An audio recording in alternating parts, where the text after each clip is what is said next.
Good afternoon, everyone. Professor Yogesh Singh, have you joined?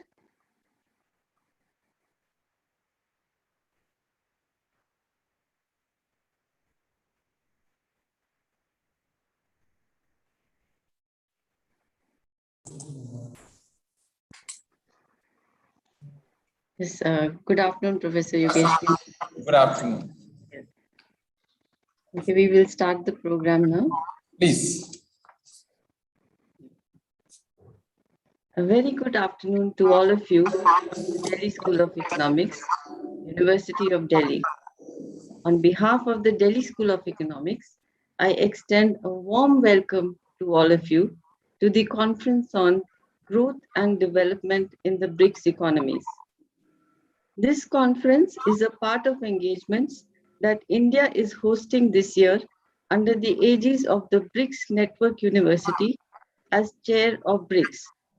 It is being organized by the Delhi School of Economics, University of Delhi, which is the lead institution, in collaboration with the Indian Statistical Institute, Delhi Center, the partner institution. I am honored and privileged to warmly welcome Professor Yogesh Singh, Vice Chancellor, University of Delhi, and thank him for gracing the occasion. It is also my great pleasure and honor to welcome Professor Sangamitra Bandyopadhyay, Director, Indian Statistical Institute, and express appreciation for her august presence. I am also pleased to welcome all session chairs and speakers of this two-day conference. It is also my pleasure to welcome all the participants from across the globe and especially our BRICS partners. This conference is expected to serve as a forum for establishing research synergies amongst the participating institutions in the BRICS network. We therefore hope that the conference will facilitate durable partnerships between researchers and foster collaborations amongst members of the network. It is my privilege and honor to introduce our distinguished speakers in the inaugural session and request them to deliver the inaugural address. First, Professor Yogesh Singh. Professor Yogesh Singh assumed the charge of Vice Chancellor of the University of Delhi recently.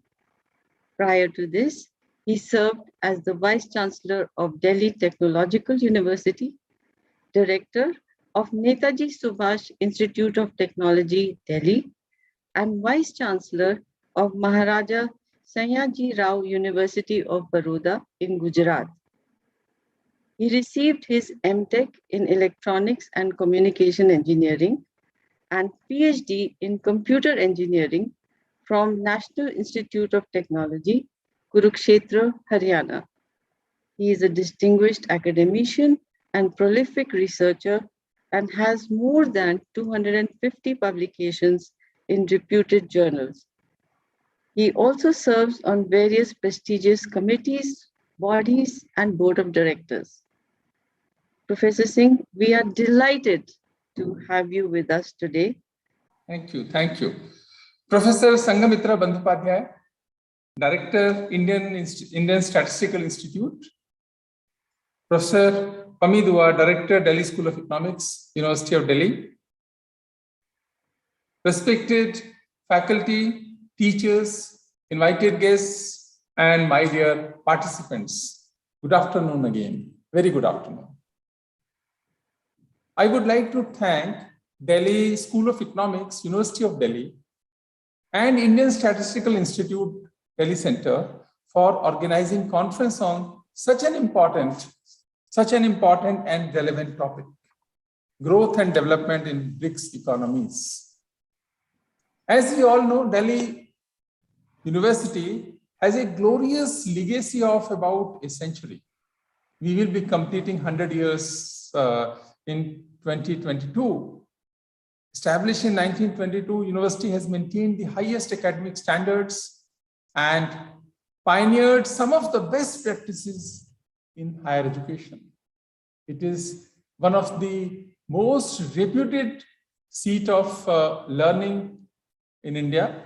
It has University of Delhi is running 500 programs, 91 colleges, 16 faculties, 25 centers, 3 institutions, 86 departments, and having 6.4 lakh students. So one side we believe in quality, deep into the quality. Other side is the breadth. We are having 6.4 lakh students in the university. Research is in the blood of University of Delhi with a high H index of 223 as per Scopus Index database. And University of Delhi has also won the Clarivate India Research Excellence Citation Awards 2021 in the Central University category. The University of Delhi has been declared as Institution of Eminence by Ministry of Education, Government of India. National Assessment and Accreditation Council has given a CGPA of 3.28 with A+ grade to University of Delhi. These are some of the points about the University of Delhi. Now coming to Delhi School of Economics is a very dynamic and reputed institution. It has given 3 vice chancellors to University of Delhi, namely Professor V.K. R.V. Rao, Professor B.N. Ganguly, Professor K.N. Raj. So I would like to thank Professor Pami Dua for the same. She's heading the department nowadays. Now coming to the conference, when I said the topic is very relevant and important when we talk about growth and development in BRICS economies. As we all know, this is a 5 members group: Brazil, Russia, India, China, and South Africa. Started with 4, and in 2011, South Africa was added into this group. So this is a very different group. And, it covers 25% of the land, 50% of the population, 20% of the global merchandise trade. See, a group, heterogeneous group with different expectations, but it covers 50% of the world's population. But when it comes to land, only 25%. And our participation in global trade is 20%. Lots of things can be done. Lots of things can be achieved if we work together, if we work in synchronization. And as we all know, GDP of all BRICS countries is approximately $20.34 trillion US. It means what? It is equivalent to United States of America, and see the difference. See the difference. It means lot can be done, lots can be achieved here. And but in this also, how can we do it? How can we do it? How can we come up with the expectation of the people of BRICS nations? Here, the largest contribution coming from China. China is contributing 13.61 in the GDP. Then is the India, 2.80 or about 3 trillion economy, and other countries. But if we have to do really something very good, it means what? We have to provide stability. We have to do reforms at every level.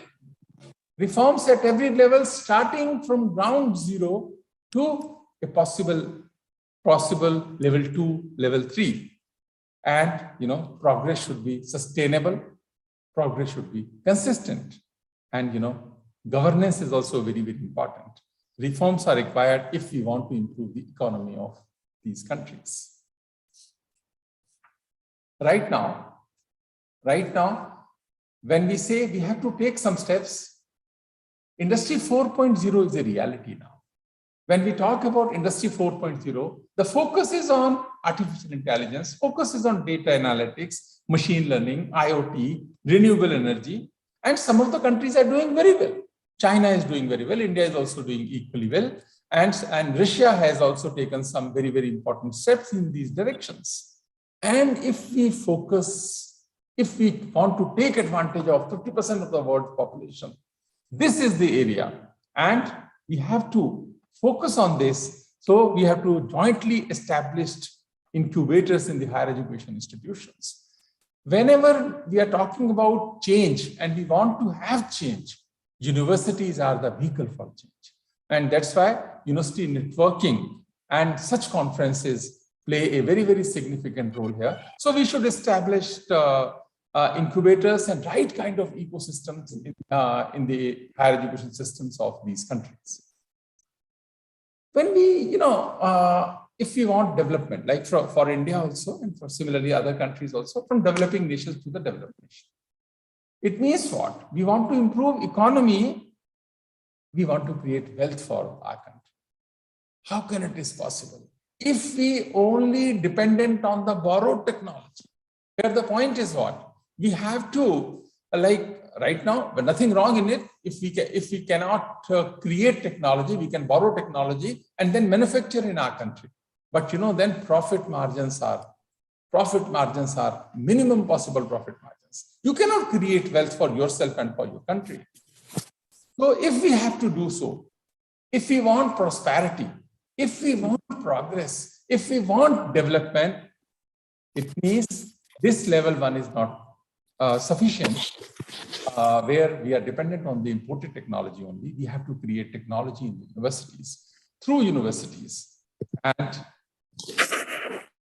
the 3-4 words which are very important and has become more important in 21st century: research, innovation, and creation. Universities can do it. Universities should focus on this. In somewhere in 2013-14, I was in United States of America, and I was with the president of a Ivy League university, and he said, now we are worried about the future of Americans. We are worried about the future of our dear students, because in the last century, manufacturing industry shifted from US. Recently, service industry has also shifted from United States of America. If we have to create jobs, if we have to sustain our prosperity, only innovation, research, and creativity can help us. Then I was thinking, they are true for us also. They are true for most of the countries. That's why, these words are not only words. We have to work in that direction. And another important aspect which all BRICS nations can work is the energy. Because energy is going to affect and impact everyone. Solar, hydrogen, thermal, wind, methane, but we really do not know in the next 25 years what will happen. So research is required here for the energy. Next important is the waste management. Because 50% population is with such countries, so waste management is very important. How can we create something from the waste? And skill development, because in most of these countries, unemployment is a big issue. So skill development and waste management, both are very, very important areas which are to be addressed. Always remember, if we import something, we not only pay for our ignorance, but we also pay for our incompetence that we have. And this bridge can be established through Indian university system, and similarly in the other universities of the other country. And cut, copy, and paste days are over. My dear participants, those who are students here, cut, copy, paste days are over. We cannot rely, should not rely on that. And the research for many, many years in the many universities, research means what? Redefinition. Research means what? Reinterpretation. Research means what? Extension work. But is it sufficient? If you are doing research only for the purpose of PhD, your purpose is very limited. You will get a PhD. Many people have got PhD, but what will happen after that? This is a thing which is every researcher should ask this question. Why am I doing this? How can I create something out of my research work? Publication of research work is only the 50% journey. We have to focus beyond 50% now. After publication, commercialization of research, commercialization of products. And this will happen only if we focus on originality, creativity, and innovations. Next 25 years are very important to make strong economies. And this conference, I hope that this conference will ignite, inspire, intrigue some of you to think and work in that direction so that we can be instrument for change. We can become the instrument for creating jobs, creating wealth, creating prosperity, peace, and happiness for citizens of all these nations. So I'm thankful to organizers for this invitation, and I hope that something good will come out of this conference. And I would like to thank organizers and my good wishes for the success of the conference. Thank you very much. Thank you very much, Professor Singh, for an inspirational and very motivational address. We will try our best to make this conference a success, and we thank you for your support and also towards the department, Delhi School of Economics, and for this conference in particular. And I hope that we will be able to give you a very positive report on the conference. Thank you so much for joining. It is my honor and pleasure to introduce Professor Sanghamitra Bandyopadhyay. Professor Sanghamitra Bandyopadhyay did her MTech and PhD in Computer Science from IIT Kharagpur and Indian Statistical Institute, respectively. She then joined the Indian Statistical Institute as a faculty member and became the director in 2015. She is a renowned academician and has authored several books and numerous journal articles, book chapters, conference proceedings. She is the recipient of several awards and honors, and let me say, the list is very long, so I mention a few of them. Shanti Swarup Bhatnagar Prize, the World Academy of Sciences Prize, Infosys Prize, J.C. Bose Fellowship of DST, Fellow of the Indian National Science Academy, Fellow of National Academy of Sciences, India, and the Fellow of Institute of Electrical and Electronic Engineers. Professor Bandyopadhyay, we are absolutely delighted to have you with us here today and request you to deliver your inaugural address. Thank you very much, Professor Dua. It is indeed my pleasure to be joining all of you today in the inaugural session of the conference. Professor Yogesh Singh, Vice Chancellor, University of Delhi, the other speakers at the conference, my colleagues, Professor Pami Dua and Chetan Ghate, participants and colleagues from the BRICS countries and all other participants from India. It is indeed a pleasure to be joining this inaugural program of the BRICS Network University Conference on Growth and Development in the BRICS Economies. As we all know, BRICS Network University is a union of higher education institutions of the 5 BRICS countries. And the objective is to work together, talk together to discuss and enhance educational collaboration in research, innovation, and other educational activities. Since 2015, this BRICS Network University has been established, and under the aegis of this, several activities have been going on worldwide. In fact, in the domain of economics, the Delhi School of Economics is the lead institution, and Indian Statistical Institute, our Delhi center, is a partner institution, and Professor Pami Dua and Professor Chetan Ghate together, they've already organized a webinar and discussion in August on COVID-19 pandemic and revival strategies of global and BRICS economies. And now we are meeting all together in this conference. I belong to the Indian Statistical Institute, and as Professor Singh just said, that Delhi University is about to celebrate its 100th year. We are not yet 100, not close, but we are reasonably close. We've crossed 90. So Indian Statistical Institute was established in 1931 by Prashanta Chandra Mahalanobis in a college in central Kolkata. It's Presidency College. Professor Mahalanobis himself was a physicist by training, and he taught physics in Presidency College till he retired, till he superannuated.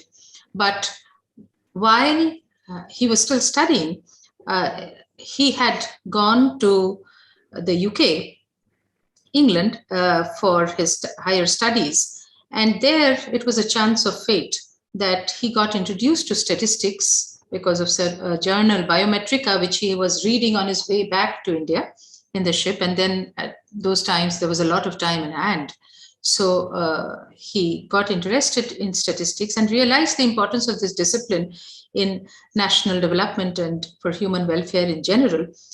And so in 1931, ISI was established in a single room laboratory in the physics department of Presidency College. And in the 1950s, in Kolkata, it moved to its present premises in the northern part of the city. And then, of course, it expanded. It expanded to many different cities of India, with very important centers of the institute being established in Delhi and in Bangalore. We have 2 more centers in Chennai and Tejpur. Besides that, we have a branch in Giridih in Jharkhand, our own premises in Hyderabad, where we have a scientific unit, the Statistical Quality Control Unit. And we have very small presence in Mumbai and Pune as well. So it is Indian Statistical Institute has a pan-India presence, and it is quite in contrast in terms of the numbers to Delhi University. The huge numbers there, huge numbers of students. Here we are actually very small in terms of number of students, and therefore we can afford to be more personal in our interactions with the students, small classes. In fact, the classroom sizes were designed to be small so that even if we wanted, we couldn't grow in size. And that doesn't work these days, as we all know. So we are building a new building where we'll have larger classrooms. But this one-to-one interaction, this very close interaction between the teachers and the students has been the hallmark of ISI studies and research in ISI. And the only two undergraduate programs that Indian Statistical Institute runs, one in Statistical for its BStat and MStat programs. Maulana Bish himself was by passion, he turned into an economist, and he led, as we all know, he was spearheaded the second 5-year plan of the country and the planning commission, and he had close involvement with the government at different levels. Even at the international level, he had close interactions with different heads of institutions, heads of countries, and different important dignitaries. And ISI kept on working like that, remained small in size in terms of the students that we graduate, but going very deep. So that has been our motto all through these years. And to come back to this program here, it is indeed a delight to see that Professor Pami Dua and Chetan Ghate, they have got together to organize this very extremely relevant and timely discussion on growth and development happening in our economies. And it's probably all the more pertinent because of the backdrop of the pandemic that we are all going through. Hopefully, we just hope that it is on its way down and will remain down and will slowly, maybe we hope it will disappear, but medical professionals say a little different, that it may stay on as an endemic. This pandemic, which has devastated millions of lives, and at the same time, it has demonstrated how scientists across the globe can come together, can unite against a common enemy, which knows no boundaries. And in fact, in today's world, I think there's hardly any issue which is limited to within a boundary. Every issue, not just a virus, any other issue, any economic issue, a pollution issue, whatever issue that we can think of, almost every issue will jump boundaries and will become a common problem, a global problem. And therefore, it has become all the more necessary that we get together, we put our expertise together and try to come up with graceful solutions, but sustainable solutions to the problems that we face today, so that our solutions today do not become the problems of tomorrow. So platforms like BRICS, and in particular the BRICS Network University, provide us with this unique opportunity to exchange notes, to learn from each other's successes and to learn from each other's failures, and to try to solve our problems together using a very holistic and sustainable approach. With those few words, I wish the conference all success and hope that the participants, each one of them, can take home something important and useful.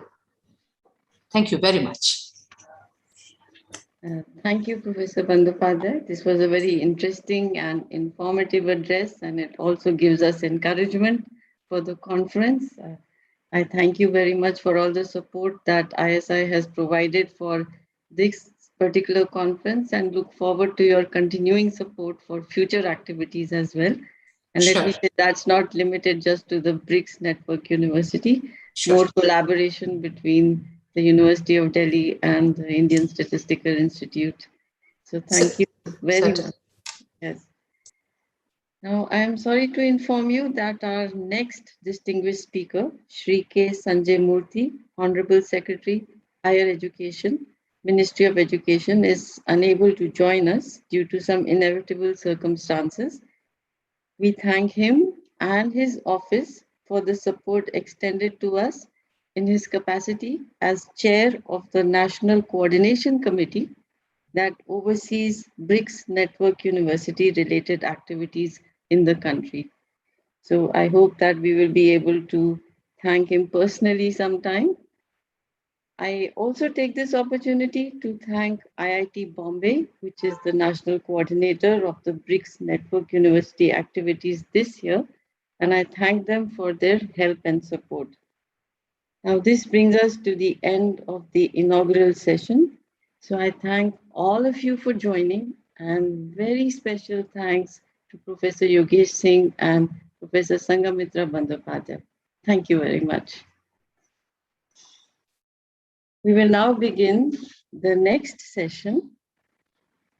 The next session is the first keynote address of the conference, this conference on growth and development in the BRICS economies.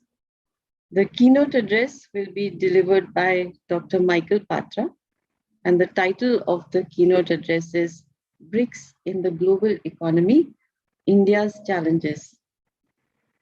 I am indeed delighted and honored to welcome and introduce Dr. Michael Patra.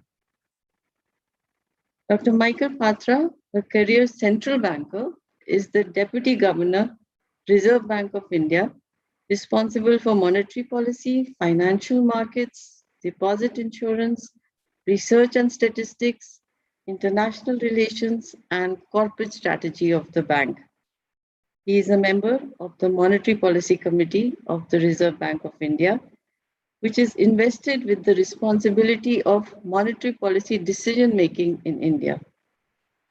I may add here that it was my pleasure to work with him on the first Monetary Policy Committee of the Reserve Bank of India, and I'm sure that Chetan Ghate will share my views. He's also in the audience. He is the BRICS coordinator from ISI. So thank you, Michael. We had a good time together on that committee. Dr. Patra earlier served in the International Monetary Fund as Senior Advisor to Executive Director of India. He has published a book, several papers in the areas of inflation, monetary policy, international trade and finance, including exchange rates and the balance of payments. A fellow of Harvard University, where he undertook postdoctoral research, he has a PhD in economics from the Indian Institute of Technology, Mumbai. Dr. Michael Patra, I warmly welcome you to the conference. I know that you have a very busy schedule today, and yet you have taken time to deliver the keynote address. We will make sure that you are relieved on time for your next meeting. So you have about 30 minutes for your presentation, and after that we will take some questions. The participants are requested to post their questions in the chat box, and they must remain muted throughout the session. So here you go, Dr. Patra, you can start your presentation. Thank you so much. Good afternoon and namaskar. Professor Pamit Dua, Director, Delhi School of Economics. Professor Yogesh Singh, Vice Chancellor, University of Delhi. Professor Sangamitra Bandyopadhyay, Director, Indian Statistical Institute. Professor Chetan Ghate, Economics and Planning Unit, Indian Statistical Institute. distinguished invitees, and conference participants.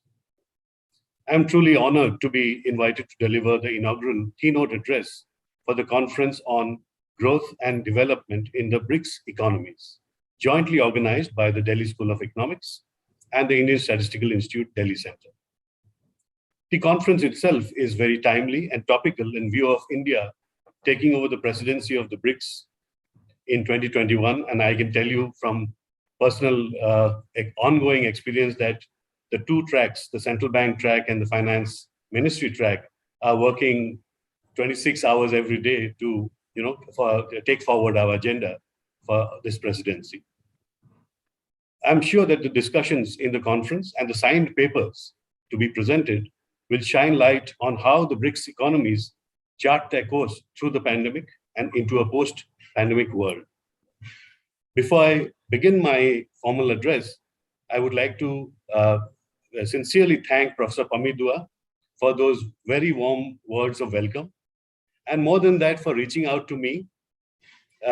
We, as she said, we served together, shoulder to shoulder in the Monetary Policy Committee, the first Monetary Policy Committee of India, along with Professor Chetan Ghate. And I will personally cherish those times we had together to establish India's new monetary policy framework. My address on BRICS in the global economy, India's challenges, which I propose to anchor with a PowerPoint presentation, is loosely divided into two parts, although I will be moving back and forth across these parts to tease out the interlinkages. The first part will deal with the state of the BRICS economies and the immediate challenges that they face. This will be followed by an overview of the challenges confronting India in view of the current BRICS presidency. I'll just take a minute here to load my slides. Please bear with me.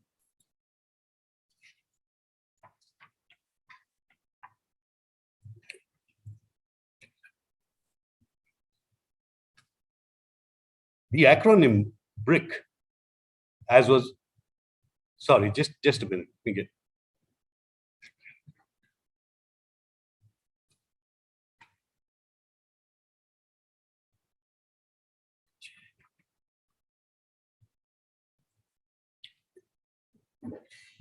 As I was saying, the acronym BRICS started as BRIC and is traced back to 2001, widely attributed to Jim O'Neill, then chairman of Goldman Sachs Asset Management. But apparently there's some dispute about its origin. Be that as it may, the first formal meeting of BRIC, Brazil, Russia, India, and China, represented by their leaders at that time, took place in Yekaterinburg in 2009. South Africa joined in 2010 and completed the BRICS. Together, the BRICS account for more than 40% of the world's population, a quarter of global GDP, a quarter of global direct foreign investment, and close to a fifth of world trade. It is in this context that the BRICS are being regarded as an emerging global powerhouse.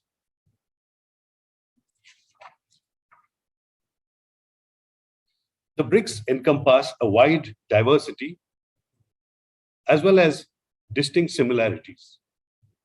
They include the most populous nations as well as relatively sparsely lived ones with different demographic profiles, especially in terms of population aging, life expectancy, and share of dependence.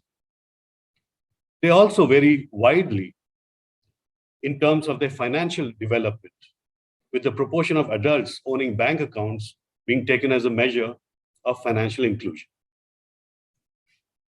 The BRICS also share many common features, such as broadly similar stages of development, accelerating growth in a sustainable manner as a development strategy, emphasis on inclusivity and digitization, and investing into climate resilience.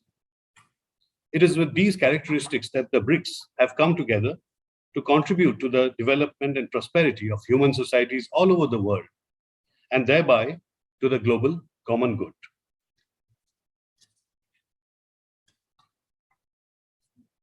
That black line that you saw that came up on your screen on the left-hand side of the slide is the projection of global growth by the IMF in October.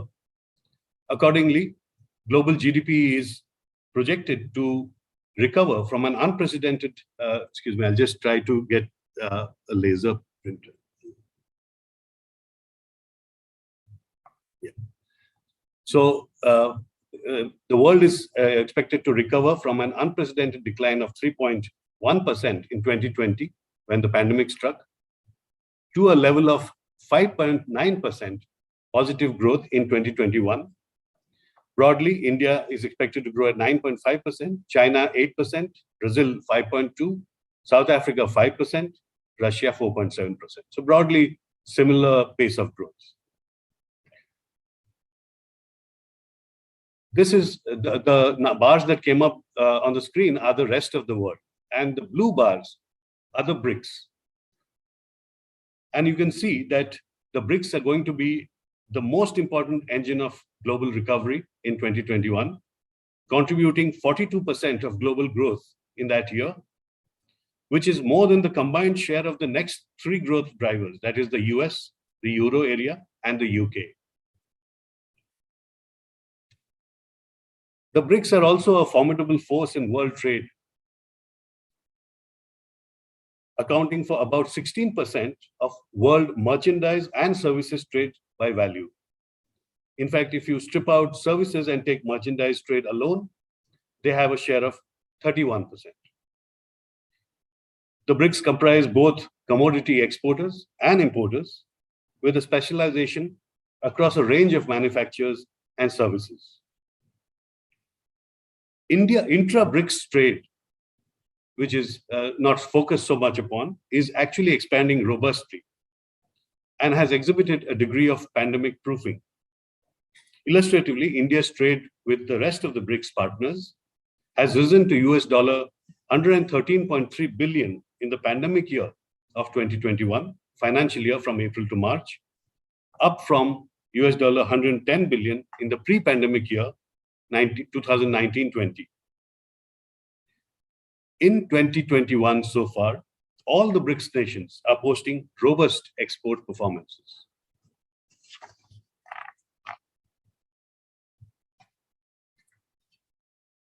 Turning to capital flows, the BRICS nations have financially open economies and are preferred habitats for capital flows.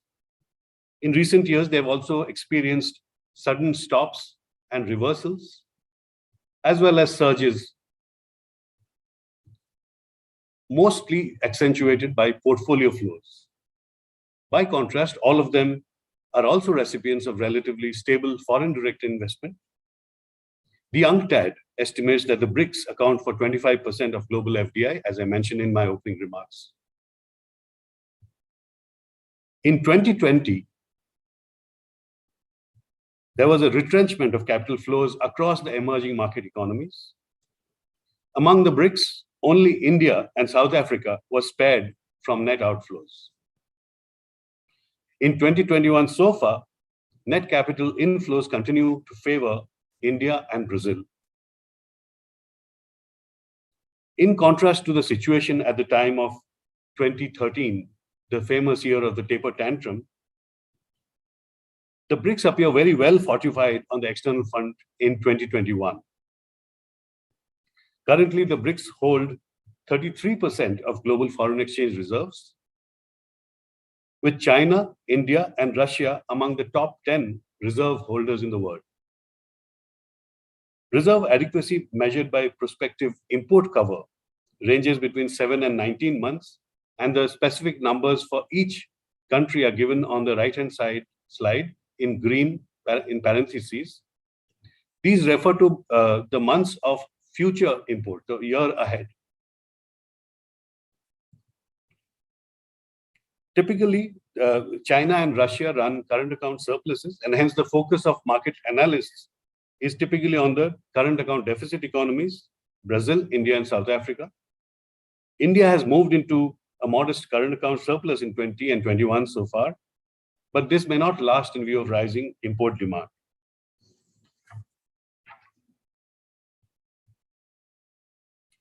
The BRICS have been staunch champions of multilateralism, voting unanimously for quota and governance reforms at the IMF to make it more representative of global economic realities, especially the rising profile of emerging market economies. Together, the BRICS hold 14.8% of the IMF's quota resources. The total quota resources are SDR 476 billion. They also hold 14% of the voting power in the IMF. In the World Bank, they have increased their share in the institution's capital to 14.1%, with a share of 13.4% in the voting power. But that is not the limit of their interaction on a multilateral level. Confronted with an impasse in future quota reform, amidst a hostile and volatile international environment, the BRICS have turned creditors to the IMF to supplement its quota resources. The collective share of the BRICS in the IMF's new arrangements to borrow is 16% out of a total of SDR 361 billion. Besides, each BRICS nation has signed bilateral borrowing arrangements with the IMF, accumulating to a total of 17% of the total stock of SDR 135 billion. In addition, the BRICS have put in place swap lines among themselves under a contingent reserve arrangement, or CRA, amounting to US $100 billion. And this is counted as a part of the global financial safety net. I will discuss the CRA separately.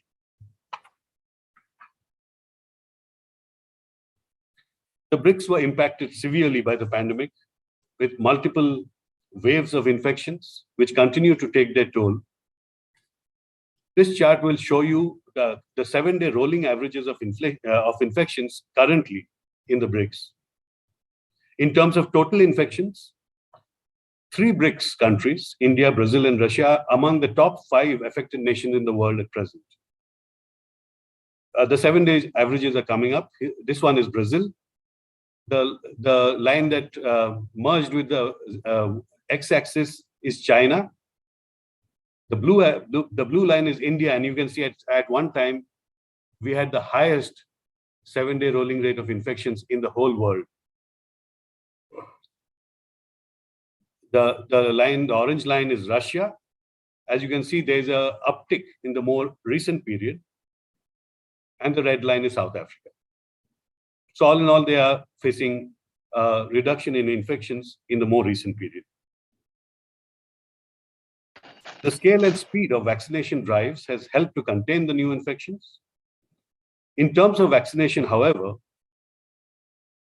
there are wide divergences ranging between 3/4 of the population being fully vaccinated in China and only a 1/5 in South Africa. Clearly, full vaccination is an immediate challenge for all the BRICS, especially India. Among the leading exporters of vaccines, China, Russia, and India figure prominently. In the case of vaccines, exports were temporarily halted when domestic infections surged. As these infections have come down, India has resumed exports of vaccines from October, including under the Quad initiative, under which at least 1 billion doses of vaccines will be exported to the Indo-Pacific region by the end of 2022. The vaccines will be produced in India, with the US financing capacity expansion, Japan providing concessional loans, and Australia giving last-mile delivery support. In a strong expression of commitment to the Quad initiative, India financed 50% of the first consignment of 1 million doses in October. As a consequence of the differentials in infections and vaccination drives, as well as differences in monetary and fiscal policy support, the BRICS are facing divergences in macroeconomic conditions. The lines that are coming up are their growth profiles: Brazil, Russia, India, China, and South Africa. While Brazil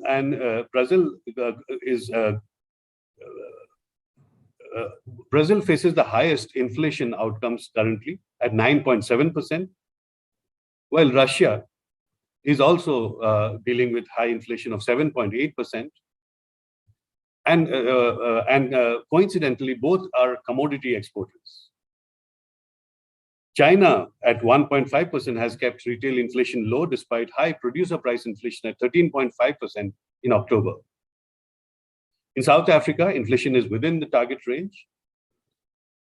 In India, inflation breached the upper tolerance band in May, but strong supply-side measures in the form of augmented access to imports and buffer stocks, as well as measures to incentivize productivity, have yielded results, bringing down inflation close to the target from September.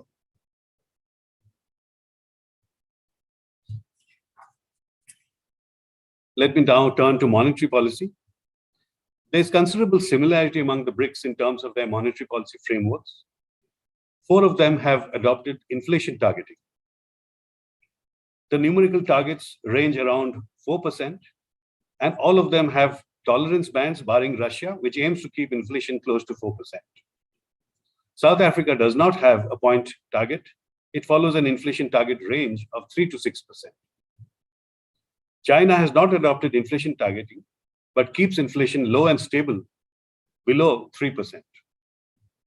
All of them responded to the pandemic with large rate cuts and reserve requirement reductions. More recently, Brazil and Russia have completed the normalization of policy accommodation, and Brazil is into orthodox tightening.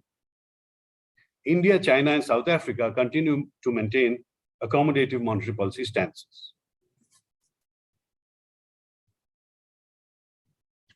Another common feature among BRICS has been their pandemic response in the form of large fiscal stimuli, ranging between 4.1% of GDP in India to 9.2% of GDP in Brazil, in the form of additional spending and tax revenue foregone. In addition, liquidity support ranged between 1.3% in China to 6.2% of GDP in India. As a consequence, fiscal positions in terms of the gross fiscal deficit to GDP ratio worsened through the pandemic, ranging between 4% in Russia to 13% in Brazil.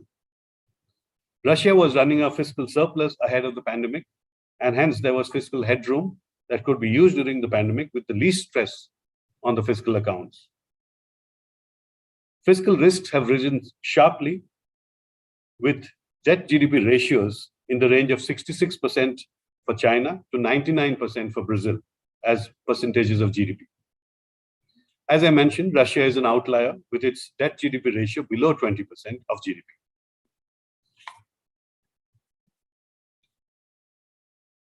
Medium-term and even nearer-term challenges for the BRICS arise in the context of climate risks and emission commitments, which may engender energy shortages, technology gaps, and hence may pose risks to medium-term growth and inflation, especially for countries with large emissions.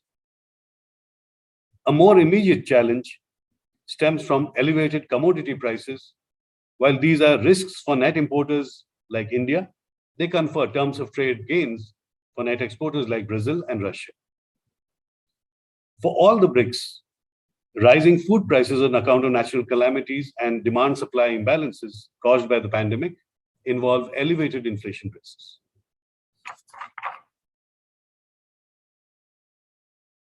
Within the BRICS, per capita incomes differ widely. Studies conducted in CAFRAL, the RBI's Center of Excellence, show that per capita income is a significant determinant of credit ratings across all 3 external credit rating agencies, that is Standard & Poor, Moody's, and Fitch. All the BRICS economies are vulnerable to the middle income trap, which refers to a situation in which they fail to transition to a high economy due to rising costs and declining competitiveness. Investment and innovation are the 2 key ingredients to moving a middle income economy to a high income economy, and it is necessary to understand the macroeconomic factors that affect investment in each of our countries. Let me now turn to the achievements that BRICS has under its belt so far. Since the BRICS came into existence in 2009 and 2010, significant milestones have been passed in their journey together. The new development bank started functioning in 2015 and has approved about 80 projects in its member countries, involving a portfolio of $30 billion in areas such as transport, water, sanitization, clean energy, digital infrastructure, social infrastructure, and urban development. Since September 2021, the NDB is approving new members, and the new members that have joined are Uruguay, United Arab Emirates, and Bangladesh. The NDB has set a target of $10 billion for COVID-related support, of which more than $7 billion has already been disbursed. The Contingent Reserve Arrangement, or CRA, is a mechanism with a total corpus of $100 billion to provide short-term swap support during balance of payments crises to each other. The swaps have a delinked portion of 30%, which can be extended as emergency liquidity support, and a linked portion of 70%, which is contingent upon the requesting country having an IMF program in place. The BRICS Strategic Economic Partnership 21 to 25 provides a roadmap for economic cooperation among the member countries, with a focus on trade and investment, the digital economy, and sustainable development. The BRICS, or BRICS Information Security Channel, is a recent initiative started during Russia's presidency in 2020. Its focus is on information exchange on cybersecurity and cyber-related incident management. The BRICS Task Force on PPP and infrastructure is another initiative to establish a forum where various aspects relating to cooperation in infrastructure can be discussed. In 2021, the focus is on social infrastructure. The BRICS Payment Task Force is a central bank initiative to promote cooperation in payment systems, including on cross-border payments. The BRICS Business Council has been created as a platform to promote and strengthen business, trade, and investment ties among the business communities of these countries, and to ensure there's a regular dialogue between them and their governments. The BRICS Academic Forum is a platform for deliberations and discussions among leading academic institutions of BRICS countries. The forum strengthens dialogue amongst academic communities and proposes ideas and solutions on numerous social, environmental, and educational issues. The BRICS Women's Business Alliance aims at promoting women's entrepreneurship in the BRICS countries. The BRICS Energy Research Cooperation Platform is a platform for promoting energy-based sustainable development, sharing of technologies, expansion of cooperation on educational programs, as well as exchange of statistical data and information on national energy systems. The BRICS Think Tank Council was initiated in 2013 to enhance cooperation in research and capacity building among academic communities in the BRICS countries. The BRICS Environmentally Sound Technology Platform, launched in 2015, aims to facilitate the exchange of experience and information on the best available technologies on environmental friendly means to achieve the UN's Sustainable Development Goals. Let me now turn to India's presidency. Under India's presidency, 6 projects have almost reached completion or have been completed. The report on digital financial inclusion puts together initiatives, innovations, and reforms undertaken by these countries in the area of financial inclusion by leveraging digital technology tools. The e-book on information security regulations and compendium of BRICS best practices on information security risks covers information security regulations and best practices across the BRICS jurisdictions, with an aim of strengthening cyber incident management systems. The CRA evaluation report covers all the issues and recommendations arising from this year's CRA test run, as well as past test runs conducted since 2018.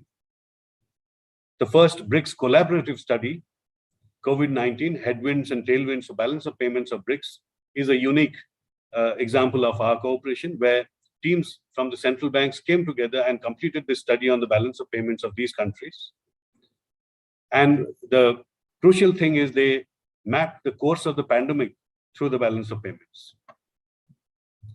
This has been circulated and approved by finance ministers and governors in August 2021, and a decision on public release is pending.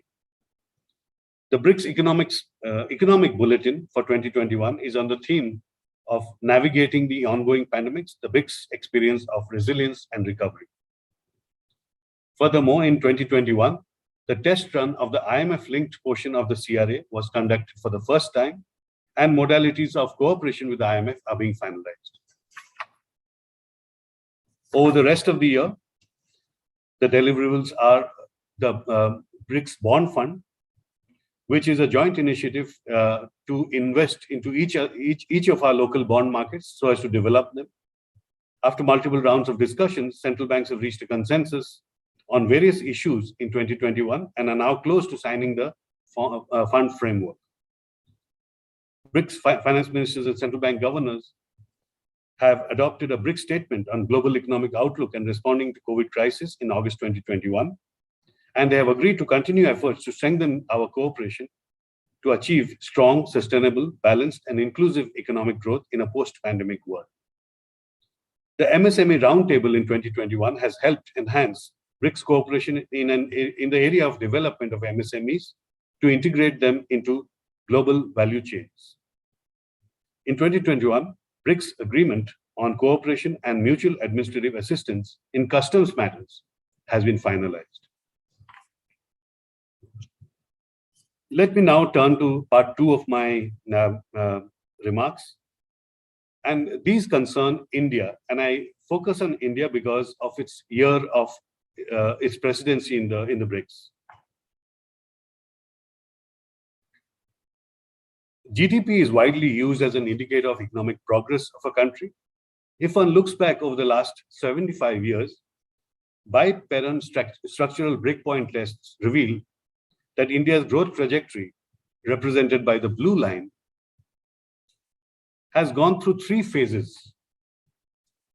The dotted line shows trend or average growth in each of these phases. Up to the 70s, India averaged trend growth of 3.5%, the so-called Hindu rate of growth, which has been associated with inward-looking policies adopted during that time. Trend growth picked up to 5.5% during 1980 to 2002 as liberalization and opening up occurred. Thereafter, GDP growth has averaged 7% in the period 2003 to 20 till the pandemic arrived. And then in the year of the pandemic, GDP declined by 7.3%. What are the growth drivers in India? As you can see, the green portion, that is private consumption expenditure. So India's growth is essentially led by households, although their share has declined from 75% of GDP in the 60s to about 55% in recent years. There have been phases of export-led and investment-led growth. The red and the export-led is yellow, and the investment-led is red. But these have not been sustained, these phases. However, they did provide turning points in India's growth path.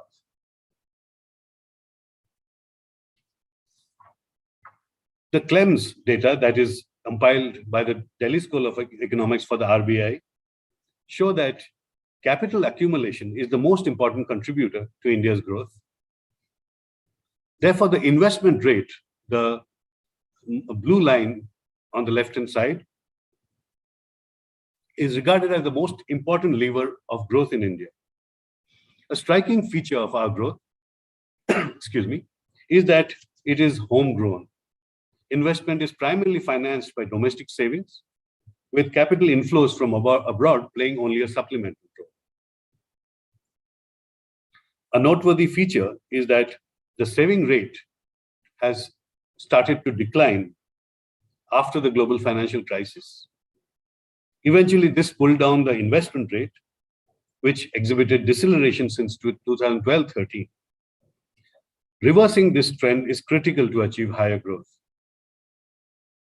The current account deficit, which is essentially exports minus imports of goods and services with remittances thrown in, determines how much of net capital inflows can be absorbed or used for growth.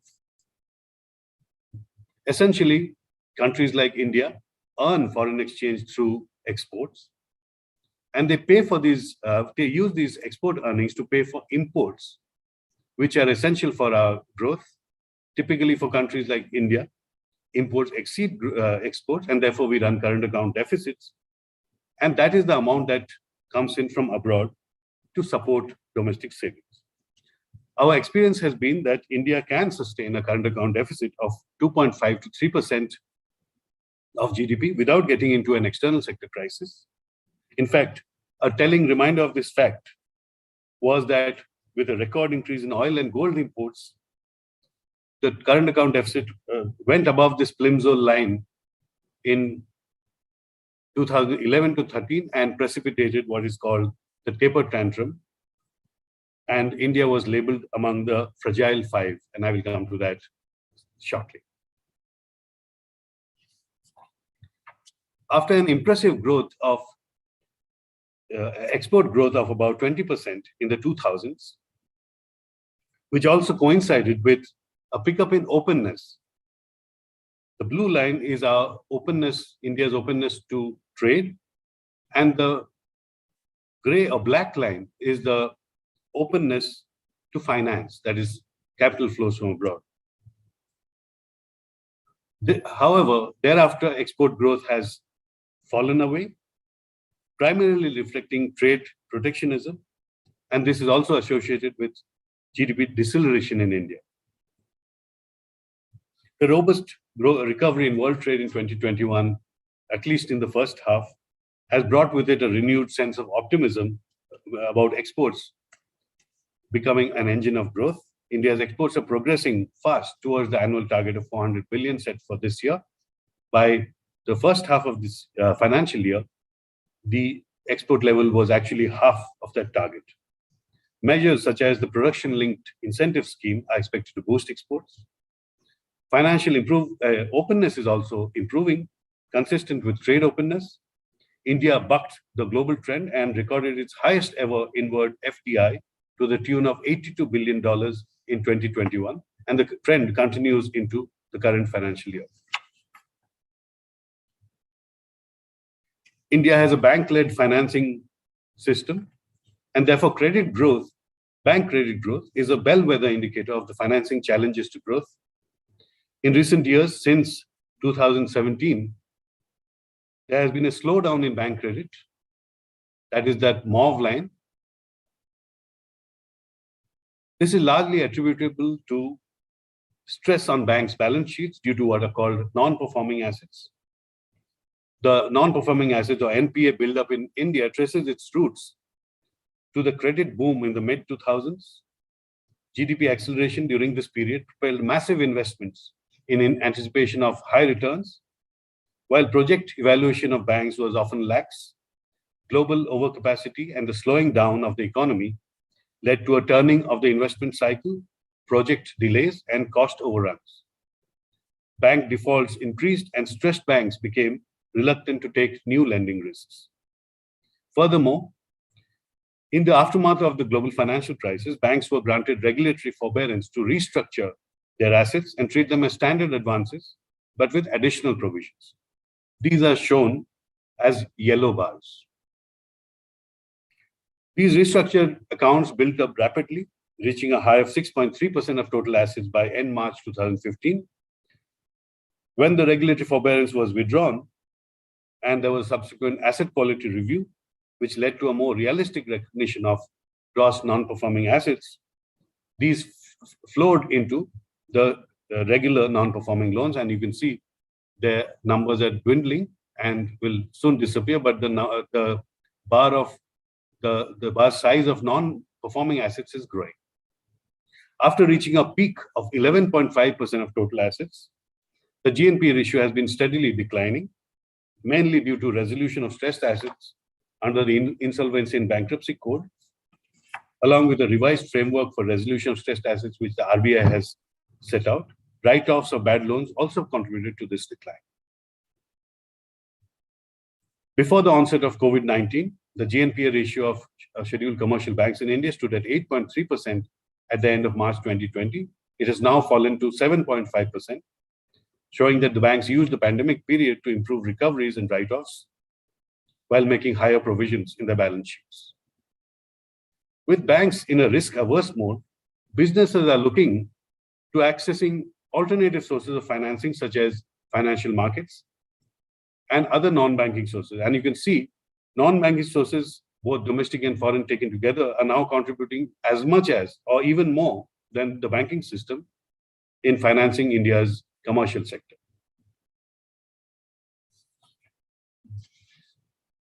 The coming together of supply disruptions, health crisis, and unparalleled mass migration and a hostile global environment took a heavy toll on the Indian economy in 2021. The combination of demand compression and supply disruption that took hold caused severe debilitating effects, and the economy contracted by 7.3% in 2021. With a growth of 9.5% projected in 21-22, the Indian economy will be only 1.6% above the level of GDP in 1920. So in this chart, what has happened is that the level of GDP has been taken and a trend line fitted to it, so that the black line is an extension of the trend line, while the red line below it are the actual outturns of GDP so far. And the gray shaded area therefore measures the GDP that has been lost to the pandemic. It is 10% of a year's GDP. And our assessment, it will take several years to recoup that loss. So recouping this lost output is what I will regard as the second most important challenge for India, the first being full vaccination, as I mentioned earlier.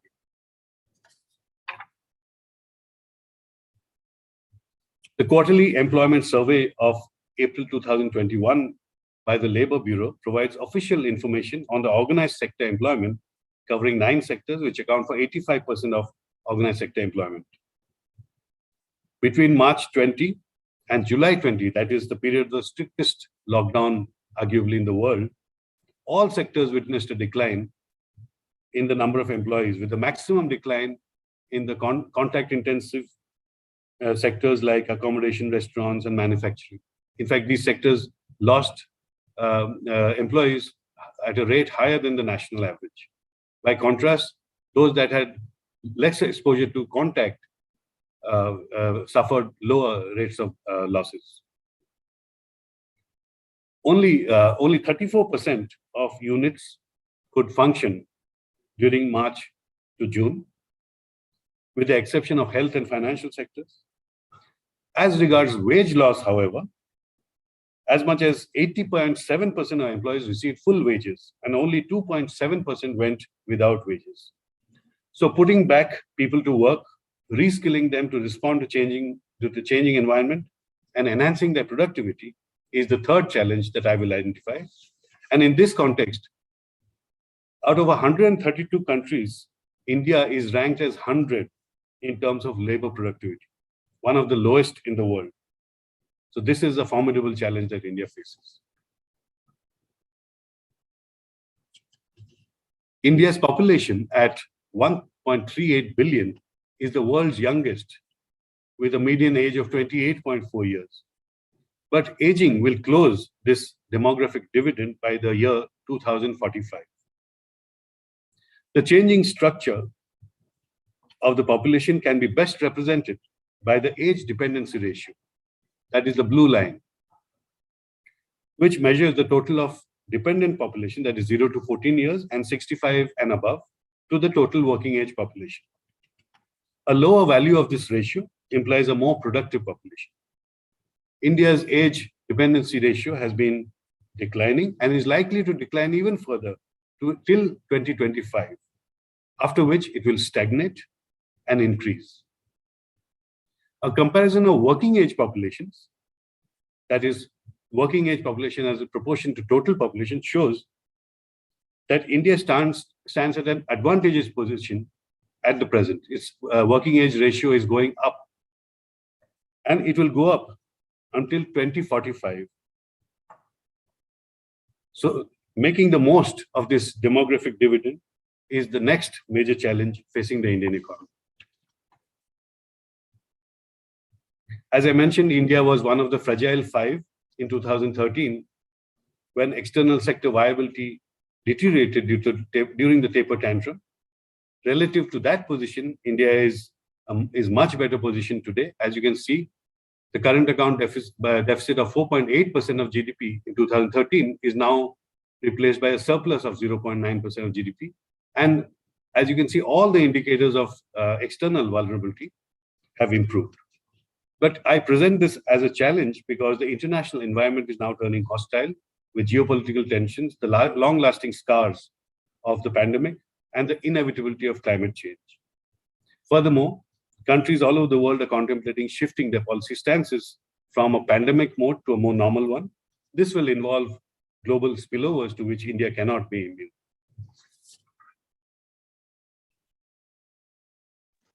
India is currently among the fastest growing major economies of the world, but in purchasing power parity terms, and the best example of purchasing power parity can be McDonald's Big Mac. They say that the Big Mac is made of the same wheat and potatoes in all countries in the world. And purchasing power can be measured by how much money you require to buy a Big Mac. And it turns out that you can buy 2 Big Macs in India for the price of 1 in the US. So India is the third largest economy in the world by purchasing power parity, with a share of 7% in 2020, after China and the US. According to a report by PricewaterhouseCoopers, India's GDP will exceed US GDP in purchasing power parity terms before 2040, as shown in the right-hand side chart. This will make India the second largest economy in the world after China. And this I will present as the final challenge, preparing along with the BRICS to be a global economic powerhouse. Thank you very much. Thank you, Michael. That was a wonderful presentation, and I did not feel like interrupting you because we were enjoying the presentation so much. So we have time now only for one question. Although I have a list of questions, I will ask you only one question. So this is from Sumesh Mathur. Can BRICS form an economic alignment by having a FTA? Yes, we can indeed.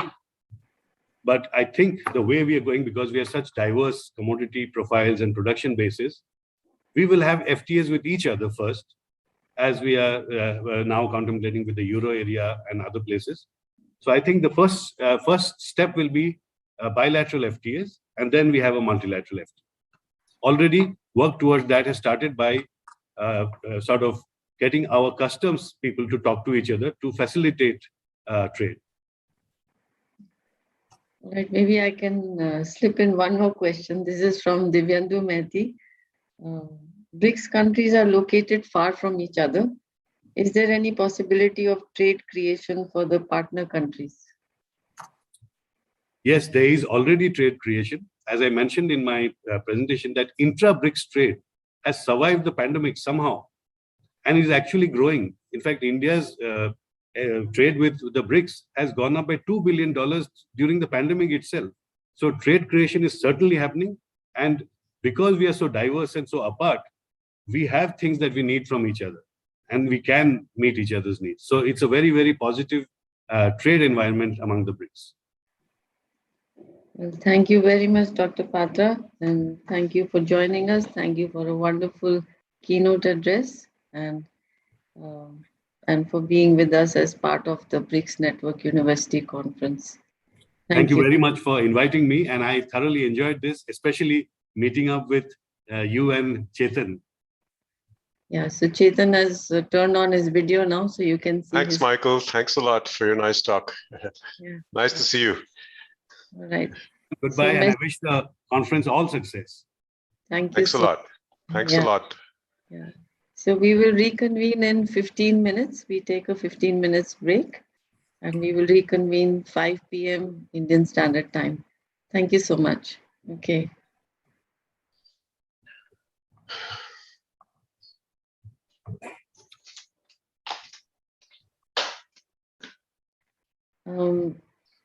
Meantime, Chetan, can you just check if everyone is here for the next session? Makram is here. Yeah, I'm here. You are here. Is Luis here? I think I saw him logged on. So, Luis, are you here? I am here. I have Right, lots of issues because I kept getting disconnected. So I have about 3 connections from different sources.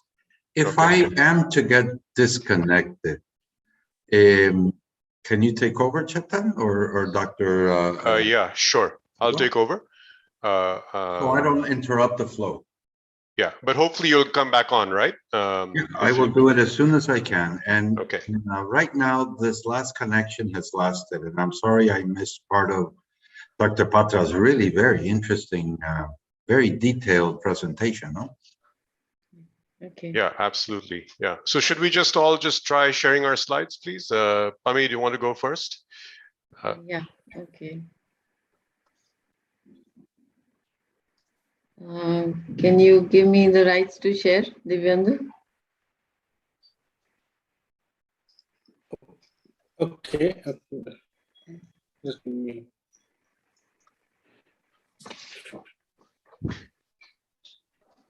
Yeah, you'll be able to share now. Yes. Okay.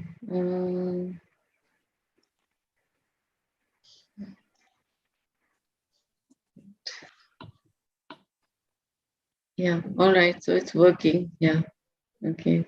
So I just stop sharing it, or? Yeah. Let me just try mine so we can see that. Yeah. Okay.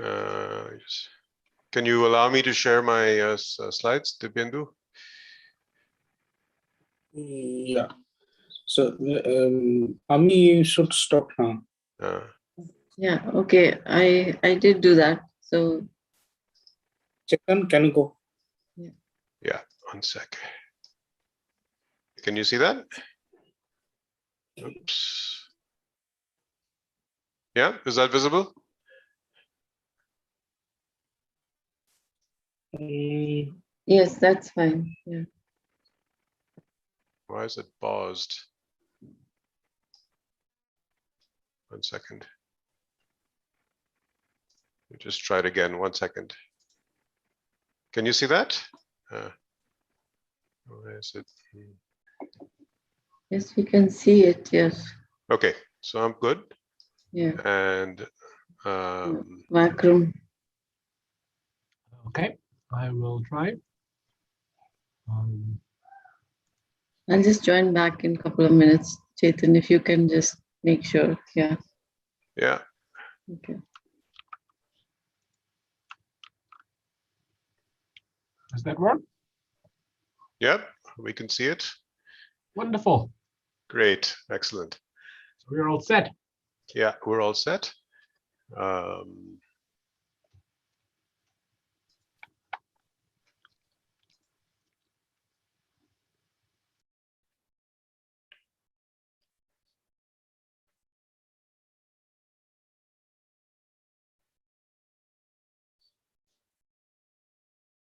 Luis, are you there?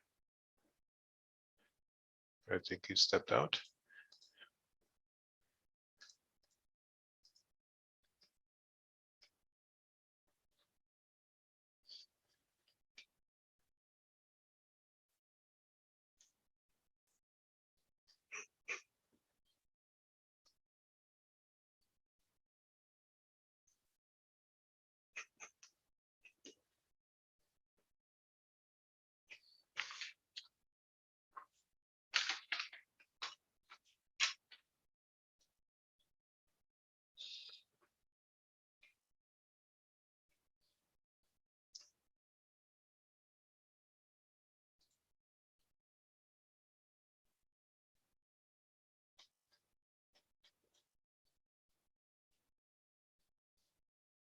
So Makram, what time is it in Beijing? It's what, 2.5 hours ahead of Delhi, or?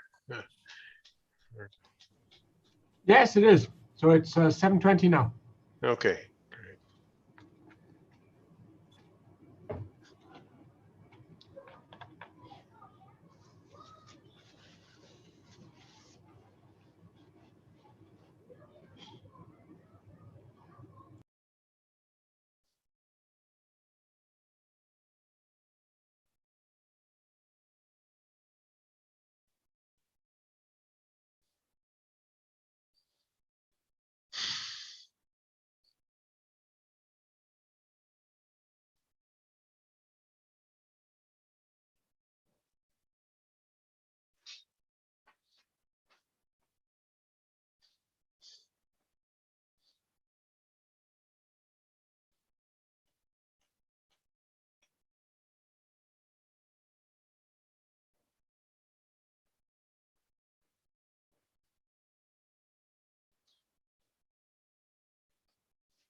Hello.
Should I share my screen to save time or should we wait?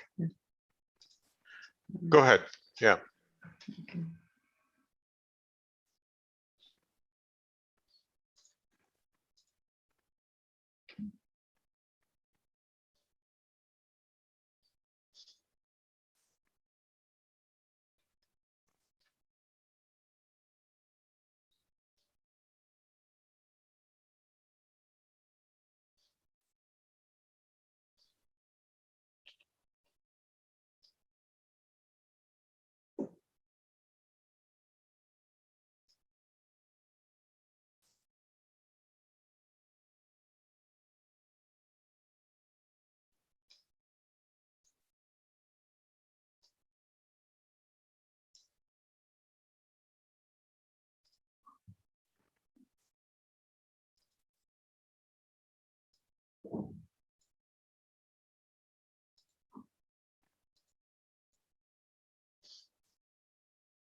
To start in a minute, Luis.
Good evening.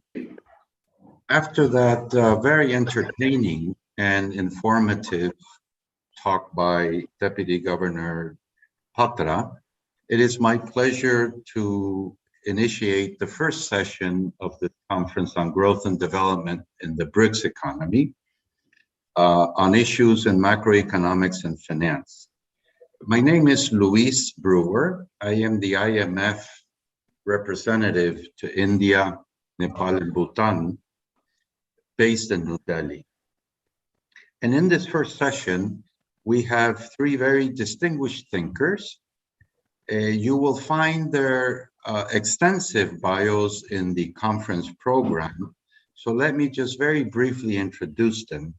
We have Professor Pami Dua of the Delhi School of Economics in India, Professor Chetan Gate from the Indian Statistical Institute in India, and Professor Makram El-Shaghi of Henan University in China.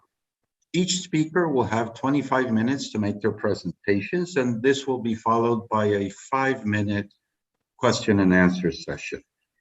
Please use the chat to submit your questions. And I will remind the speakers when they have 5 minutes left in their presentations. And to the rest of you listening, can you please make sure you mute your speakers so that we avoid an echo? Without further ado, Professor Dua, the floor is yours. Thank you so much, Louis. Good evening, everyone. I'm presenting on analysis of synchronization of cycles of BRICS economies. This is a consolidation of my joint works with Anirvan Banerjee, Divya Tuteja, Vidita Sharma. So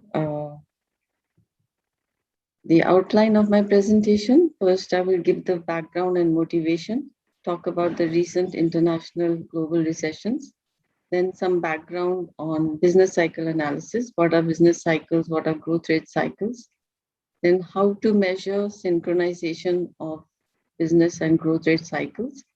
And here I will talk about 3 types of measures.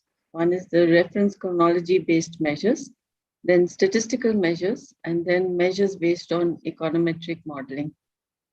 And then a little bit about the vulnerability factors, what transmits these recessions in the current scenario. And I talk about the trade linkages, also external common shocks. And then I have the conclusions. Now background. I think I request everyone. Neelam, can you mute? Neelam, can you mute your audio? So we start with the Great Recession. The Great Recession dates were December 2007 to June 2009. Now the breadth and depth of Great Recession reflected the increased globalization of the economies and also the strong financial interconnections as well as trade linkages. These factors amplified the transmission of the Great Recession to export-oriented economies due to the decline in consumer demand. And as a result of this, most major developed countries shrunk rapidly, along with most export-dependent developing economies.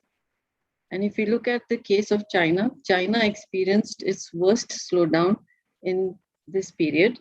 And actually 20 million migrant workers were unemployed during this time. And India also experienced a very sharp slowdown. However, both these countries escaped a recession. Another important point about this recession is that the start of the global recession preceded the great financial crisis, which was triggered by the collapse of Lehman Brothers in September 2008. And this is a very important point that I will return to when we discuss the COVID pandemic recession, the current scenario that we are seeing in the global economies. So next is the COVID-19 pandemic. And here the NBER dates for the US recession are February 2020 to April 2020. This is perhaps the shortest recession dated by the National Bureau of Economic Research. And what we can say about this recession is that the global economy simultaneously experienced the most synchronous recession on record, which surpassed the Great Recession. And the US economy experienced its deepest recession in 75 years. And this recession started in February 2020. And both China and India, that had miraculously escaped the Great Recession, experienced short but very severe recessions during this period. Now, countries were faced with simultaneous external shocks due to the COVID pandemic, and this resulted in a lockdown in China. In China, the lockdown started in February 2020, and in the rest of the world, it started in March 2020. So there was some difference in the timing of the lockdowns. Now, the transmission of the resulting demand and supply shocks through these trade channels exacerbated the global recession. And there were some other factors also that led to the severity of the recessions. This includes the supply chain dynamics as well as the financial linkages across the economies. So the recession start dates were not perfectly synchronized around the world. And as I have said before, the US recession officially began in February 22. And India and Brazil also, their recession started in February 2020. Now, most major developed and emerging economies entered the recession in 2019. That was before the COVID pandemic. The economies were already showing signs of slowdown, and the COVID-19 crisis was enough to tip them into a recession. And why this is important is that if we talk about COVID leading to a recession, so that's not exactly the case because the economies were slowing anyway before that. And this is a similarity with the earlier recession where the economies were already slowing down before the crash of the Lehman Brothers. And in this background, we analyze the synchronization of cycles amongst the US and BRICS economies. So we take US as the benchmark economy to see how the BRICS economies were doing. And we also look at bilateral pairs of the BRICS economies. So to measure synchronization, we utilize the following measures. First, we have measures which are based on reference chronology. Reference chronology refers to the peaks and troughs of the business cycle and the growth rate cycle. And under this, we have three measures. One is the clustering of recession start and end dates. The second is proportion of economies in recession. And the third is diffusion index. Then the second type of measures are based on statistical analysis. And we look at three of these. First is the simple correlation coefficient. Then we construct a concordance index. And the third is the quasi-correlation coefficient. And the third kind of measure is based on an econometric model, which uses DCC gauge and panel data methods. So first, some background on business cycle and growth rate cycles. When we talk about business cycles, we refer to ups and downs in the level of economic activity. And the way to measure this is to look at coincident indicators. Coincident indicators are indicators that move in tandem with the economy. And we create a composite index of several variables that move in tandem with the economy, and we call that a coincident index.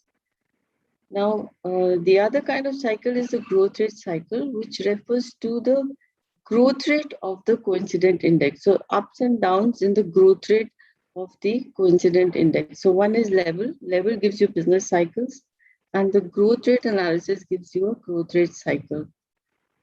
Now, when we talk about a recession, we mean a vicious cycle of pronounced, pervasive, and persistent cascading declines in output, income, employment, and sales.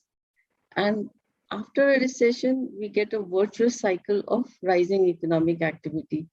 And this transition between the vicious and the virtuous cycle gives us the turning points or the peaks and troughs in the cycle, which then determine the reference chronology. Now, when we refer to a slowdown is a milder counterpart of a recession, and it means a downshift in the positive growth in economic activity, which may or may not develop into a recession. So a slowdown may not develop into a recession, but if there is a recession, there would have been a slowdown before the recession. So this is the way we analyze slowdown versus recession. Now, what is the data we will use? We will look at the Economic Cycle Research Institute data. Economic Cycle Research Institute is a business cycle research organization based in New York, and they analyze the business cycles and growth rate cycles of 22 countries. So we use their data for the BRICS economies and also for the US economy. And the time period is from 1995 to June 2021. So it encompasses the recent recession period also. So this is where the BRICS countries are located. So what can we say about them when they are located so far from each other? How can we talk about synchronization? Okay, so we start with the measurement of synchronization using the reference chronology-based measures. So there are three such measures, as I said earlier. We have the clustering of start and end dates of recessions, proportion of economies in expansion, then we have the diffusion index. Now, clustering of start and end dates of recession, the Economic Cycle Research Institute has dated the recessions for these 22 countries. So we have the peaks and the troughs. So we use this. And what we find is that if the dating is such that the recessions are starting around the same time, then that gives us clustering or bunching of the start of recessions. And that means that there is more synchronization. So what we find using the data given by ECRI, Economic Cycle Research Institute, is that the recession start dates in the COVID crisis are bunched as closely together as those in the Great Recession. But the Great Recession start dates are clustered more closely together than the recession that the US witnessed in early 2001. And what this reveals is that the COVID pandemic resulted in a highly synchronized recession, but it also reveals that many economies slipped into recession before the start of the COVID crisis. So here is an index that combines information from 21 countries that has been put together by the Economic Cycle Research Institute. So it's like a composite global index. And here I have marked some of the dates of the countries, the start dates of the recession. So what is touching the graph is the start date of the recession, and the L shape at the bottom gives you the date of the ending of the recession. So you can see that in red, I have marked the BRICS countries. And if you look at the recent pandemic, you will see that the bunching is quite high, not just within BRICS, but also with the developed countries. Now, just very quickly, these are the recession dates post 2000 in the BRICS countries. And why I'm showing you this is that if we look at Brazil, in Brazil, from 2000 onwards, we have seen 5 recessions. For Russia, we have seen 3 recessions. For India and China, 1 recession. And for South Africa, we have seen 2. So just to give you an idea that there has been some synchronization, but not perfect synchronization in the recession periods. But what we find is that if we look at the slowdown, then the number of slowdowns across BRICS economies have been almost the same, and which means that all the economies were slowing down, but some then moved into recession and some got out of recession. Now, just to show you the clustering here, so what I have done is I have the US recession dates, which are marked in blue on the top of the axis on the left side chart, and on the bottom of the left side chart are the recession periods for each of the BRICS countries. So this chart has the Brazilian dates. And then on the right side of the slide, I have the slowdown of US on the top and slowdown dates of the BRICS economies. So in this, I have the chart for Brazil. So if I look at the recession charts, which is on the left with the blue shaded area showing the US recession. So you can see that there is not so much synchronization. The number of recessions in Brazil were much more than the recessions in the US.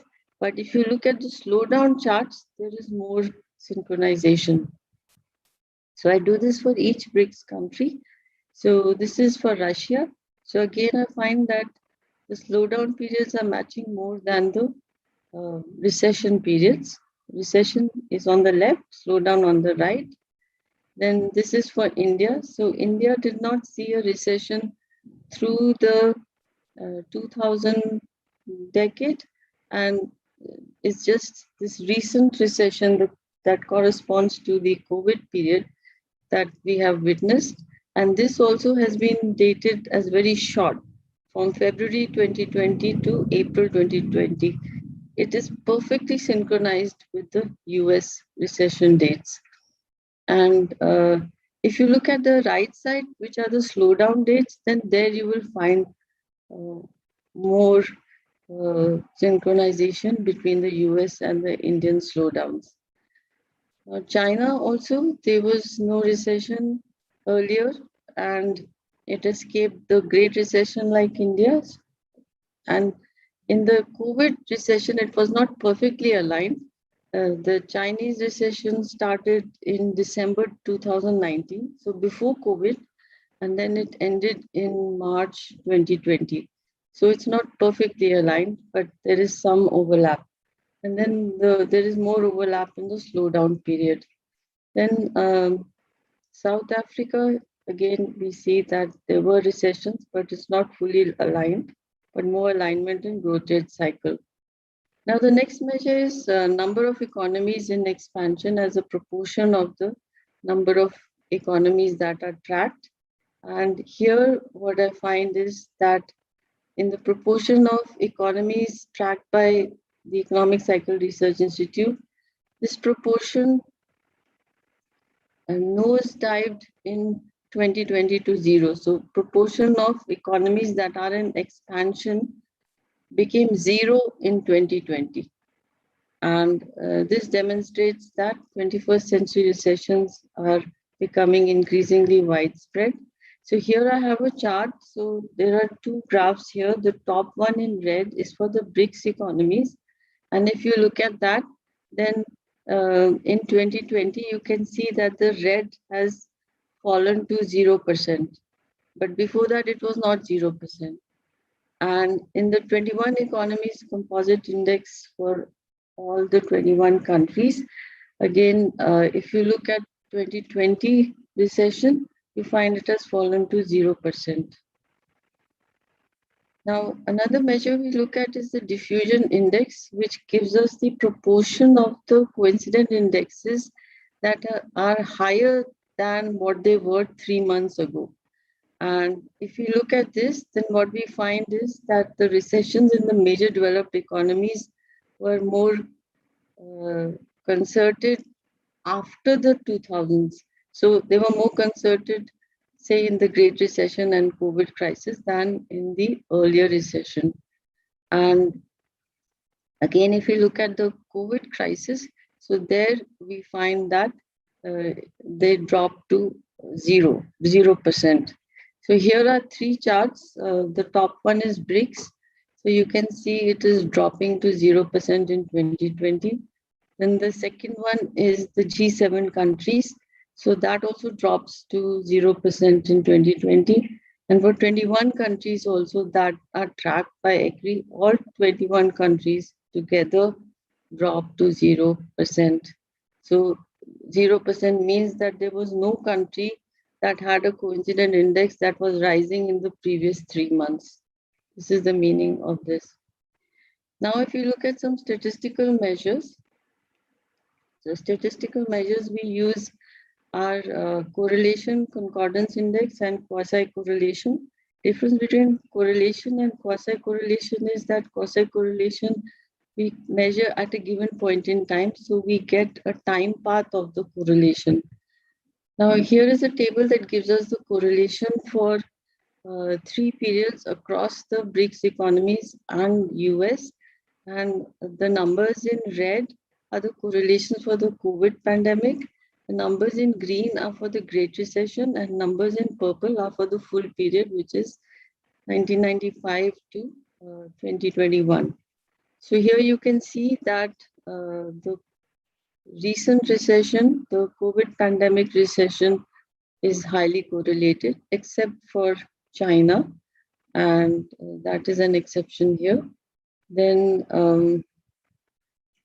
If we move on to the next measure, which is the concordance index. So concordance index, the way it is constructed, if we have a value 1, it says it is perfectly synchronized. If we have 0, means 0 synchronization. So here is a table that gives the numbers here. So again, red is for the COVID pandemic recession, green is for the Great Recession, and purple is for the entire period. So here again, you find that there is perfect synchronization in most of the country pairs, except the synchronization versus China, because Chinese recession ended sooner than the others.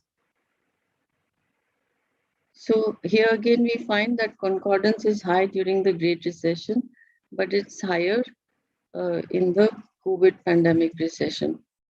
Then we look at the quasi-correlation. As I said, this gives you a time path for the correlations, the way it is constructed. So here I have made charts for the different countries versus the US recession. So US recession here is showing in gray because these were overlapping, so the colors are lighter. And the mustard ones are the BRICS countries. So this is for Brazil. So the quasi-correlations is this black chart. This is the bilateral correlation between Brazil and US. So you can see the spike in the 2020 recession period.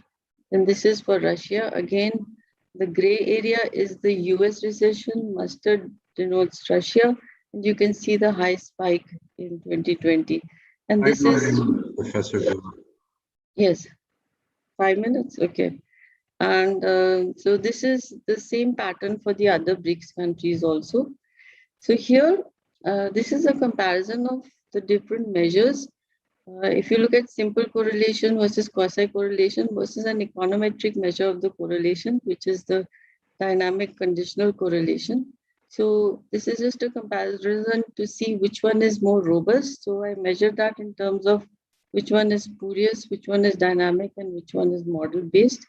And if we do this kind of comparison, then the DCC measure comes out to be theoretically the most robust. So what I do next is then estimate conditional correlations using a DCC GART model, and then estimate a dynamic panel data model to look at the synchronization of US versus the BRICS countries. And what I find is that the conditional correlations among the BRICS countries versus US increased during the Great Recession and also the COVID-19 pandemic, and this increases more in the latter period.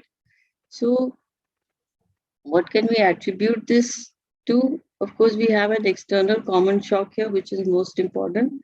At the same time, we had the same factors as the Great Recession, which is the trade linkages and the financial linkages, as well as supply chain disruptions. So to conclude this, what we can say is that the COVID crisis was accompanied by the most synchronized global recession in the post-war period, surpassing the Great Recession, but also tipping China and India into short but sharp recessions.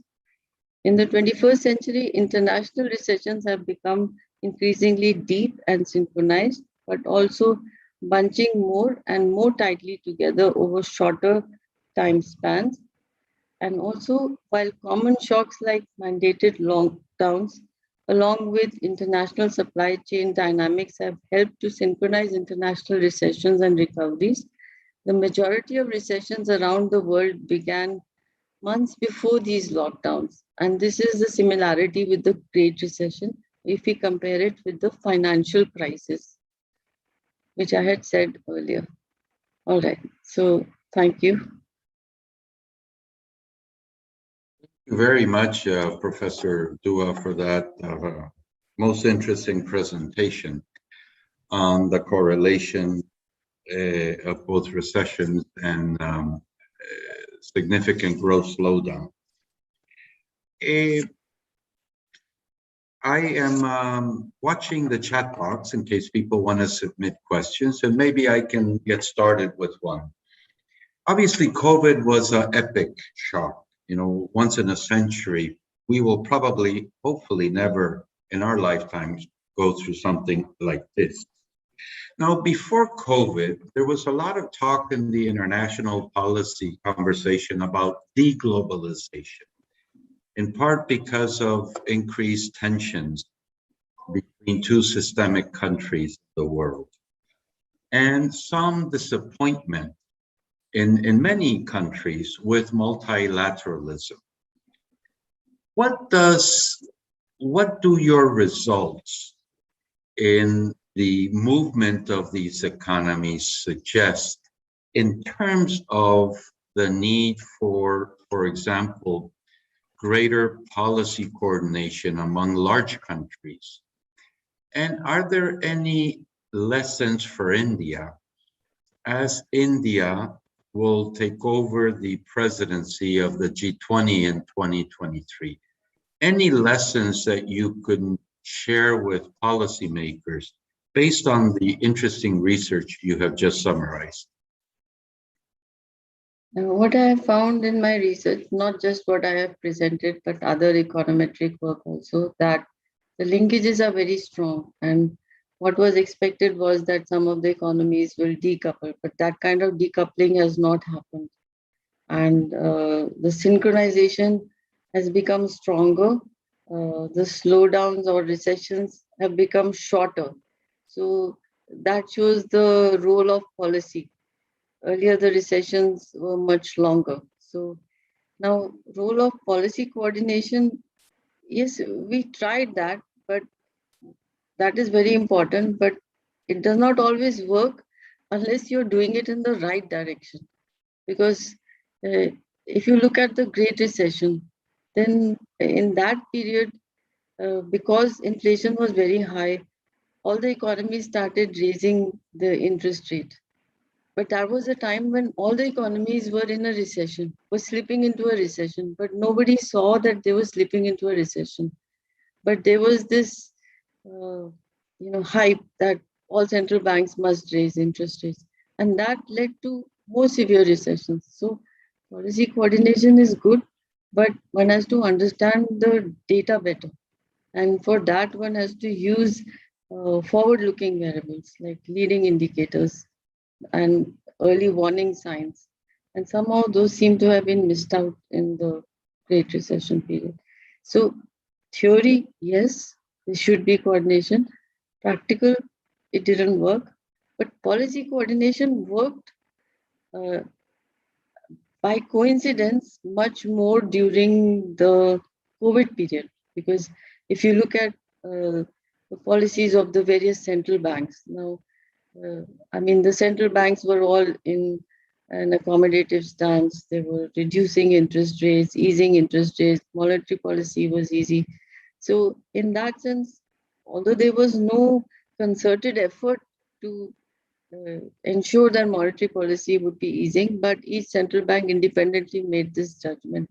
So in that sense, there was concerted steps taken, but not as a result of maybe just looking at what other banks were doing, maybe that helped to get an understanding of the global scenario. So my answer is that policy coordination will work if you have a good understanding of what is the actual dynamics of the global economy.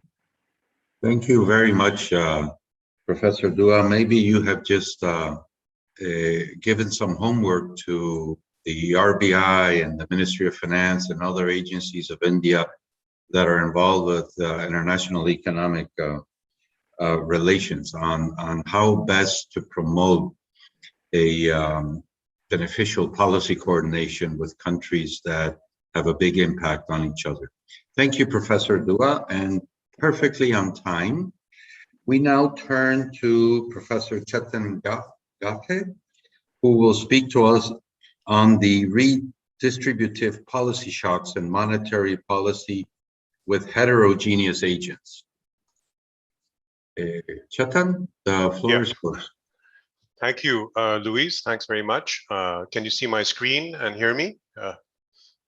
Loud and clear. Great. Okay, so I'm going to move from BRICS issues to more broadly EME developing economy issues. This is joint work with Ojasvata Behel, who's my PhD student, and Debdual Malik, who's a longtime co-author. So kind of a recent hot topic in monetary economics is the effect of heterogeneity. So the heterogeneous effects of monetary policy on consumption, for instance, across different consumption fractals or deciles of the population, the effect of monetary policy that could possibly be different across labor supply for different segments of the population. And this is a whole branch of work in theory, but it is also now increasingly being studied in the context of data. So in the spirit of that broad issue, in this paper, what we try and ask is that governments in many EMEs, and at one point even in advanced economies, when agriculture was somewhat primitive, governments intervened in agricultural sectors through a variety of ways. One of it may be through the ambit of ensuring food security. Sometimes governments announce national objectives, for instance, on enhancing the income level of farmers. So you may say you want to double farmer income in 5 years. But the more periodic high frequency intervention is through mitigating shocks such as rainfall shocks or maybe global commodity price shocks, which makes the government intervene and stabilize particular food commodities that may be an essential component of the basket of let's say, the poor. So we are going to call these interventions procurement and redistribution, redistributive policy shocks, because they involve typically the procurement of food and then the redistribution of this food either out of a buffer stock or procurement and redistribution via the market. And this is in general a nice area to be in. NKDSG models, of course, are now fairly standard, a central banking toolkit, but their application in EMEs are thinking about dual labor market issues, applications to informal sector issues, and even multi-sector extensions where you actually pick up some of the distortions of the agricultural sector are interesting way to think about the transmission of monetary policy. Now, let me give you two examples of what these particular interventions look like. So India, for instance, in 2013 passed a very ambitious National Food Security Act, which covers 2/3 of its large population, 1.3 billion people, and provides rice, wheat, and coarse grains at highly subsidized rates per month. And this is a huge, it's the widest, largest national food program in the world. So this is an example where the food subsidy rises because to provide this subsidized grain, the procurement of food needs to increase. And then, of course, the subsidized grain through the program happens only once you have more procured food. Again, the more high frequency type of intervention is a good example of this was the rice crisis of 2008. Didn't hit India that badly, but it hit many Southeast Asian economies. For instance, in the Philippines, the subsidy on just rice, one single commodity, rose about tenfold from 0.06% to about 0.8% of GDP. Indonesia, Bangladesh, Korea all faced a similar increase in the price of rice, and they all intervened in the market to redistribute food to the poor who were consuming these grains. And in India's case, you can see, so for those of you who are not from India, the Food Corporation of India, which is the main institution through which the food subsidy is dispersed. This is the food subsidy, the Food Corporation of India, but many states add on bonuses to incentivize states to produce particular crops via the minimum support price system. And the orange bars are the add-ons by the states. But it shows that over time, if you look at the food subsidy as a percentage of GVA, gross value added of crops, it's been rising and it's somewhat jaggedy. And you can see after 2013, there's a kind of distinct step up. It was happening before, but there's a distinct step up post 2013 in the disbursement of food subsidy. So the question is, are these types of interventions by governments in the agricultural sector, number one, are they inflationary? And if they are, or if they're not, how do we think about this analytically? And the second thing is kind of picking up on this trend in the literature, which tries to capture heterogeneity in the data and heterogeneity in theory, is how would consumer heterogeneity in the model, so for instance, we're going to write down a model where there are rich and poor households and two sectors. So we'll have an agricultural sector and a manufacturing sector. How do structural features of both these different types of entities interact to determine monetary policy's response to inflation when there is a redistributive policy shock? So the government may announce a procurement and redistribution scheme. It may be unanticipated because people don't expect the price of rice to suddenly spike up. And then if there's inflation, the central bank may respond. And then the question is, if we have a rich enough model in terms of a sectoral description and how we think about households, can we get a fuller picture on how central banks should respond and what are the effects on welfare, for instance, given these responses? And this is an ongoing research agenda that I have and I've been developing a set of papers on this. I don't have time to talk about the literature so much, but there's a detailed literature review in the paper. But it also, I think, feeds into how we should think about how central banks should respond to food inflation. So, the common refrain in India, or even in EMEs, often is that food inflation is driven by supply side shocks. These are likely to be temporary, and therefore the central bank should see through these shocks. Or the narrative sometimes becomes, well, let's check for second round effects, and once they get baked in, and there could be a possibility of wage price spirals, then central bank should respond. But our model is going to give more analytical structure to this kind of thinking and kind of argue that central banks should respond to food inflation. And whether they do or not depends on the response of these shocks on inflation. Now, I will quickly describe the model. So there's a little bit of algebra here. And what's nice about our framework is that we have a methodological contribution. So we write down a tractable, a two-sector, two-agent New Keynesian DSG model. So we're able to solve it out. And we're able to benchmark our results compared to the standard textbook representative agent New Keynesian model, Gali chapter 3, Aoki's famous paper, which has two production sectors, but one agent. Aoki's paper provides the rationale for why central banks should target core inflation and not headline inflation. And then De Bortoli and Gali, who argue that, look, writing down heterogeneous agent New Keynesian models are nice to understand the transmission of monetary policy. But if you want to understand how aggregate shocks affect aggregate variables, then two-agent New Keynesian models do a pretty good job as well. But their analysis is confined to two agents, and there's only one production sector. So one way to think about our paper is to think about extending De Bortoli and Gali to two production sectors and talk about these redistributive policy shocks. And our main result is going to be that redistributive policy shocks are going to be inflationary, and therefore central banks will respond. But despite generating inflation, the central bank's monetary policy can be welfare enhancing.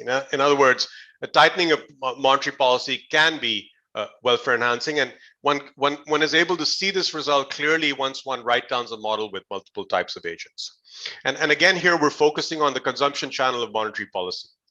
Okay, so I'll quickly describe the model.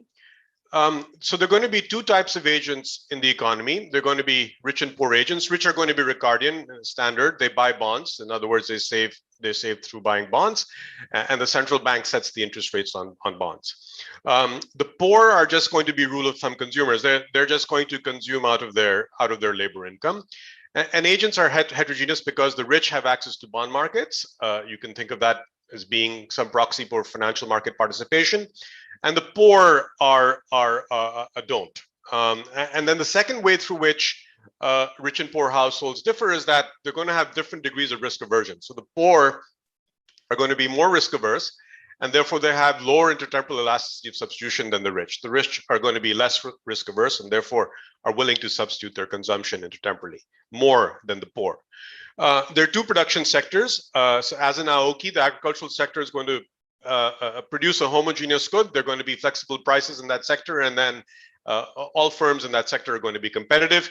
The source of price stickiness comes in the manufacturing sector, and each firm has some monopoly power, and they're going to be monopolistically competitive. And the way the redistribution and procurement motive comes in is that the government taxes the rich through lump sum taxes. It procures grain through those proceeds, and then redistributes a fraction of that grain to the poor, and then keeps some of it in a buffer stock. And the way that rich and poor agents in the model can be seen differently is that both the rich and poor agents work in the firms that are owned by the rich, but the poor agents don't own the firms, so they don't make dividend incomes. The rich agents do own the firms, so they make dividend incomes, and of course they make labor incomes, and the poor households only make labor income. So preferences are standard. K is going to be the index for rich and poor. There's disutility over labor. These are just standard preferences, but they are over. So K is going to be an index for RRP. It's going to be a Cobb-Douglas index over the agricultural good consumed by the rich or poor, which is the sub-index K, and the manufacturing good. And the manufacturing itself is a CES aggregator over different varieties of the manufacturing goods. So there are infinitely many firms over the 0-1 interval that make slightly differentiated manufacturing good varieties, and CMT is a CS aggregator. So consumption is over an index. Yeah, it's over an index of agricultural and manufacturing varieties, and we're going to assume that there are all varieties of the agricultural good are the same. So there's just one homogeneous agricultural good, but there are going to be different varieties of the manufacturing good. The richest budget constraint is they spend on manufacturing good, they spend on the agricultural good, they buy bonds, they make some bond income, they make labor income, they pay taxes, and they get dividends. And this gives you the demand function of the rich. And the delta R and 1 minus delta R gives you their relative demand proportions out of their total rich consumption. The poor now get a quantity of their total agricultural agricultural consumption by the poor, that's PAT, is going to be subsidized. So some fraction of what they consume is going to be given to them for free. So CS is the subsidized part of the poor's agricultural consumption. And this is an element of 0-1. So if it's 0.5, then 50% of what they consume of the ag good is free. So, and then the rest they have to buy in the open market. And that determines their total agricultural consumption. So the fact that there's a quantity subsidy over a homogeneous good means that there's a knockdown on their total expenditure on the agricultural on their agricultural expenditures. And what happens here is that the price index gets modified because of the subsidy, and this gives you the demand functions for the poor. So delta P and 1 minus delta P becomes the structural parameter. These are just the first order conditions. The fact that we have different coefficients of relative risk aversion play out here in the labor supply responses. I'll talk about that more later. And inflation in the model can be seen as being driven by the terms of trade. The terms of trade is going to be essentially PA over PM. That's the price of the ag good divided by the price of the manufacturing good, and manufacturing inflation. The redistributed amount is just going to be a fraction of the procured amount. That's the subsidized part that goes to the poor, and that's their relative mass in the population. And the shock process is just going to be standard. The only input that produces output is labor supply. Big A is a technology shock. This is bad notation, but big A and this index A here is technology in the agricultural sector, and then there's a technology shock in the manufacturing sector. I'm sorry, I'm going a little fast. I want to get to the main results. And we're going to think about these procurement and redistributive shocks as AR1 processes where there is some level of procurement, some steady state level of procurement, and then government intervenes and procures more because it wants to stabilize the price of particular commodity. I'm not going to talk about the calibration so much, but what happens is that the IS equation gets modified now. It ends up having a terms of trade floating around. So this gives you the output gap dynamics in the economy. The tilde variable is going to just be a deviation from the natural or the flexible price allocation. So you're all familiar with this part, and then this part is what comes because of the fact that we have two agents and we have two sectors. The central bank is just going to set the monetary policy rate based on last period's interest rate, inflation, and the output gap. And the inflation dynamics are going to look different from the standard Gali chapter 3. So inflation depends on tomorrow's inflation and the output gap, but now the terms of trade begins to float around as well. And so this gives you, again, how the addition of a second agent and two sectors changes the standard NKPC relationship. Now, this is important because the way through which monetary policy happens is through the consumption channel. This is just the standard Euler equation that tells you that households postpone their consumption when the real interest rate exceeds the natural level. But poor's consumption in the model now depends on redistribution, procurement, and it also depends on the terms of trade. If the terms of trade goes up, if the price of the agricultural goes up and this term is positive, then that's going to lead to a decline in the poor's consumption because they're going to consume less of the agricultural good. And if you have no procurement and no redistribution, then this term goes to zero. And if you have one sector, this term goes to zero. If both agents are identical in terms of their coefficient of relative risk aversion, CR and sigma P and sigma R are equal. And if this is a proxy for the subsidy, if this is zero, this becomes one, and you just have poor consumption mimicking rich consumption as a deviation from the steady state. So that's just the one agent, one sector benchmark. Okay, the details of the calibration are in the paper. Now, let me just run through 3 experiments which I think are interesting. And this is a applied theory paper, so the point is to identify what's happening in the mechanism. So in the case where there is an agricultural productivity shock, and we benchmark this against the two sector one agent Aoki JME paper, and this is our I won't talk about the green line, I'll talk about the red line. That leads to more agricultural output. That pushes out the supply curve of agriculture. That depresses inflation in the agricultural sector and reduces the terms of trade. Now, the value of the marginal product of labor is equal to the wage for profit maximizing firms. So, and that is just equal to the price of the agricultural good times productivity. Price is falling and productivity is rising, but it so turns out that the interaction of those makes the value of the marginal product of labor rise. So the red line rises. So you see an agricultural productivity shock leading to higher nominal wage. Prices are sticky in the model, so that leads to a higher real wage. So the first kind of thing is that positive agricultural productivity shock has a positive real wage effect in the economy. Now, that real wage increase by households has an income effect and substitution effect. It turns out that the income effect in our model dominates. The income effect strength is given by the coefficient of relative risk aversion. So the income effect says that I'm richer, so employment in the aggregate gets cut back. The substitution effect says, well, I'm richer, but and therefore the opportunity cost of my time has gone up, so I'm going to supply more labor. In our model, the income effect dominates, employment falls, but higher real wages also mean that households buy more of the manufacturing and agricultural goods. So based on the parametrization in the model, higher real wages because of this productivity shock boosts demand for the manufacturing good that pushes up manufacturing employment. And because employment in every period is fixed, that pulls out agricultural employment. So productivity shocks actually lead to a decline in agricultural employment, but they do lead to a rise in aggregate consumption, and they lead to a higher real wage. And they also lead to more employment in the ag sector means more output in the ag sector, and there's more output in the agricultural sector. So aggregate output rises, the output gap rises, manufacturing inflation falls, and this is the insight you get by writing two sector models, is that the inflation, which is a function of current and future expected real wages, discounted expected real wages, in two sector models is also, you also have to add on the terms of trade. So this thing is going up, but this thing is falling. So you actually get manufacturing inflation falling, despite the fact that you have a positive output gap. So that's what's different compared to the one sector, one agent framework. Aggregate inflation falls because manufacturing inflation has fallen, agricultural inflation is falling. The central bank cuts nominal interest rates, the real interest rate falls. Households increase their consumption through intertemporal substitution, and the poor also increase their consumption because there's no redistribution. And the terms of trade has fallen, which has made agricultural cheaper, so they buy more of the ag good and they boost up their consumption. So in this case, the productivity shock raises welfare.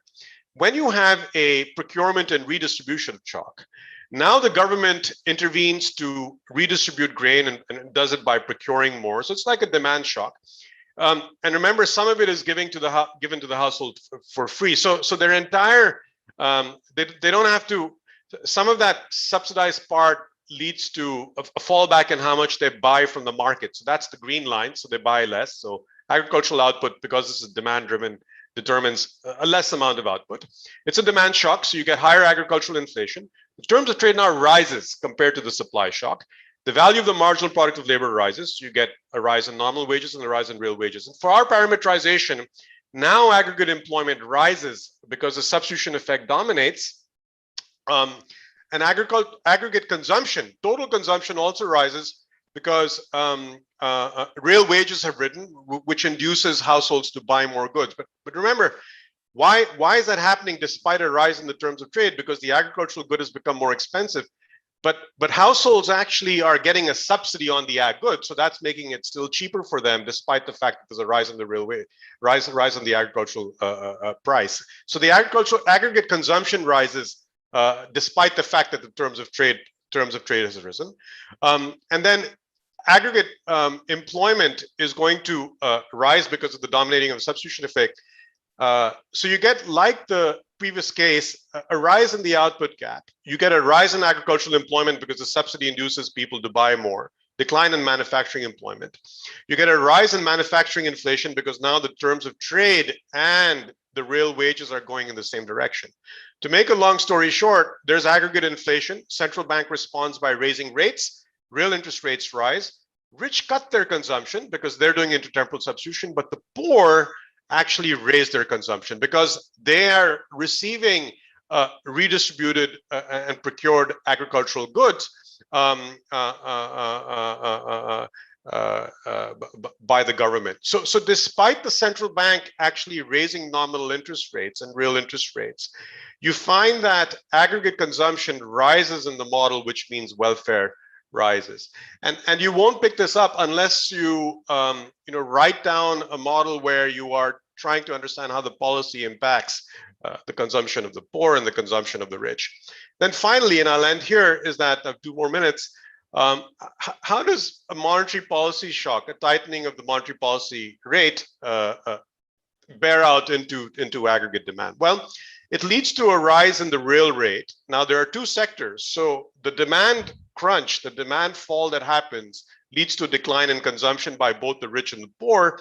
But the flexible price good, which falls by a lot because it's flexible price, it collapses and then it rises and it goes back. But the manufacturing inflation it collapses and because demand is less, but goes back sluggishly.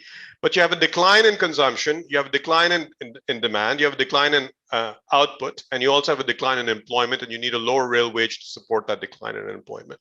You have a decline in the output gap. But because the agricultural good is a flexible price good, and because it's plummeted by more, what you see is that there's a higher demand for the agricultural good by people in the economy. So that actually pushes resources into the agricultural sector and pushes up employment. Again, a perspective you don't get unless you write down a 2-sector model. You typically try and understand this from aggregate employment, but you see this differential response to a monetary policy shock to sectoral employment levels. And of course, the terms of trade falls in the model. And the red and green line are, just focus on the red line for now, is our model. You see a plummeting in the terms of trade, and there's a rise in the nominal interest rate by assumption. So monetary policy shocks have real effects, and these are essentially driven by the terms of trade. So what we do in this paper is there's 2 contributions. One is hopefully to add to the discussion about how central banks should respond to food inflation, and this notion that that is temporary, that we should watch for second round effects is quite frankly journalistic.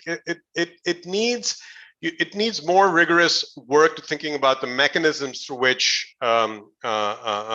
these channels operate.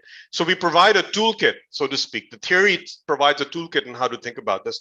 And the policy contribution, of course, is, as I said, is to think about more analytically about food inflation. And in the paper, we remember that this is the case that I've outlined is the case where labor is perfectly flexible across sectors. That's a long run case. In the short run case, when labor doesn't move, we get very similar implications. Central banks still raise interest rates and welfare can still rise.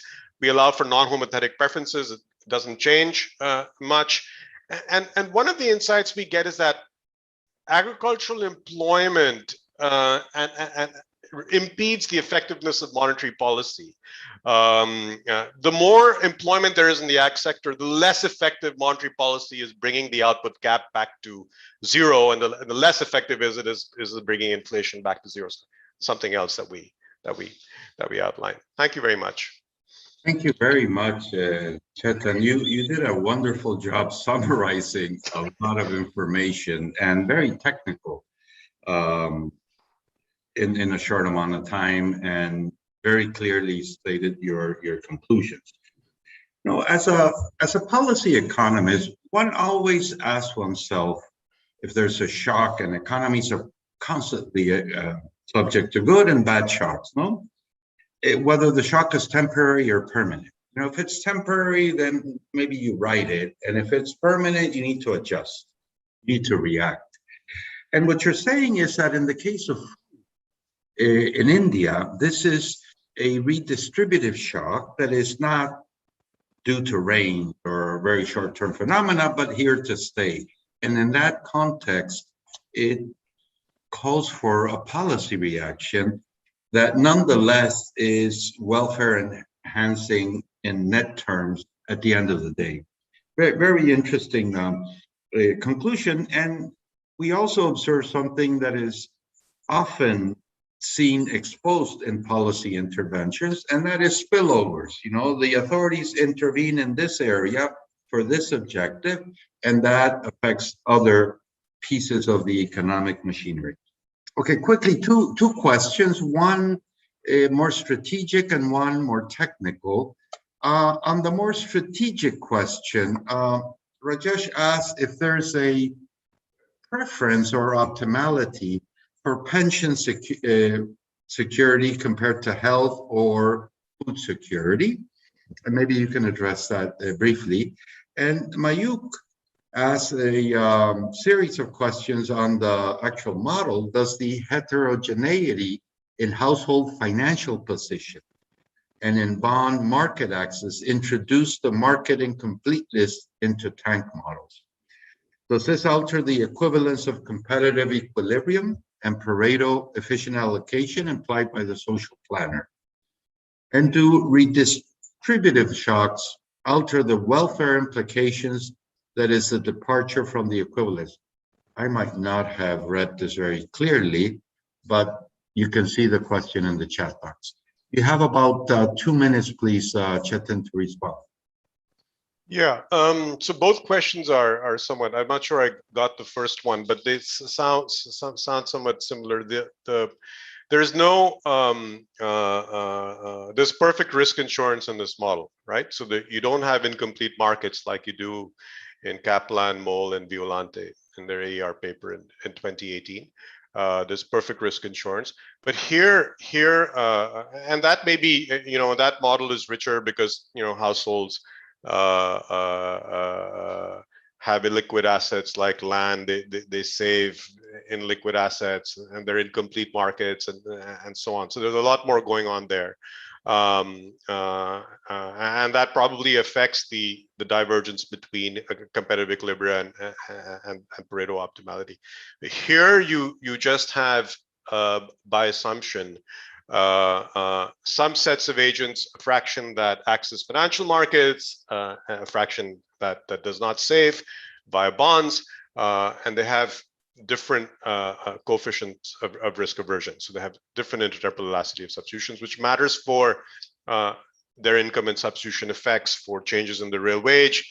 And changes in the real wage, again, are driven by the productivity shock plus the price index, the denominator part of the real wages is driven by the amount of the subsidy. So it's a slightly different thing here. And welfare here is we don't do optimal monetary policy.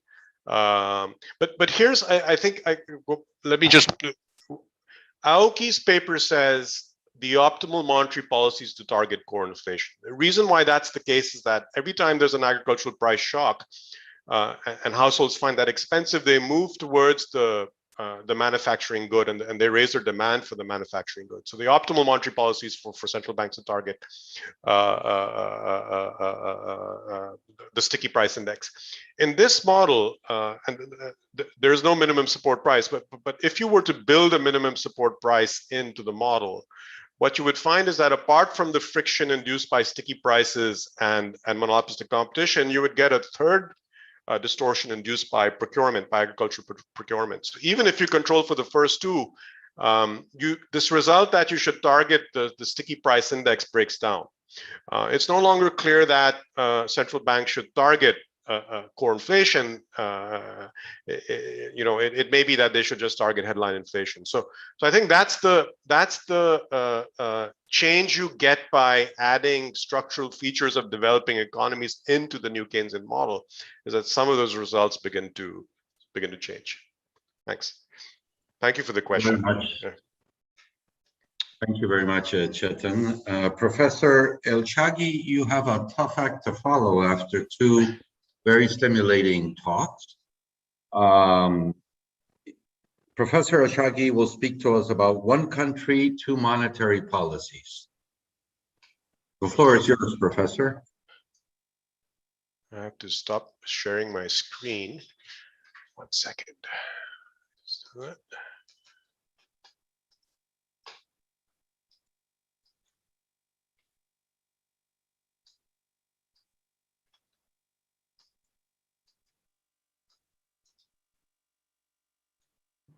Hello, can you hear me now? Clearly. Ah, wonderful. I think I was gone for a second. Okay, so thanks a lot for having me. It's a pleasure to be here. Actually, in a way, my paper is the perfect bridge between the first two. It's not exactly about BRICS, but it's, well, about China, so about one of the BRICS. And it is kind of related to monetary policy and inequality or poverty. However, more to regional inequality than to interpersonal inequality, but the two are obviously related. So this is joint work with two of my colleagues here from Henan, Jiang Lunan and Jiang Lin. And let's get right into it. So what's the idea? What are we talking about? So China is currently facing a problem. And the interesting thing is actually that I think quite a few of the major central banks are facing similar problems to some degree. So when you look at the eastern seaboard, like the coastal crescent of China with Beijing, Shanghai, Guangdong, Shenzhen, everybody's talking about house prices. Everybody's talking about a real estate bubble. And the central bank has worked hard. And actually also the federal government has worked quite hard to kind of keep that bubble from growing further, like to limit exuberance in the housing market. But basically, long story short, there's quite clearly a bubble brewing. So from that perspective, China would require monetary tightening to avoid overheating, specifically in the housing market, but also kind of in general. But then if you look at the Chinese hinterlands, which are still taken for themselves one of the largest countries in the world, the situation is very different. Basically, they're massively lagging behind in growth. And essentially, they seem to need more stimulus. You might see that as more a growth thing than a business cycle thing, but then assuming that you basically have the same production function, essentially they're behind potential, if you wish. So basically, they do need better access to credit, to loans, to facilitate catching up and, well, realizing their potential. So basically, at the very same time, the PBOC needs to conduct monetary tightening and monetary stimulus. And I believe that's actually a problem that quite a few central banks now have. It has been most discussed in the context of the ECB, obviously, where the Southern European periphery countries kind of still fighting with a debt crisis, and actually still, after many years, rather need an expansion, while Germany and the northern countries, even more than Germany, probably need a relatively tight monetary policy. And I would assume that to a lesser degree, the same holds true for the US, or pretty much for any central bank doing monetary policy for a gigantic country, or a gigantic policy, monetary policy union in the case of the ECB. But basically, conventional wisdom is that is not possible. That's what the ECB always says. There's one currency union, so there's one currency, there's one monetary policy.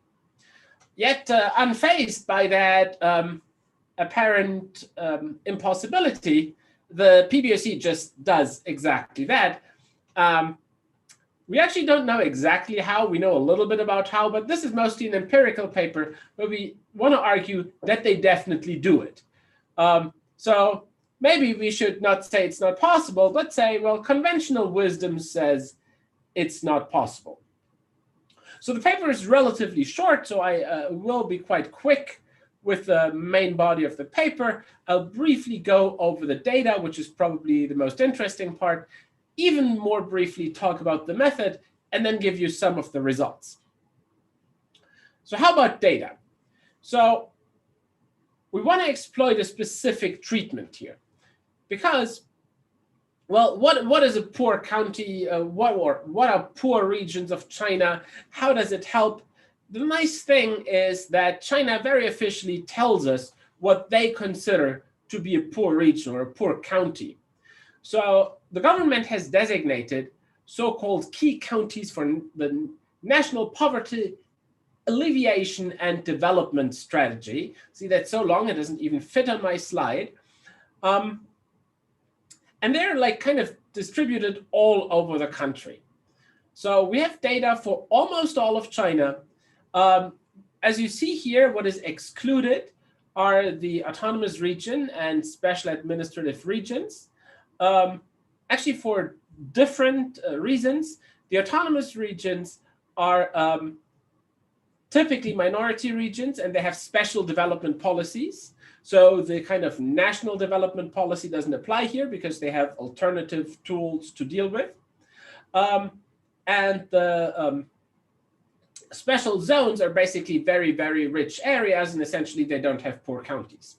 But in all the rest of the country, there is a combination of rich and poor. And here you see kind of a map with the distribution, and you generally see that in the western part of China, where the poor parts are, there are also more poor counties, while on the aforementioned eastern seaboard, there's pretty much nothing.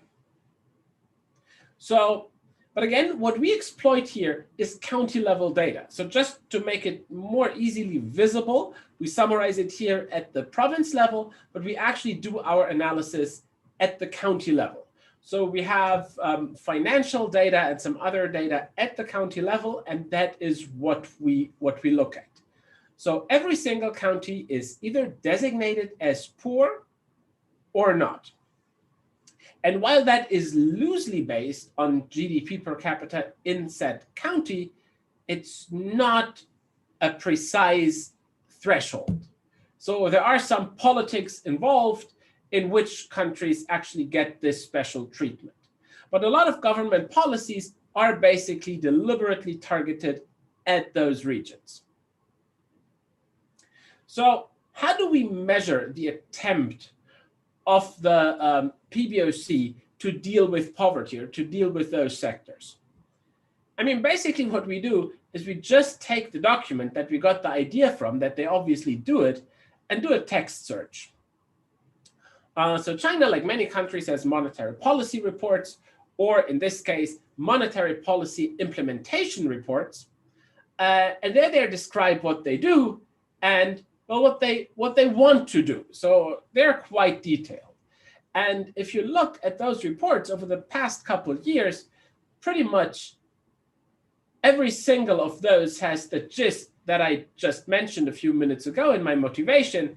On the one hand, they say, oh, we need to kind of curb exuberance. They like do things that limit housing purchases, that make it more difficult to buy houses on debt, that make it more general, that make it basically more expensive to buy a house, not the house itself, but the purchasing procedure.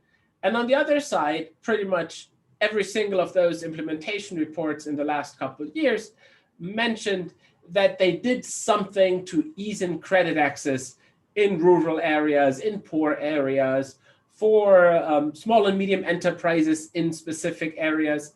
So apparently, it's very obvious that that is the goal. So this is also basically the best source to find, well, what they want to do. And luckily, Chinese, maybe even more so than English, but similar things obviously have been done for the Fed, is very structured when it comes to policy speech. So basically, the same words are repeated over and over again to kind of avoid misunderstanding. So what we do is we basically go through the last decades of those reports and just look for specific search terms that are associated with alleviating poverty. They come from a range of different areas. Quite a bit are agriculture related, for the simple reason that the hinterlands are still much more agricultural than the eastern coastal cities.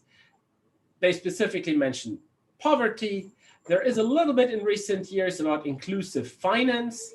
There are a bunch of development-related policies, and there are a few things where they talk about regional stuff, but from context, it's fairly clear that regional basically refers to regional with a specific focus on those poorer regions, so we also included those. So basically, we go through the text and look for every single one of those words and literally just count them. And to give you a summary of the results, that is basically what you find, not word by word, but in those categories I just mentioned a second ago. So if we split it by those 5 categories, this is the development we see over time. Unsurprisingly, agriculture, which also has the most words, has a very high word count. But specifically here in the later half of the sample, we see poverty more explicitly showing up and also development being mentioned quite often. So it seems that in the beginning, they chose to talk more about agriculture, and they are slowly but surely more clearly talking about the issue that they really mean to tackle, which is poverty or further development in those regions. So now what do we do with this data? Well, basically we run a simple, a very simple panel model actually, but if we want to be fancy, we can call it a fuzzy regression discontinuity design. So what we explain is loan growth. Mostly for the reason that loan growth is available at a relatively high frequency and county level production is not. So to see what's happening in those regions, loan growth is just much more convenient because it's timely. And obviously that is the channel that the PBOC specifically is targeting with its policy. Because it has been discussed a lot that fiscal policy and monetary policy in China are highly coordinated, but the PBOC is very much responsible for the financial side. So by looking at loans, we also make sure that we really capture that side that the PBOC is responsible for. And this is kind of like the main model. The second one is actually what we really estimate. So we take the poor dummy. We do not control for the poor dummy because that is not changed over our entire sample. So the poor dummy itself is captured by the county fixed effects. Then we interact the poor dummy with the policy. And because, well, the poor dummy is obviously related to poverty, but not just the same, we also include the interaction of GDP per capita and policy. So if I recall correctly, we just smooth this out to kind of be relatively even, but actually that doesn't matter so much because the relative position of counties does usually not change that quickly. Actually, this should not be here. This is not part of our main model.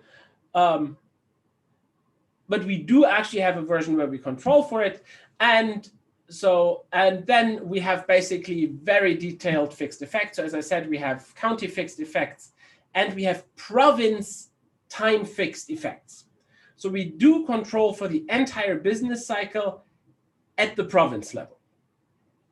So that is something we do. And again, then it's basically a standard diff in diff thing, if you wish, or regression discontinuity, but fuzzy, because again, in a regression discontinuity, you would basically have a step, a jump in the impact of regional income, so GDP at the county level here.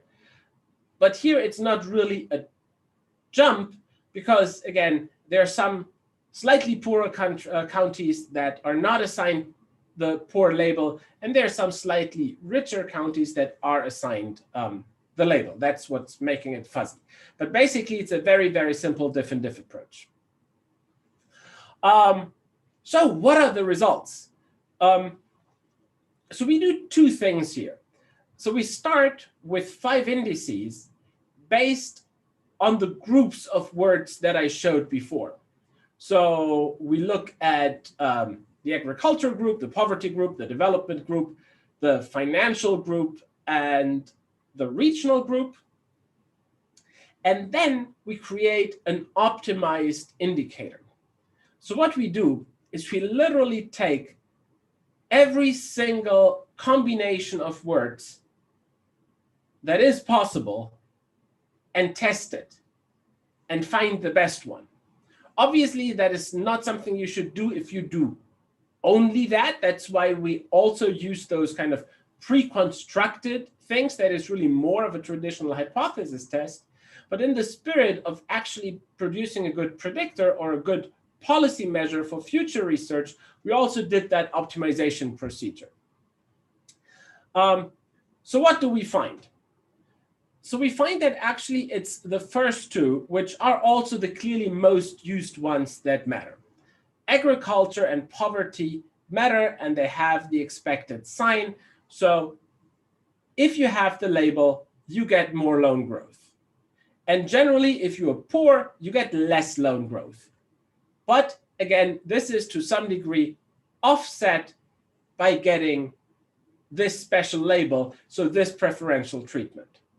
This does not seem to apply, well, specifically, sorry to kind of roll back here. So specifically, you get more loan growth conditional on policy by the PBOC that seems designed to foster agriculture and policy alleviation. The other words that we considered, regional, financial, and development, do not seem to make any effect. But you still see, we always find, obviously, the negative effect of the GDP interaction. A side note on the order of magnitude. Since it's pure word counts that are not normalized, the same coefficient means very different things. That's why down here, we actually report the standard deviation of our policy index, so of the word index, the word count index we use, to make sure that it's that you can kind of have guidance how to interpret it to get a similar order of magnitude. So anyway, so we find that, let me quickly go back to here. So we find that agricultural words are really important and that poverty-related words are really important. What's on the bottom here, not that important. but they're all not equally important. Partly because of redundancies, partly maybe because we overestimated in our selection of words how relevant they really are. But if you optimize an indicator and try to find the indicator using words that produces the best fit, then it's those three words: agro-linked, farmer or rural residents, and impoverished. Well, all in Chinese. I can't speak or read Chinese, so I can't actually tell you what they actually say, but those are our translation. So an indicator with those three words is kind of the best measure of the PBOC's desire to conduct monetary policy that helps impoverished regions. And again, that seems to work very, very well. We do find clearly more loan growth. So the next question is, does that maybe come from something entirely different? So we do look at a couple of other, we look at a couple of versions to subdivide the country in separate groups, and then run our same set of models for those subgroups individually. So we start with a simple geographic one to make sure that it's not that, or to find out where it comes from. So we take what is typically considered the West. We kind of combine the center and the northeast, so the middle income regions of China, and then the eastern seaboard. We look at fiscal spending. We look at the density of small and medium enterprises over China, and we look about the share of state-owned enterprises in the economy of different provinces to split our sample in different parts. So the sample split here is done at the province level. And then for every subsample, we run the very same regression I just showed you. And basically what we find, it's typically relatively robust. So the short message is our results are always the same, and there's usually not one subgroup driving things. We occasionally find a subgroup where we don't find significant results, typically still with the same sign, and typically that is the smallest subgroup, which really shows it's more like of a sample size issue than actually like a lack of effect there. 5 minutes, please. So basically we find that the effect we find, so that poor counties benefit more or have more loan growth if the PBOC says they want to conduct policy that is good for those regions. That is pretty much true all over China. It's true for counties or for provinces which have very low spending, and for provinces that have very high spending, which kind of shows that it's not only, at least, coordination with fiscal policy. It's true when there are few or many small and medium-sized enterprises, and it's true whether there are few state-owned enterprises located in that specific county or quite a lot. And again, we only see the one that's not significant is just one of the smallest groups typically, and still the sign fits. So the result is very, very robust. We have a couple more robustness tests in the paper with control variables, not too much because we have an extensive set, as I said, of fixed effects, but basically the results are very robust. So despite this conventional wisdom that a central bank cannot do that, the PBOC over the past 10 years or so has been very successful in implementing a policy that actually makes sure that designated areas of the country get higher loan growth if they want to achieve that. And that's not per se necessarily good or bad, but it definitely shows that it's possible and that it's working. And at very least, it shows that kind of this requires more research, because as I said before, there are kind of a lot of central banks now that have that issue, that they deal with more and more heterogeneous currency regions, or regions where they have to conduct monetary policy for. So the ability to actually vary the effects of monetary policy across those regions might be very valuable.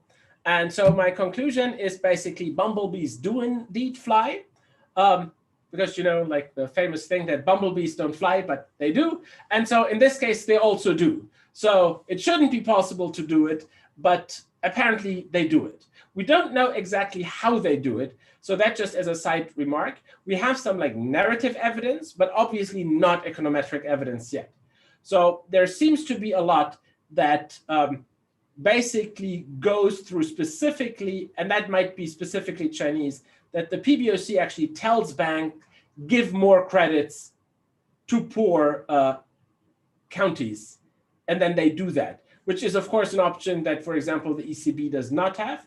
But a lot is also regulation, so that there are specific credit instruments introduced by financial regulators, which is part of the PBOC, that make it easier for people in those regions to get loans or to need less collateral, et cetera, et cetera.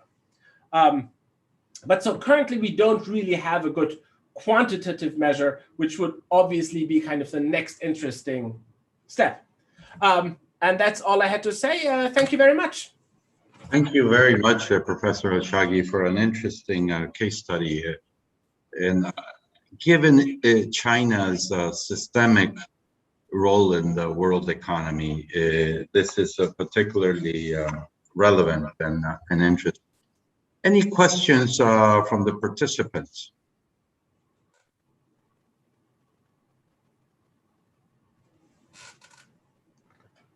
There is one from Chetan. You want to go ahead, Chetan, and ask it?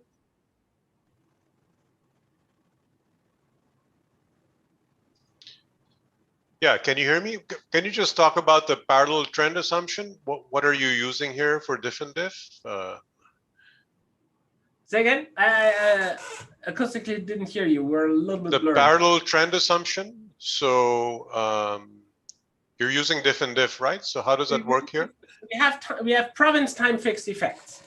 So that's kind of taking care of any trend up to the province level. So we shouldn't have, and that should also remove most issues with stationarity and related things, unless we believe there is really kind of a county level trend thing going on. That is something that we couldn't completely exclude. But we have, as I said, like we have county level fixed effects and we have province time fixed effects. Okay. Any other questions?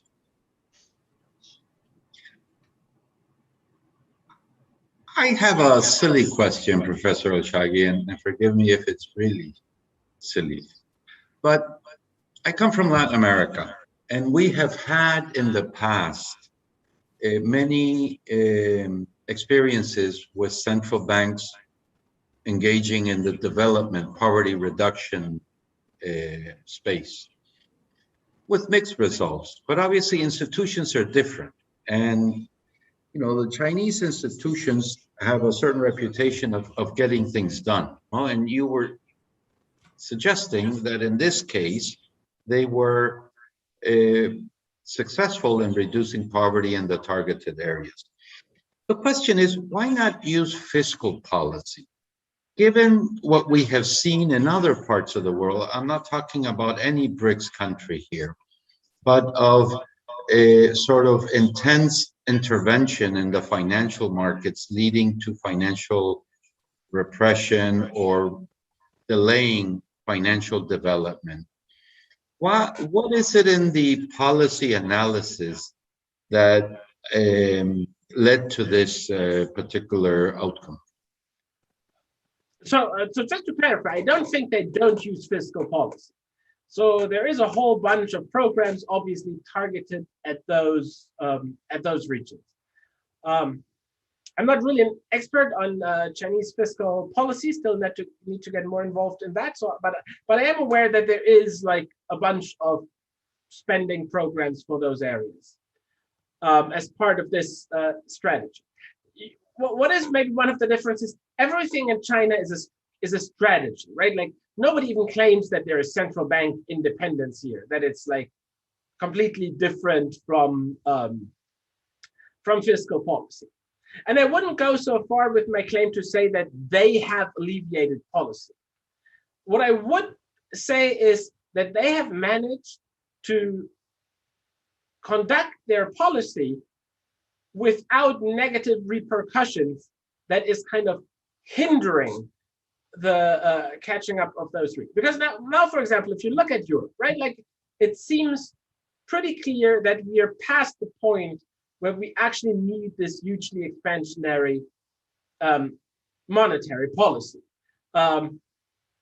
For a while, it might just have been Germany, but now it's a bunch of fairly populous countries.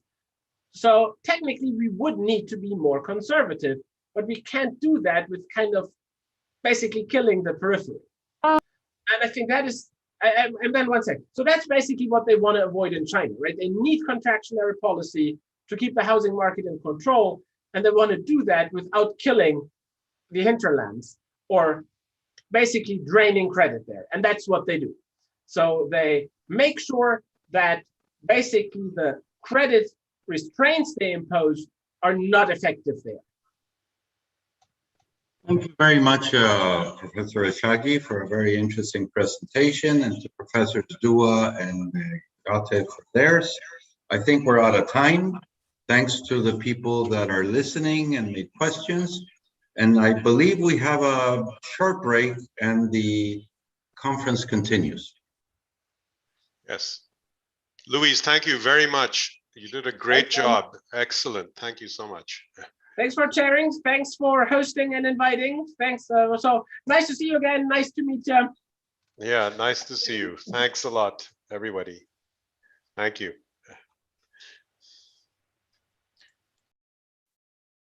So Pami, we have a pause for 15 minutes, right? So you're on mute, I think. So are we ready for the next session? Is Martin here?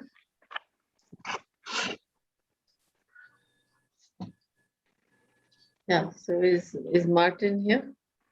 Let me check. I don't know. Yeah.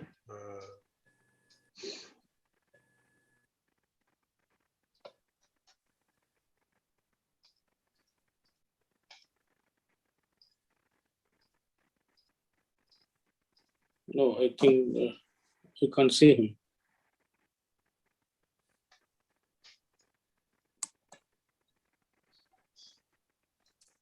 Okay, Som, is he here? I don't see Som either.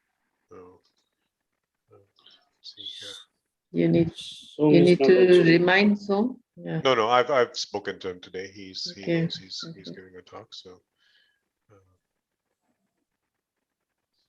I don't see Martin. Anyway, let's give it a few more minutes. Yeah.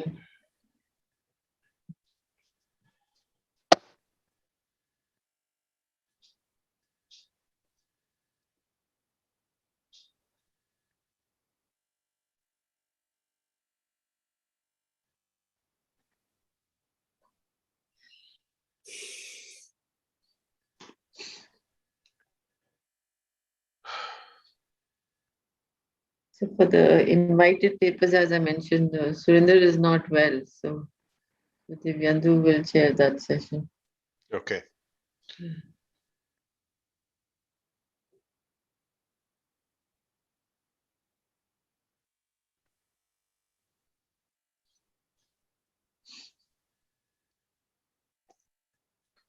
So I see Mariana Jansen is there.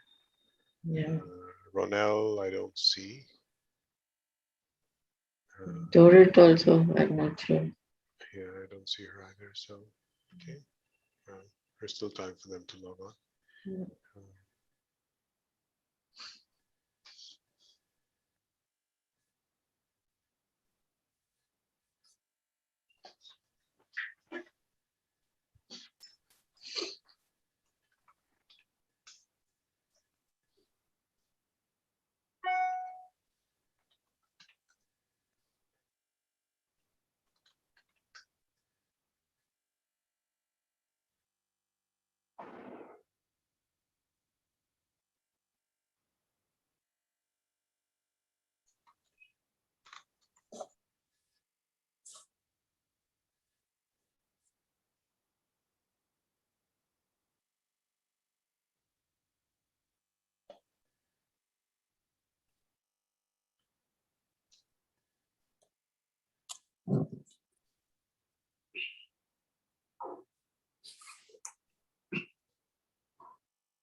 Yeah, hello, Martin. Yeah, he has joined. Yeah. Yeah, Martin's here? Yeah. Oh, yes, okay. Great.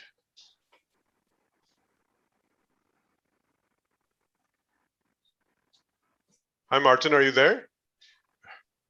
Yes, good evening, Chetan. Hi, how are you? Very well, good seeing you. Good to see you. Yeah, good evening, Martin. This is Pami Dua. Yeah. Very nice meeting, Pami. Yeah, very nice meeting you. I'm glad you could attend and participate and share this session. Delighted. Yes. Thank you for inviting me. It's our pleasure. Yeah. So we will start shortly. So I was looking at, I know more or less the bio of Professor Somanathan, but I'm not sure I received, is there an official blurb of what you will want me or he will want to say, me to say about him? That was in the website. It's in the conference website. Okay, then we go for it. Yeah.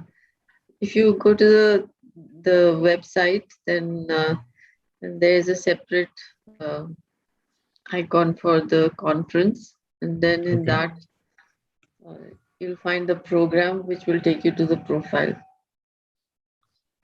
I'm opening that now. Yeah.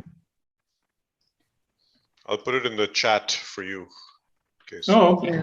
Yeah, that would help. Yeah. Yeah. Yeah, okay. That's good.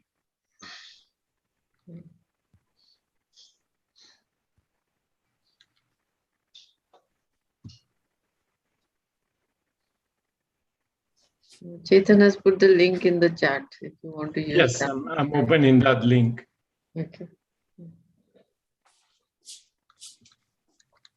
Yeah, I had it. I had not scrolled all the way to the bottom. Yeah. Okay. Yeah. All the profiles are after the program. So yes, I see that. Yes. Yeah. But they're clickable, so it's in. Yes, exactly. Yeah.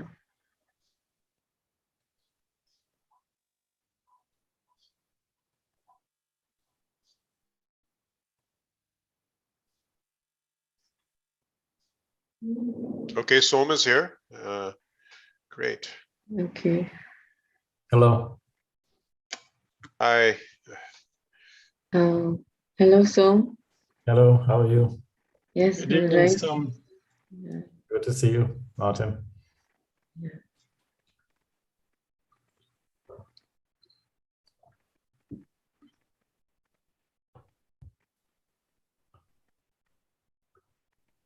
Thank you for agreeing to do the keynote address. My pleasure and privilege. I think it's all ours. Thank you.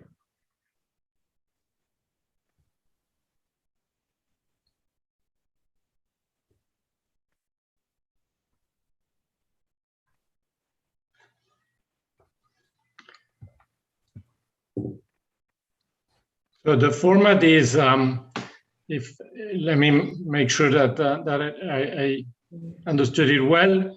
I introduce Som. There are 30 minutes for your presentation, 15 minutes for Q&A, correct? Correct. Yeah. Yes. Yeah. Total 45 minutes. So a few minutes will go in the introduction, then 30 minutes, then whatever remains for Q&A, approximately 15 minutes. Yeah. Okay.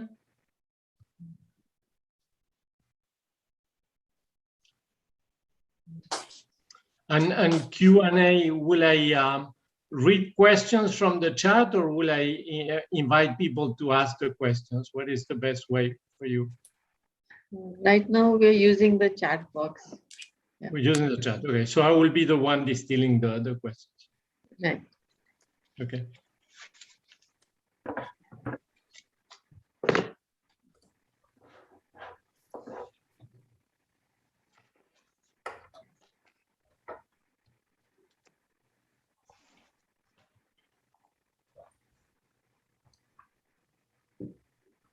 I think we have 5 more minutes. Yeah.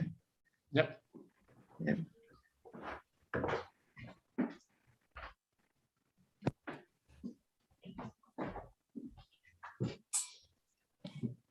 You have a presentation to share? So, Yeah, do you, would you like me to just test that out? yeah, that's what I thought. Yeah.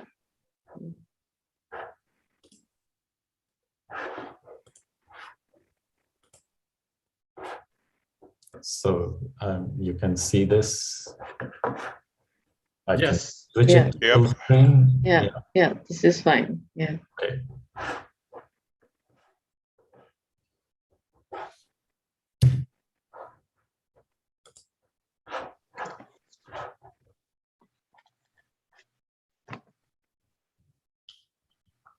So Martin, you're in Washington, DC or somewhere else? At this point I'm in Washington. Right. Oh, I see. That's daylight outside your window. Okay. It's a gray autumn day, but it's daylight, yes. And the conference started at a decent time for Brazil as part of the BRICS, but for Washington, it started like at 5 a.m. or something like that. So it's on the early part of the day. Somebody had to take a hit, and that was you. That's okay. This time is very reasonable. Yeah. So what is the time now there? It's almost a quarter past 8 in the morning.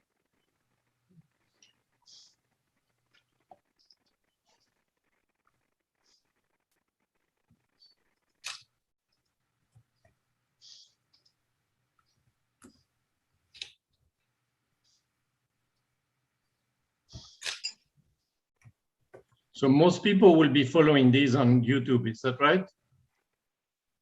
Yeah, it's kind of, I think, equally divided. Yeah. A lot of people. Yeah. Okay.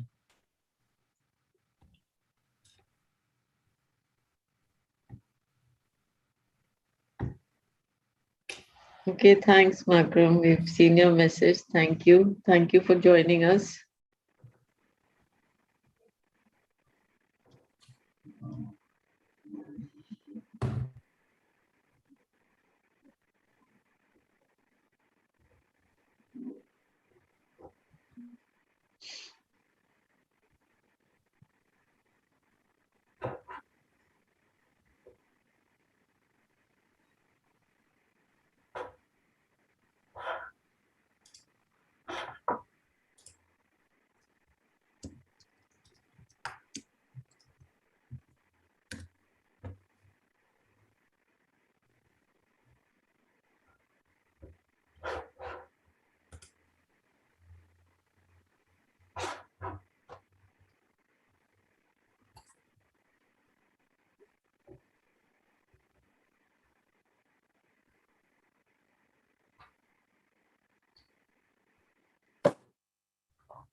Yeah, so we have about a minute, and then we can start. Will you say anything at the start, Pami, or I start immediately? No, you start. Okay. You can start immediately. Okay. You can give the speaker 5 minutes before their 30 minutes are up, just as a prompt, Martin. Okay, I will do that. Yeah.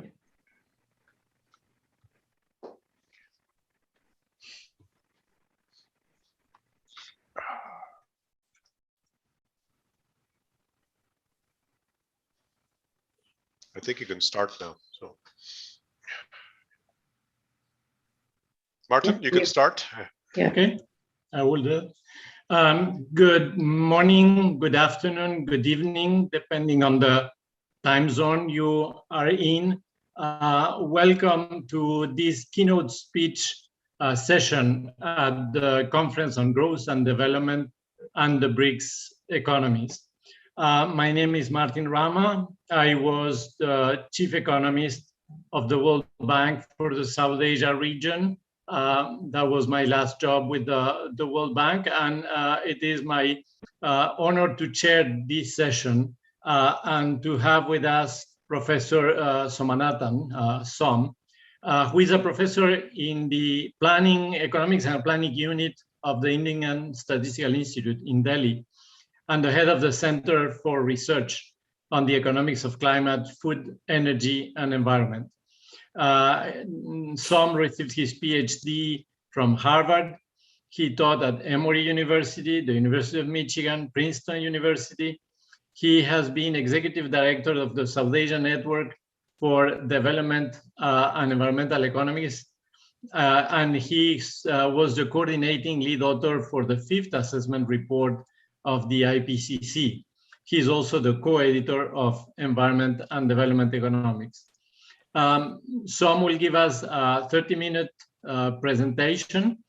After that, we will have 15 minutes for Q&A. Please put your questions in the chat.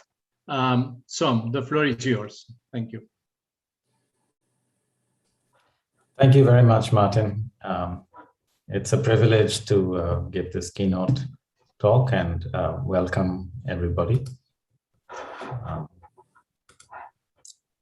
So let me just dive into it without further ado. So the title of my talk is Electric Stoves as a Solution for Household Pollution, Evidence from Rural India.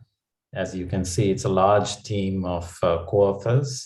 It's quite a complicated study with quite complicated data.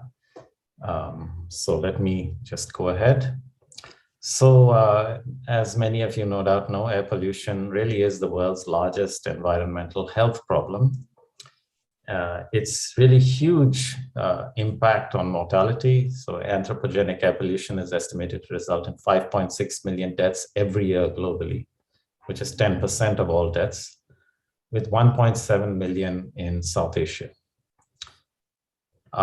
And if you want to compare that to COVID, you can see that global COVID-19 excess mortality in 2020 was estimated by the WHO to be about 3 million, right? So, and of course, COVID hopefully will not be with us at this scale at any rate forever, whereas air pollution is with us every year until we do something about it.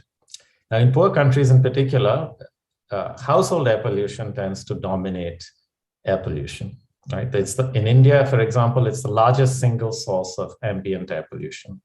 This is cooking and heating emissions from solid fuels. Even in China, which is an upper middle income country, there's much less cooking with solid fuels in homes. Even there, households are the single largest contributor to air pollution related mortality, right? Not to the pollution, but to the mortality. And the reason is that there's a very high exposure if you have the source within your house, okay? The dominant source of black carbon emissions in India is, once again, these household residential cooking fires. And black carbon is a problem, not only for health and mortality, but because it's creating a long-term problem in contributing to the acceleration of the melting of snowpacks, glaciers, and ice sheets.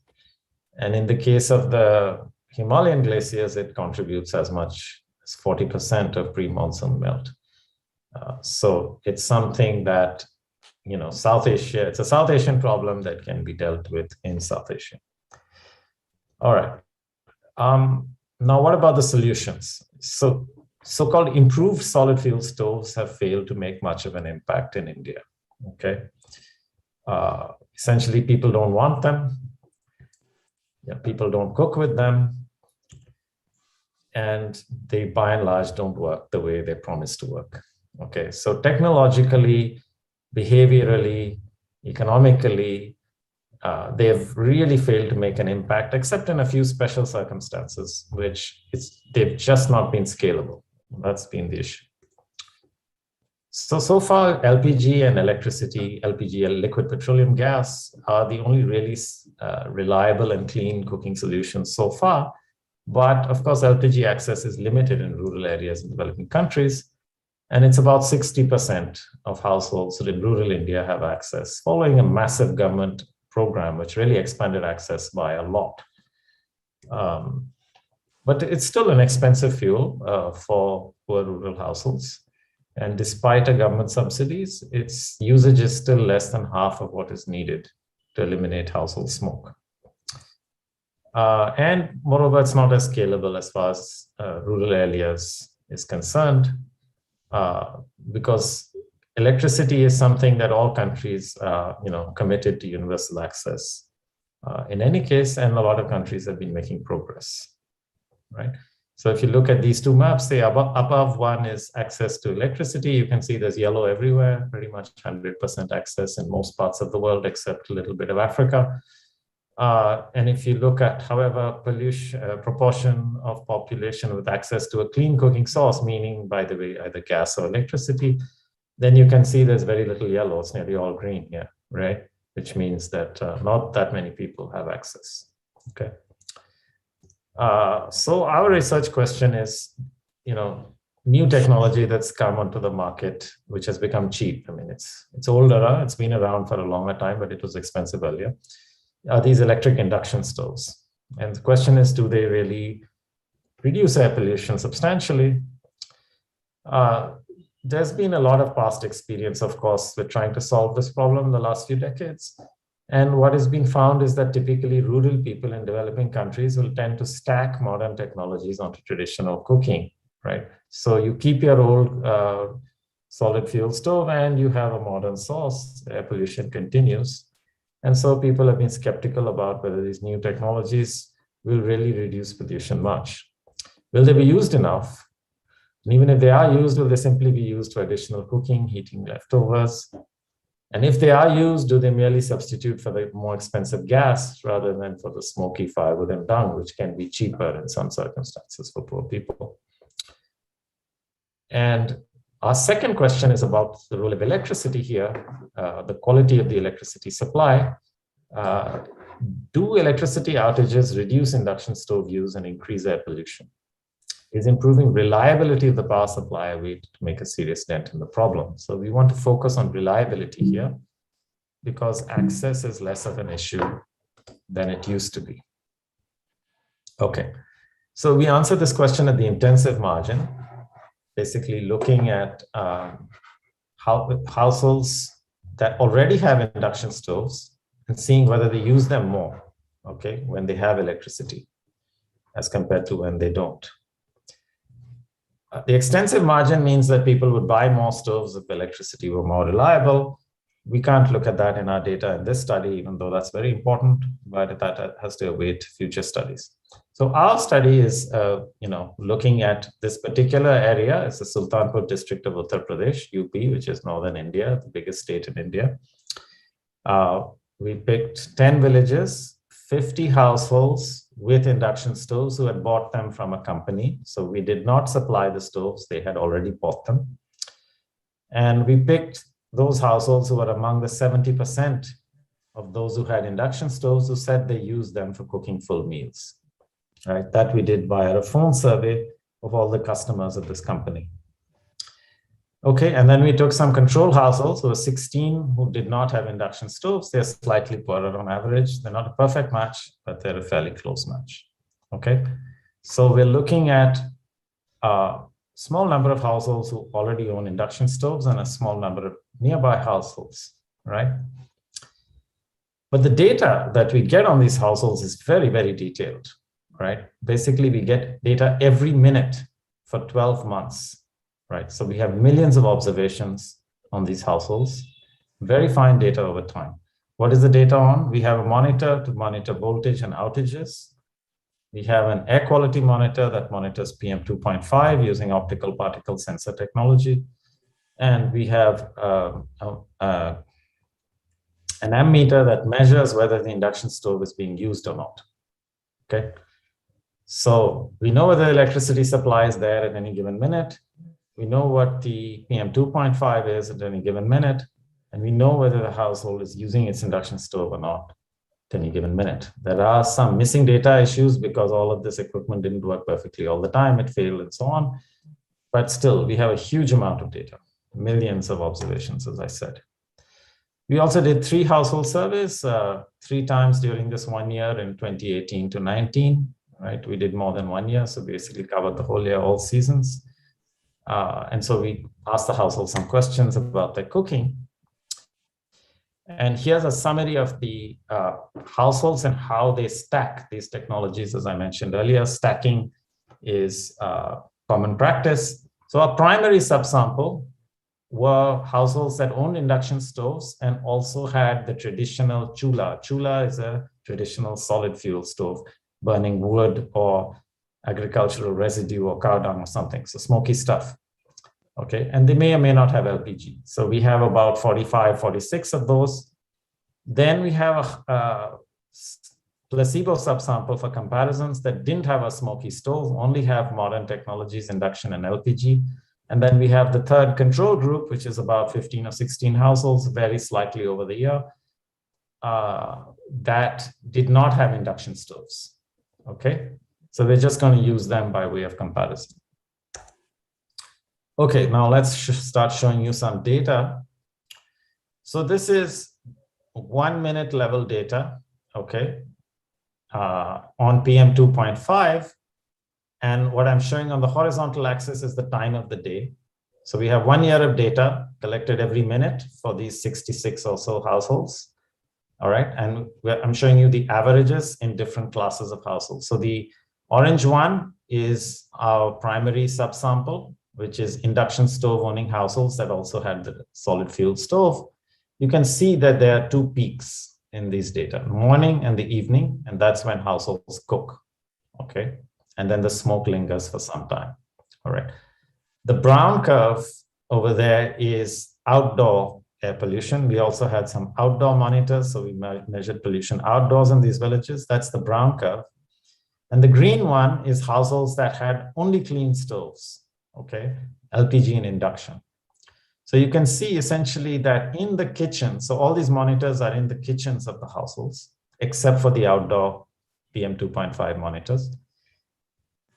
As you can see that if you didn't have a traditional stove, if you didn't have the chula, then your pollution level looks exactly the same as outdoor air pollution, pretty much, very close. Okay, in fact, a little cleaner sometimes, right? But if you owned a traditional stove, then you get these two huge pollution peaks, okay? And as you can see, if you didn't have the induction stove, then your peaks are somewhat higher, all right? Okay, but that might be because, of course, households are different from each other and so on, but we'll come to that in a minute.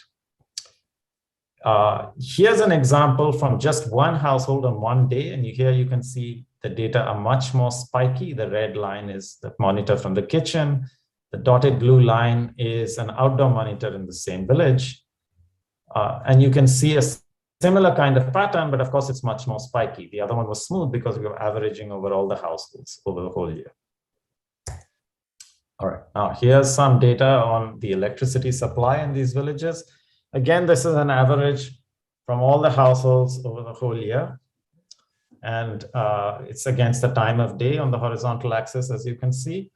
And it's the percentage of the time that electricity was available, averaged over all households over the whole year. You can see that the electricity supply is highly unreliable, right? A lot of the time, more than half the time in the middle of the day, you don't have electricity, okay? And those two vertical dotted lines are roughly when households cook morning and evening. Okay, nothing special about this sample of households as far as electricity outages are concerned. If you look at reliability, which is the right-hand side of this graph, from a bunch of African cities mostly, you can see that reliability is very low, okay? So nothing special about our sample with regard to uncertain electricity supply. Okay, now I want to turn to how we're going to look at the effect of electricity on induction stove use first. First, we just want to look, this is not of primary interest, it's kind of obvious, but I'll just want to show you the pattern. So basically, I'm going to look at the share of the hour that electricity is available, look at that, the effect of that on share of the hour that induction stoves are used on average. From a regression equation, don't worry about the maths. But basically, all the regressions include fixed effects for households, for hours, seasons, interactions of those. So that basically what we're comparing is, we're comparing the same households to each other on different days at each time of the day. So let me show you the figure. This is the effect. So this is the marginal effect of electricity on induction use, so to speak, okay? Again, time of the day on the horizontal axis. On the vertical axis, what you're seeing is that if electricity is available, by how much does it raise the probability that the induction stove is used? You can see that there are these two peaks, morning and evening. That's when people cook, okay? So the elasticity is about 0.1, right? Like during the cooking times, and it's quite low at other times, okay?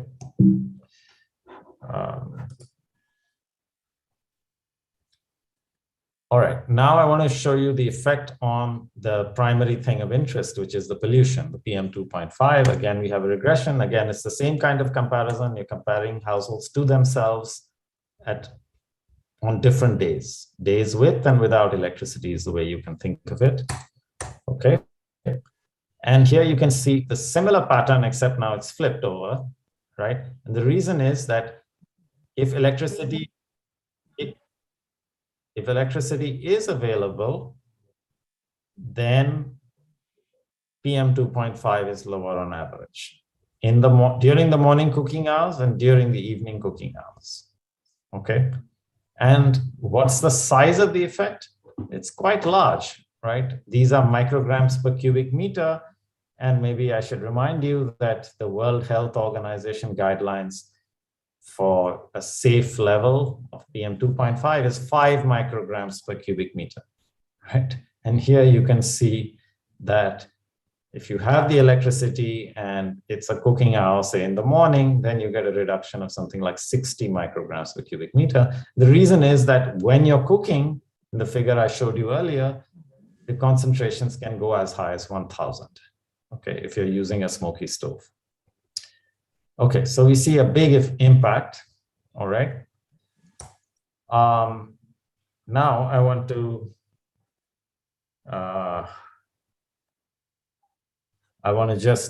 this is basically a robustness check. It's a technique called lasso. Let me not go into the details. But the idea is that you basically look to see which of these hours of the electricity shares are significant predictors. And the answer is basically they always are, except for those at 6 a.m. and no, okay? So the conclusion is fairly robust. This is the same same equation for the subsamples that did not have solid fuel stoves. And here you can see that the 95% confidence intervals are pretty much intersecting 0 most of the time. And you don't see the stark pattern of dips in PM 2.5 when electricity is available in the morning and the evening. Okay, we can check that with this lasso estimator, and we can see none of these times of day is the electricity share, good predictor for this sample. However, even in this sample, you can see that if there's electricity, they're going to use the induction stoves more in the morning and the evening. So they're not special in that regard. It's just that because they didn't have the smoky stoves, it's not reducing pollution.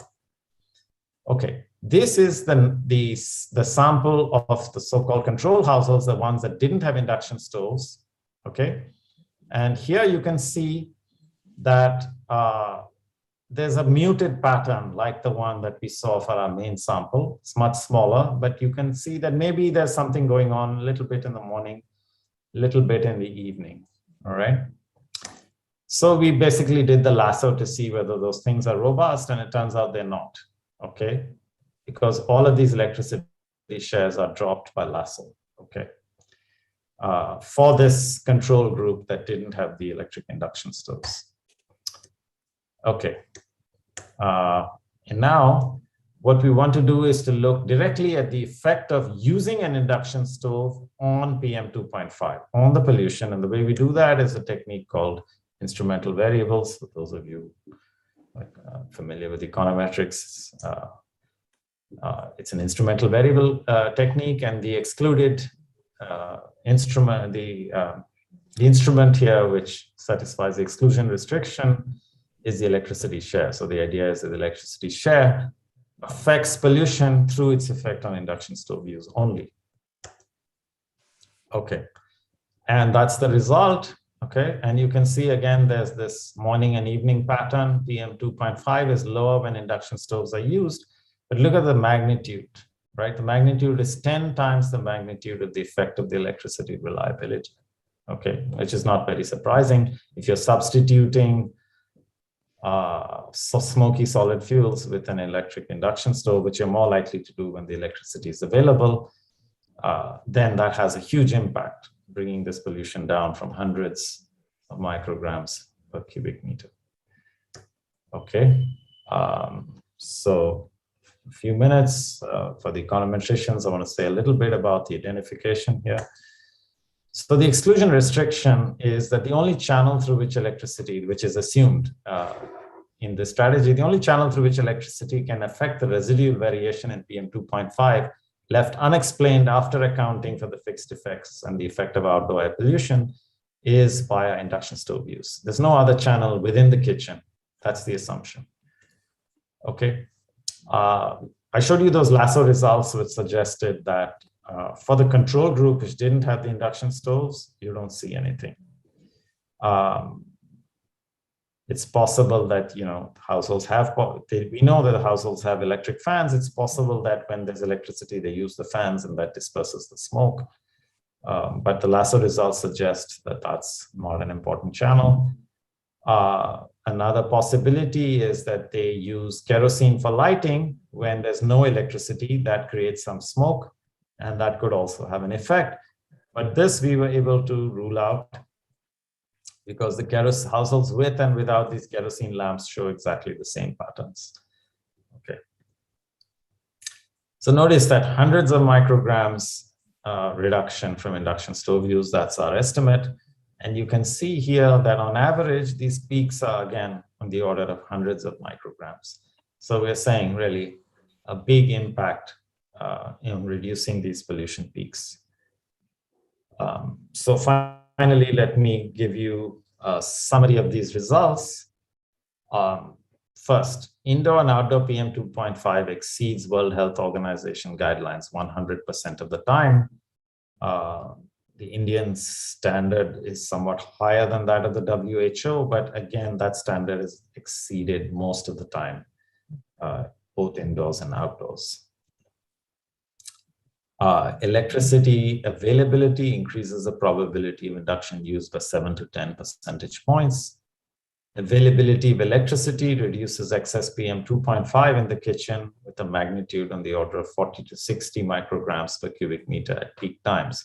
And once again, I want to emphasize WHO guidelines for a safe level of PM 2.5 is 5 micrograms per cubic meter. So we're talking about big, big reductions. And induction stove use reduces kitchen PM 2.5 by about 200 to 600 micrograms per cubic meter during the morning and evening cooking times. Okay. And finally, I just want to say a little bit about what does this imply, you know, larger policy terms. First, induction stoves are a new technology in rural areas and poor countries. Okay, they're not widely used. In northern India, rural northern India, induction ownership is only about 1% of all households. Right? So there's a huge potential for expansion. Southern India has much better electricity supply on average. So for example, in Tamil Nadu and Kerala, the latest surveys by CEW from last year show that rural Tamil Nadu, rural Kerala have induction stove ownership of about 8 or 9% each. And in urban areas, it's maybe about 20% each. So there's much higher penetration in those states. Okay. Does suggests a potential for big effects on kitchen air quality and also on ambient air quality, because what smoke that starts in the kitchen does not stay in the kitchen, right? We saw that in those graphs. The ambient air pollution and the kitchen air pollution, if you don't have a dirty stove, basically tracks each other very, very closely. Improving the electricity supply and promoting induction stoves could go a long way in tackling this really difficult problem that, you know, we fail to make much headway on for many, many years. And finally, I want to point out that in our particular sample of households, these households faced a zero marginal price of electricity. They paid a flat monthly charge. The electricity wasn't metered. So the more they used the induction stoves, it didn't increase their bill. It was the same, stayed the same. And an incentive like that is probably very, very important to encourage use. So it's probably a good idea for the government to sort of have a policy where it would say that we will reimburse you up to a limit, something like maybe 60 to 100 units per month for whatever you spend on your electricity. Beyond that, you pay whatever the regular rate is. Right? That would be a good policy because it will encourage use for really important uses like lighting and like mobile device charging and cooking. It would be enough for all of those without encouraging excessive wasteful use for higher levels of use for devices which are not so important. Okay, so I think that's pretty much what I have to say. So I will stop there. Thank you. Thank you, Sam, and thank you for not only a very clear presentation, but also sticking perfectly to the time allocated. So we now have something like 15, 20 minutes for questions and answers. Please put your question in the chat while you think. I may start with a question on my own. I have several, but let me start with a question on my own. One issue I will have for you to perhaps elaborate is your sample is huge in terms of minutes, is not huge in terms of households. Said that you have, and which is understandable because what you did is very demanding in terms of how the research was implemented. Any concerns that the choice of state, the choice of households may influence your results? At some point you refer to Kerala, you refer to other states, suggesting a different environment. Well, so just to recap, what we're estimating is basically saying, well, for these households, within this sample of households,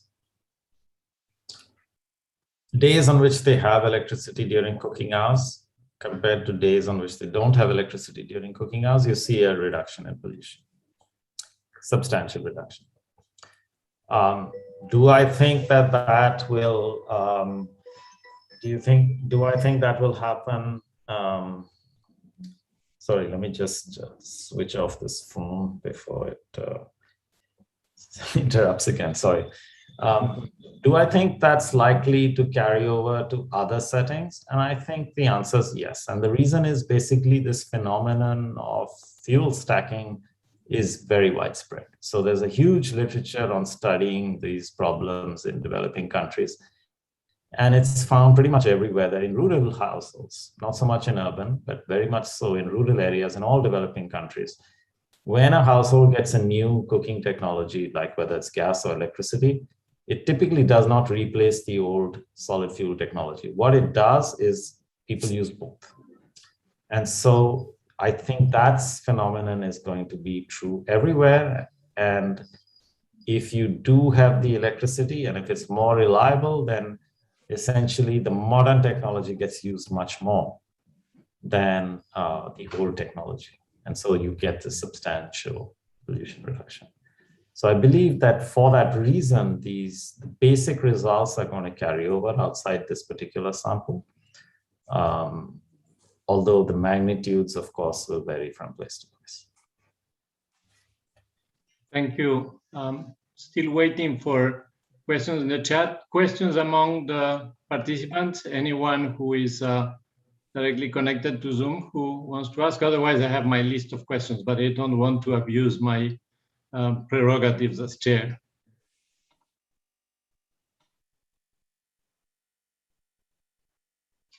Okay, so while we wait, let me ask you one more. So these induction stoves are clearly an alternative, but you mentioned that the pollution doesn't stay in the kitchen. And so have you thought, or is this something in the literature about other alternatives like small fans to quickly clean the air in the kitchen or things like that? Is this something that has been considered, or is really the induction stove the alternative? Yeah, I don't want to overemphasize the induction stoves. I mean, it's one electric cooking technology. There are others, right? I mean, and so the fans, of course, sure. If you have electricity, you can use a fan. If you don't have it, you can't. So I think that what I'd like to say here is really it's the reliability of the electricity supply that we see. That's what I would take away from this study is most important, right? So even if people are only they're still cooking in the old way, but they have an electric fan, which is quite a cheap device. Every household in our sample, and this is a poor part of India, had one of those electric fans. So even if that's all they're doing and they're clearing the smoke out of the kitchen, it is going to improve people's health substantially. Of course, it's not as good a solution as eliminating the source altogether, because the smoke just goes outside, right? And then it'll come back in. So basically, it's not only you're going to be polluting outside anyway, right? Right now, we're sitting in a pollution cloud in New Delhi. A lot of that is coming from burning of stubble from crops at this point. At this point in time, the fact is that throughout the year, the biggest source is really these kitchens, right? This is an exceptional time when the biggest source is coming from burning stubble in the fields, but just putting the stuff outside, it's better than nothing. It will improve health. It will reduce exposure, but it's much better, of course, to replace the source. And what our results suggest is that the reliability is operating largely through this channel, right? People are using a new cooking technology. Induction stoves are what happen to be popular in India. There are other countries where other technologies are more popular. So for example, Bhutan, which is another South Asian country, but with a different geography, mostly mountainous. They have some low-lying plains area as well. They have recently, in the last 20 years, dramatically improved the quality and quantity of their electricity supply. And the result is that they have vastly increased the amount of electric cooking going on. That has resulted in reduced firewood consumption. And there, the technologies that are used mostly are rice cookers and curry cookers. So just specialized devices you just plug in and you can cook your rice, you can cook your dal, you can cook your curry, you can cook your meat, whatever, in those things. And that's what works for them. So I'm agnostic about the particular thing, right? I mean, you go somewhere else, something else. But the larger principle, I think, is that these electric cooking technologies are clean, they're convenient, they're fast, they're easy to use, but they do depend on knowing that you'll have the electricity. Okay.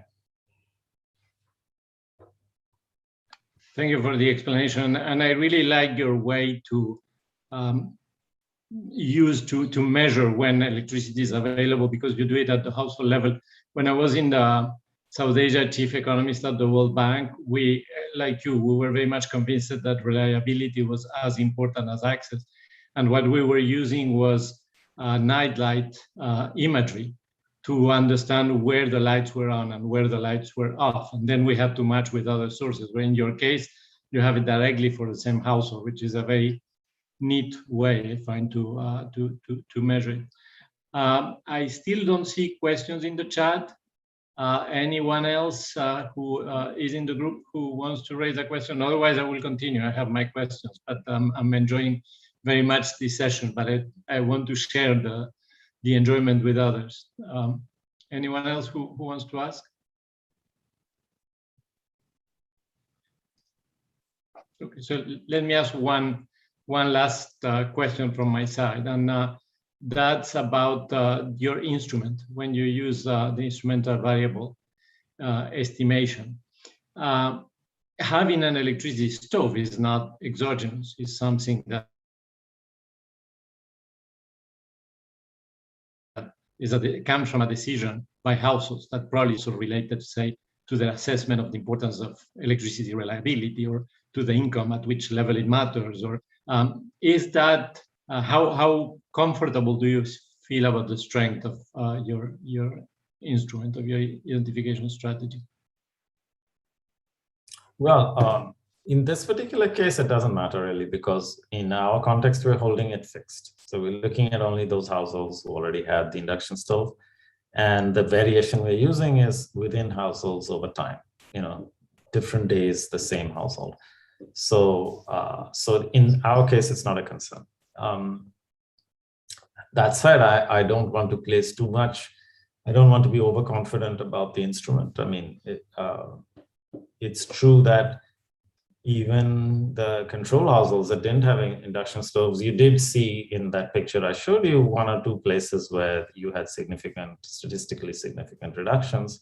Now, those are not robust. They go away if you use a robust estimator, but still it's possible there's something else going on. I don't want to, I don't want to claim that this instrument is perfect. It probably isn't actually. And maybe therefore we're slightly overestimating the effect of the induction stove, that channel, the induction stove channel, as opposed to maybe electric fans, as you pointed out. So yeah, I guess that's my answer. In future research, it's really important to look at how much improvements in reliability will result in more electric cooking device purchases. Will people buy electric kettles? Will they buy induction stoves? Will they buy rice cookers? And so on. But this study can't do that. This study, we were trying to just nail down the identification by fixing the households and just using high frequency temporal variation. Yeah, very clear answer. Anyone else? Last chance for a question.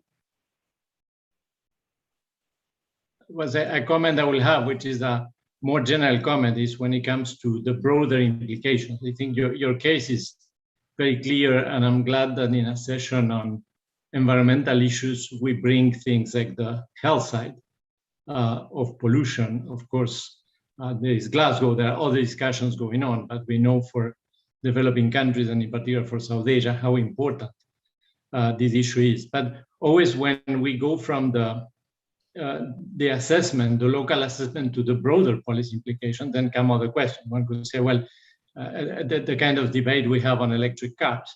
If all vehicles turn electric, we will need to generate twice the electricity we are generating at present, which probably could only be done with a lot of coal. So the gain is a bit mitigated. And when it comes to saying, oh, let's have free electricity and things like that, so the implications, the systemic implications are broad. That's obviously beyond the subject of your research. But I think when we deal with environmental issues, I think it's, and it comes to the policy implications, I think we need to put the pieces together. I suspect that in this case, it's not a big issue. It's not like for electric vehicles, but pricing of electricity is something broader, I would say. One last attempt. Anyone who wants to say one last word? Otherwise, I will thank some and wrap up the session. Okay, your presentation was extremely clear, extremely interesting, so thank you very much, and thank you to the organizers for having me with you. This is a great initiative. Enjoy the rest of the conference. Thank you. Thank you. Thank you very much. Bye. Thank you, Som. Thank you, Martin, very much, both of you. Thanks a lot. Yeah.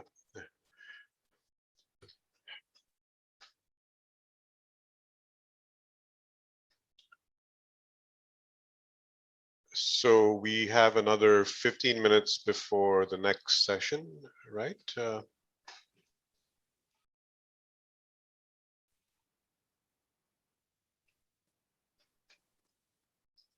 We'll resume at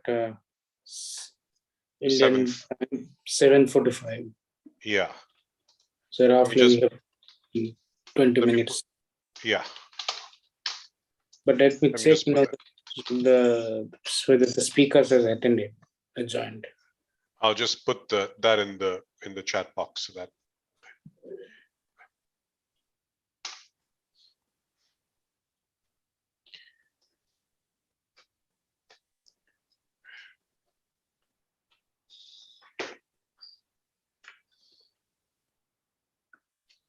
So Mariana Johnson is here. So, hi, Mariana.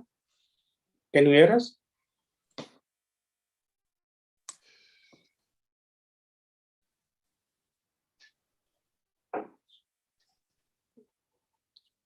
Mariana, are you there?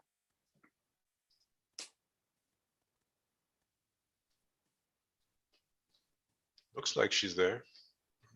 Yeah, she's there. But how about the others? Ronelle, she's there, I think. Ronelle, I can't see her also. But yeah.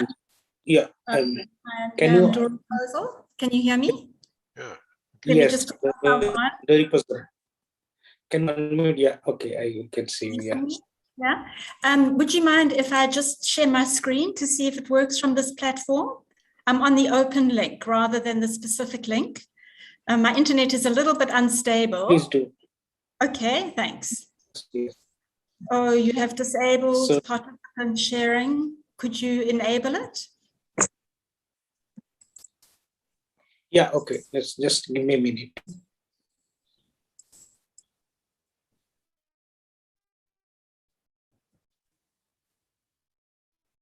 No.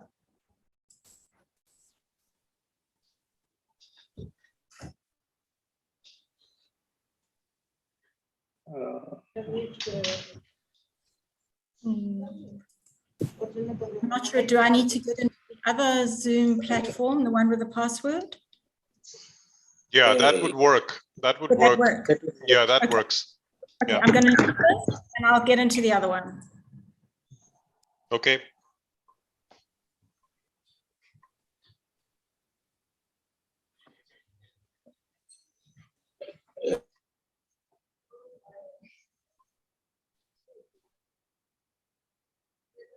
Afternoon. Can you hear me?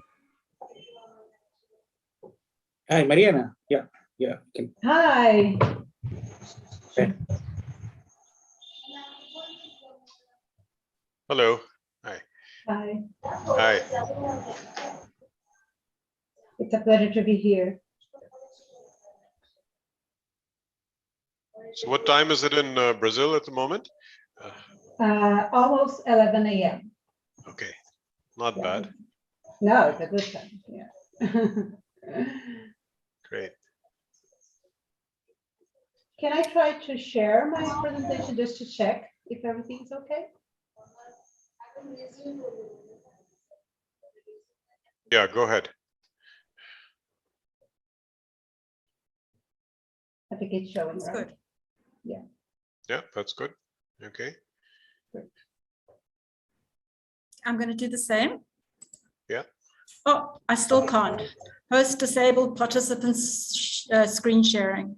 Devyendu, can you allow screen? Can you give her co-hosting rights? Yes, you know, my internet was a bit down, so I just changed the network. Then give me a minute. Okay. Sure.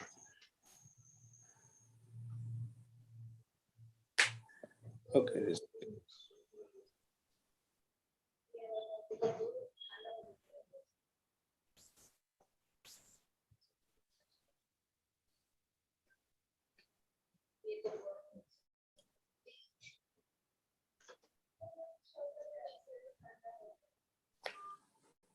Raju, are you there?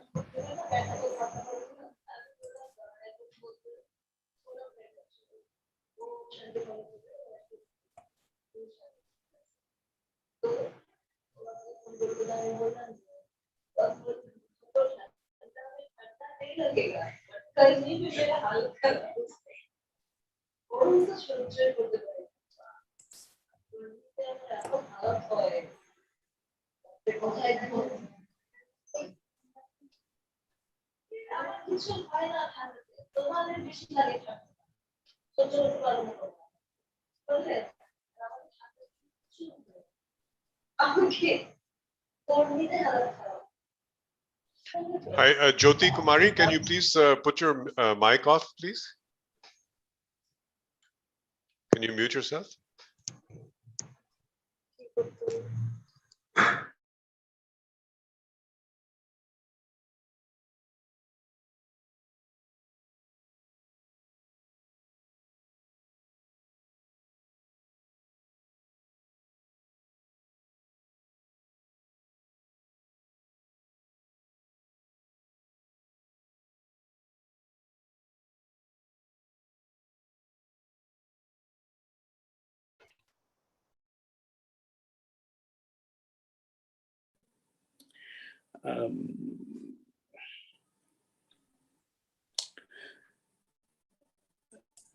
Dori, no, actually the problem is that Pami has been made co-host and Pami is down with some health issues. So we're shifting the co-host. It will take a bit of time, maybe 5-10 minutes. Huh? But anyway, don't worry, and we'll, meanwhile, whenever we'll change the co-host, so Pami was actually host. So Pami can't access the email. So we're shifting the host from her to someone who could actually let you as co-host. Just give me 5 minutes. Huh? So okay, sure. Yeah.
Third speaker is also here. Ronel, are you there?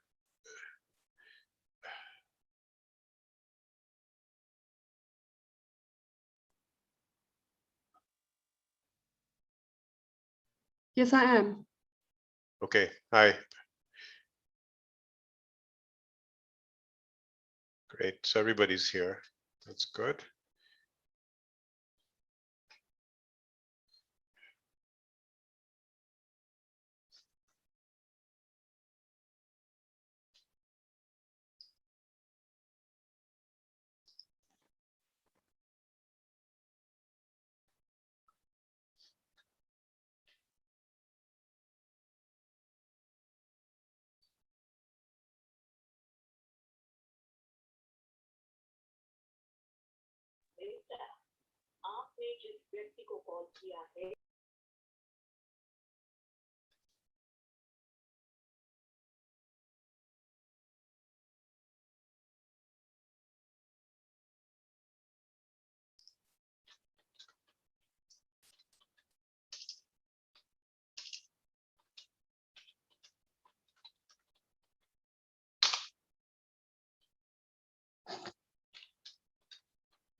Hi, Dori. Now I have made you co-host. Can you check, whether you are able to share your screen? Can you check? Thank you. I'm doing it now. Yeah, please do. Yeah, this is coming on well. Yeah. Yep, perfect. Okay. Thank you so much. So, Ronil, if you have also the slides, you can also check whether it is coming out well.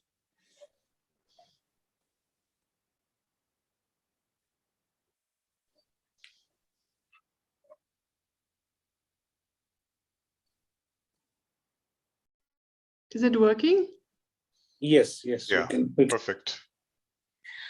So we have still maybe 7 and 8 minutes. So maybe at the beginning, I will ask all of you to unmute your videos so that you could we could bring you into the spotlight at the beginning. So while you're introducing, and then after that, as per the programs laid out, speakers will start presenting this talk. This Mariana will first come first, and then Dorit Fuzel, and then Ronald. This is the order.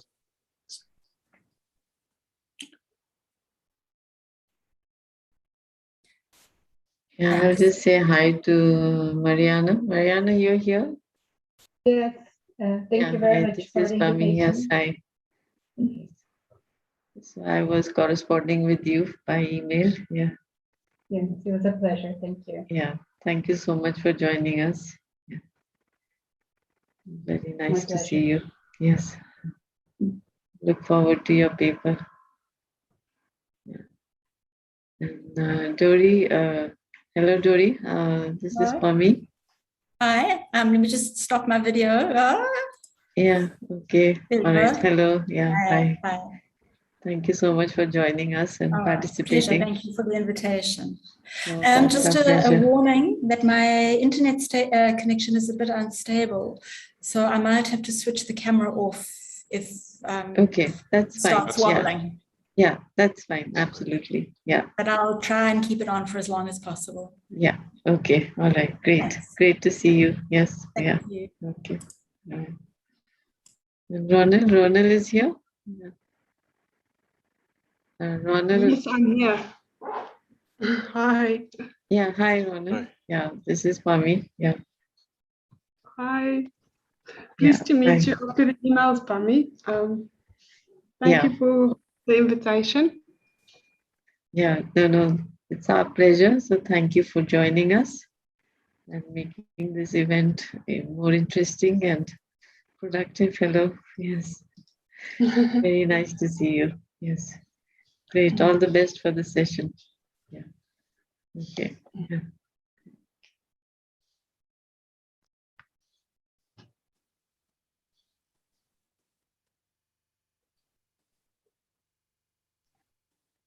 So we are considering a special issue of a journal.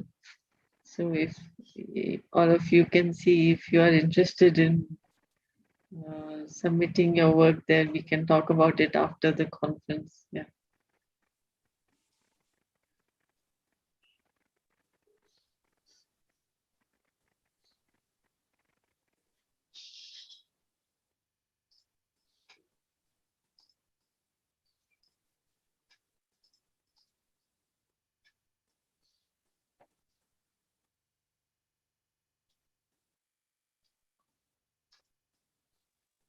So Dory's presenting from Cape Town, or? No, I'm at WITS, which is in Johannesburg. Oh, okay, right. But I live in Durban. So that's on the east coast of South Africa. Right. And that's where I am currently. In the middle of a huge windstorm. So if you hear buffeting and things, that's the wind howling around the building. Okay.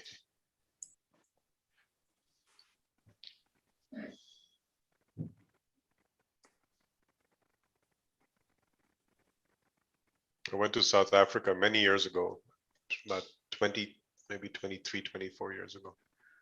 And I remember Joburg. Oh, wow. Okay.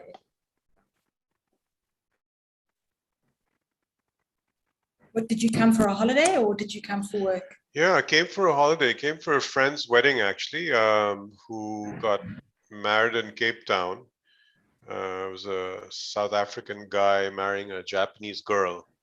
So, and then we drove all the way up along the garden route through Stellenbosch. I think Ronel is from Stellenbosch or works in the university there, and then up. That's where Ronel is. Yeah, then up through the Drakensberg and then to Kruger and then down through the middle. And yeah, spent 3 weeks driving across the country. Saw a lot of it. Very, very beautiful. That's lovely. Yeah, it's a big country. There are a lot of roads to drive. Yeah. Yeah, and the roads are very good. So driving is a pleasure? It's variable, but yeah. Well, Yeah.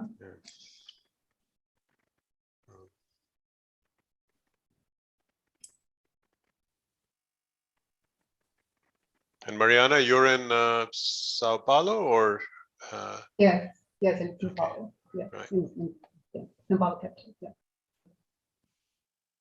It's a quite weird November because it's cold actually to Brazil standards. In November, it's like 16 Celsius degrees. Right. It's kind of weird.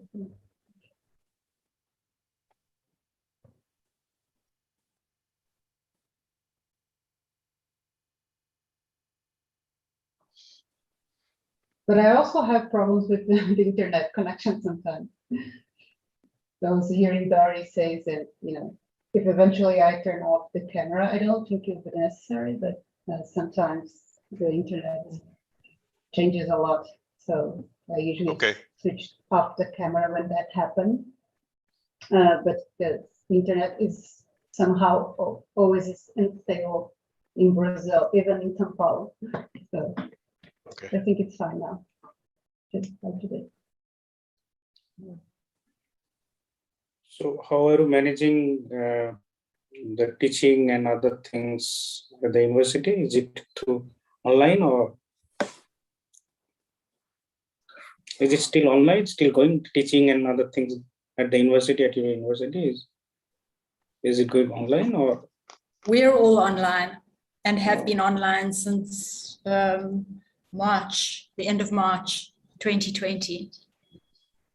But the severity has actually come down, isn't it? And your countries, I think in Brazil as well. Yeah, and in South Africa it's come down, in Brazil too, I guess. We're waiting for the fourth wave. Oh, exactly. Yeah. Fingers crossed. Yeah. Yeah. We've been teaching in person, but what we found is that the students have stopped coming to class because there are always an online option. So yeah, that's been a real problem. Less so for graduate classes, but for undergraduate classes, the attendance has been slipping and is quite low. You don't have a vaccine mandate policy at Stellenbosch, Renel? Not yet, but I suspect it might come. I think there's a lot of enthusiasm for it. But I think it's probably like a whole kind of a cascade of things that will be tried before they would go the mandate route.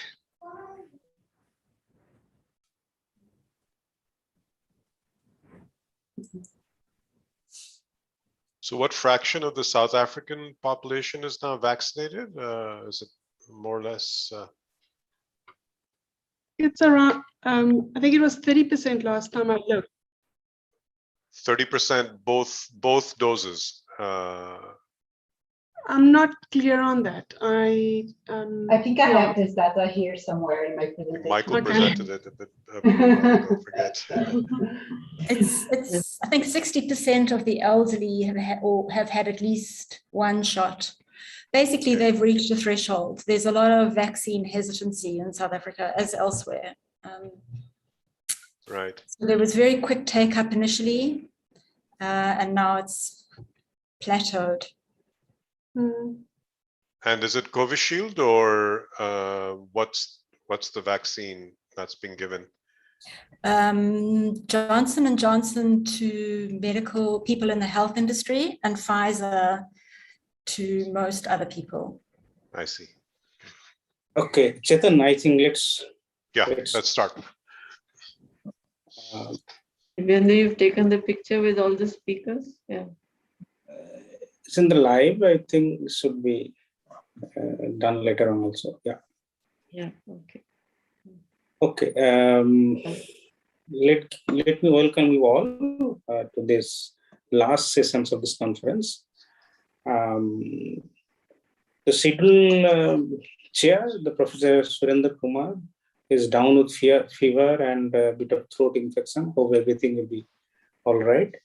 And the last minute he requested us to He expressed that his inability to chair the session. So being an organizer, we have to. I will be basically serving as a timekeeper.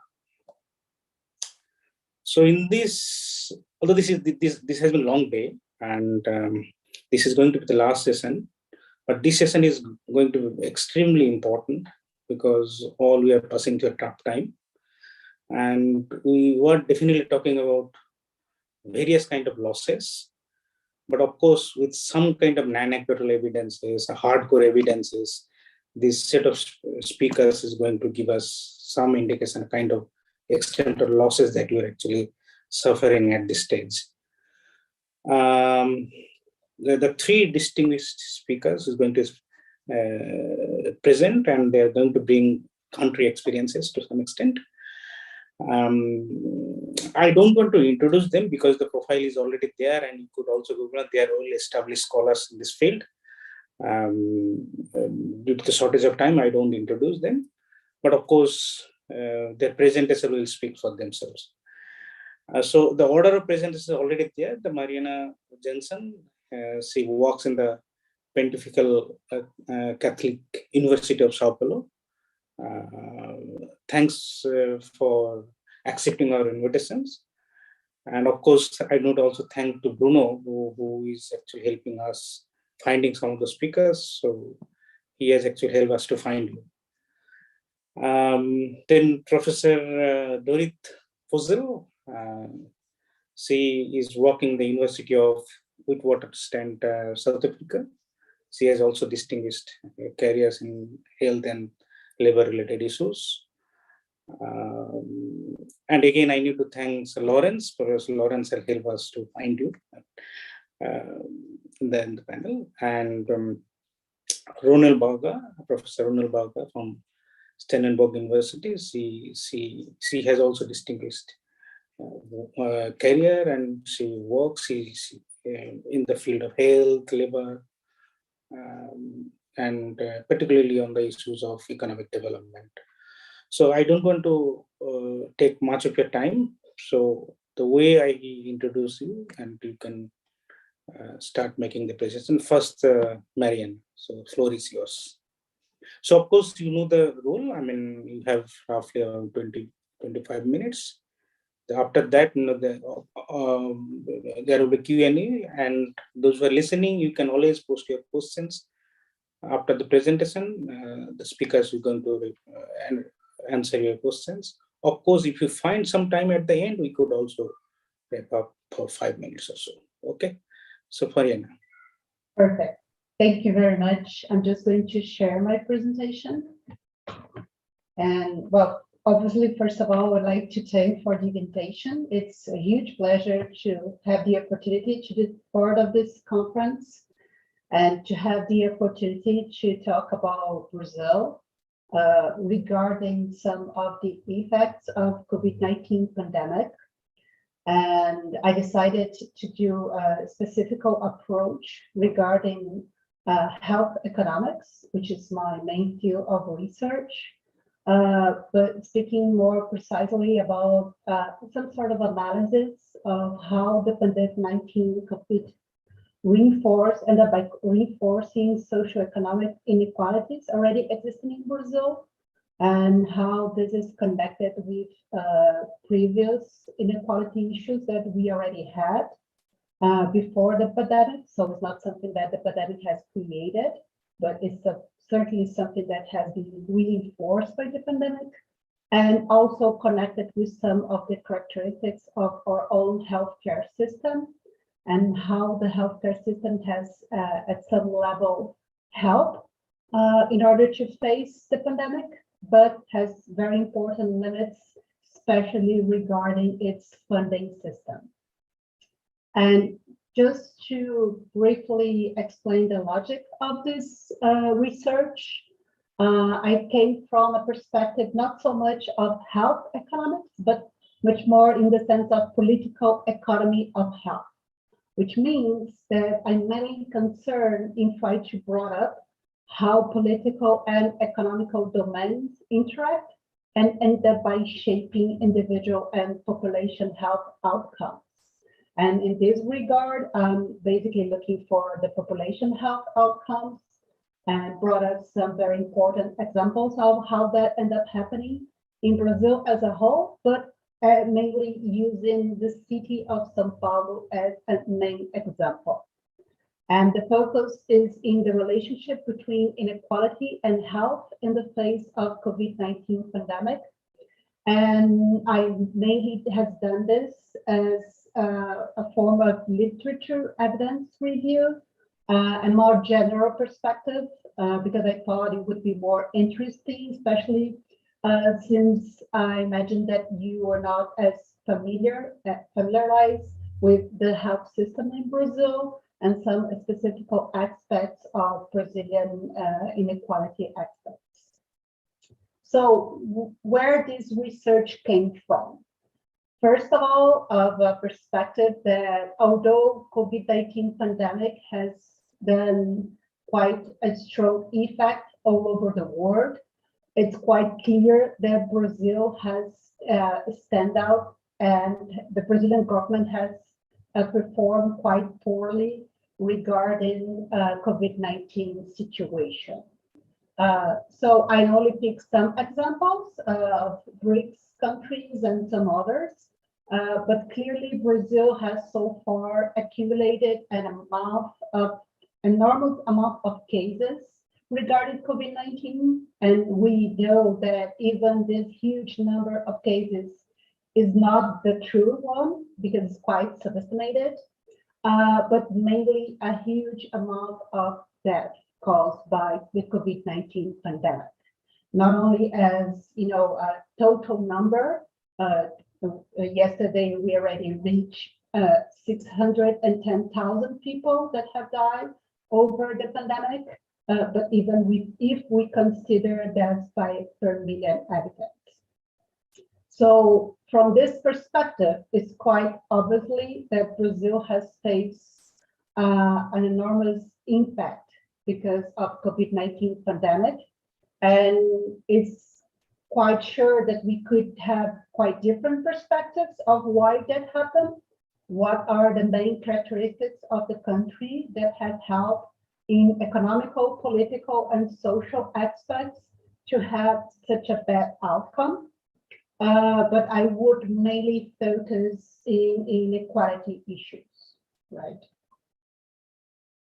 Before anything else, inequality issues, and also in terms of a healthcare system and its underfunding dilemmas, because they were quite important to understand the limits of how it was possible to a country that has previously developed an universal public healthcare system with a very broad perspective of attendance to its population, but has been in some levels incapable to face the challenges of the pandemic.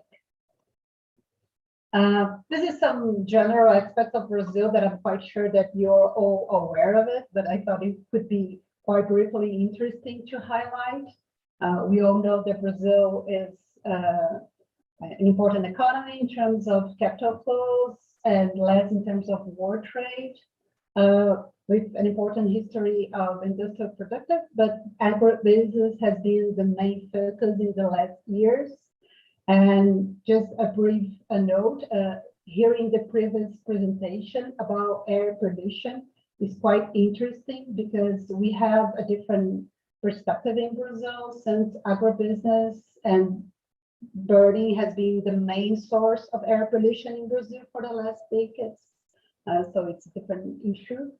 But the main focus that I want to highlight is the last three ones. The fact that Brazil has a large share of labor market that is informal, and that is something that ends up having a huge impact in the problems connected with the COVID-19 pandemic. The fact that we still have, although we are an upper middle income country, high levels of poverty and social problems indicators, but mainly we have a huge social inequality in terms of income, regional and racial inequality, right? But let's focus first in the Brazilian healthcare system.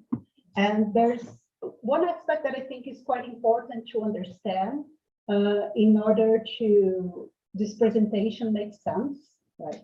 Is that Brazil has created by 1988 as part of its re-democratization process, because Brazil was ended up in a military dictatorship and has become a democracy once again by 1985.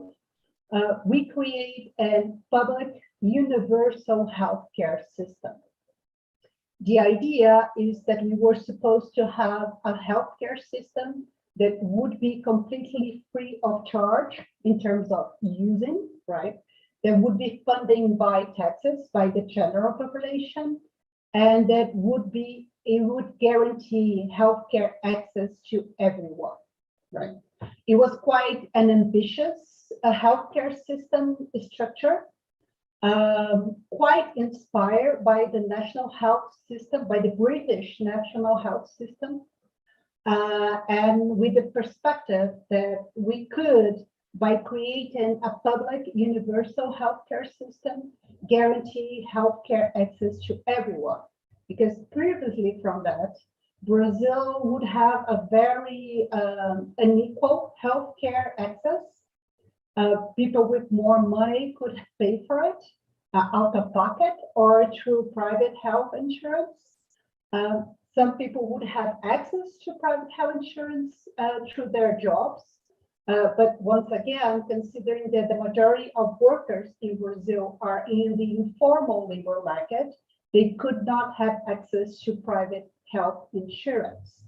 So the majority of Brazil population would end up not having healthcare, or only in case of emergency, they would seek for charity hospitals, or they would have access to public healthcare only regarding health surveillance, right? And so what people would know as healthcare would only health surveillance, especially regarding comorbidities and especially regarding access to vaccines, which is a quite important thing to remember for the end of my presentation, and why COVID-19 vaccines are so well accepted in Brazil, differently from what happened in a big part of the world, right? So for a very long time, I would say for decades, Brazil wouldn't have a true public healthcare system that was only created by 1988. And from then on, as you can see, we actually had a very strong improvement in terms of the number of establishments and people connected with health service provision, right? We were capable to increase a lot of the number of establishments, hospitals, doctors, nurses, and dentists, and we actually create a very broad healthcare system. However, it's quite important to say that although we create a public health care system, a huge part of health establishments in Brazil are actually private, especially the ones that are more technological correlated, right? When we think about family health care, when we think about primary health care, the large majority is public. But when we are talking about specialized clinics or diagnosis and therapy support service units, then the majority is private and is accessed through private healthcare and through private insurance. And that creates a quite unbalanced healthcare system, right? And this is a huge problem because actually at 3/4, 75% of the Brazilian population uses only the public health system, SUS. But only 42% of health spending is public in Brazil. So Brazil is probably one of the few countries in the world that has created an universal public healthcare system but the majority of the health spending is private. Okay, so that means that our universal public healthcare system doesn't have enough money to guarantee a true universal access to care, right? And this is quite important because if you look to a more broad perspective, and if you look to social spending in Brazil during the last decades, a lot of other aspects of social spending has increased, has received more resources, but not health. Health has remained over the last decades, receiving something around 1.5 to a maximum of 2% of our GDP in terms of public spending from the federal government. Which means that even if you look to the period between 2003 and 2014, when the Workers' Party was in government, and they tried to increase social spending, especially regarding direct money transfer, with programs as the Bolsa Familia program, and they end up increasing the total social spending as part of government spending from 60 to 67% of spending. Healthcare has remained as a small part or a minor part of our social spending. And even the part of health that received more money during the Workers' Party government was actually because they increased the subsidies to the private sector, and not because they actually increased resources. They actually increased the funding to SUS, to the public healthcare system. I'm saying all those things to say that in the moment where the pandemic, the COVID-19 pandemic, hit the Brazilian healthcare system, we had created a large healthcare system that comes from Amazon to the south of Brazil, but with very limited resources in order to do that. The other aspect that I would like to highlight about Brazil is regarding the more structured poverty and inequality. Although we did decrease poverty quite a lot in the last decades, inequality has remained as a very strong characteristic of Brazil society. And this very strong inequality appeared quite clearly during the COVID-19 pandemic, right? And how we could be capable to show that. First of all, I would like to highlight a very broad research done by the Johns Hopkins Center for Health Security called Global Health Security Index that tries to show by 2019, so previously to the COVID-19 pandemic, how well prepared countries would be to face a pandemic, right? And they take in consideration 6 different categories. The capability to the country to prevent a pandemic, the capability to detect and report, the rapid response and mitigation elements, how the health system was previously organized, the commitment to improve national capability and funding, and the compliance with international norms, and finally, the risk environment and vulnerability. This is a very interesting index because since it was created previously to the pandemic, since it was released by 2019, it's a very interesting perspective on how prepared countries were previously to the COVID-19 pandemic. And if we look to this GAS index, Brazil was theoretically quite well prepared to face a pandemic, or at least if we compare within the Latin America region with other countries with the population of more than 100 million people, or among countries with upper middle income, Brazil could be categorized as a country well prepared, or at least prepared enough to deal with a pandemic, right? And even among BRICS countries, Brazil would look like it was more prepared to face a pandemic.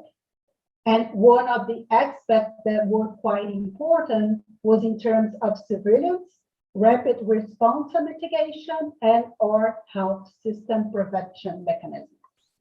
But as I already showed you, we have so far a very bad, especially in terms of the outcomes regarding the COVID-19 pandemic, right? And there is a very broad discussion done by Lowy Institute that has using data from 2020 COVID-19 pandemic, so for the first 9 months of the pandemic, and try to analyze how 106 countries have performed if we compare with the Global Health Security Index. So how the countries have performed if we compare how they were before the pandemic and how they actually had performed during the pandemic. And as you can see, Brazil has not only performed quite poorly, but much worse than its potential if we consider the Global Health Security Index.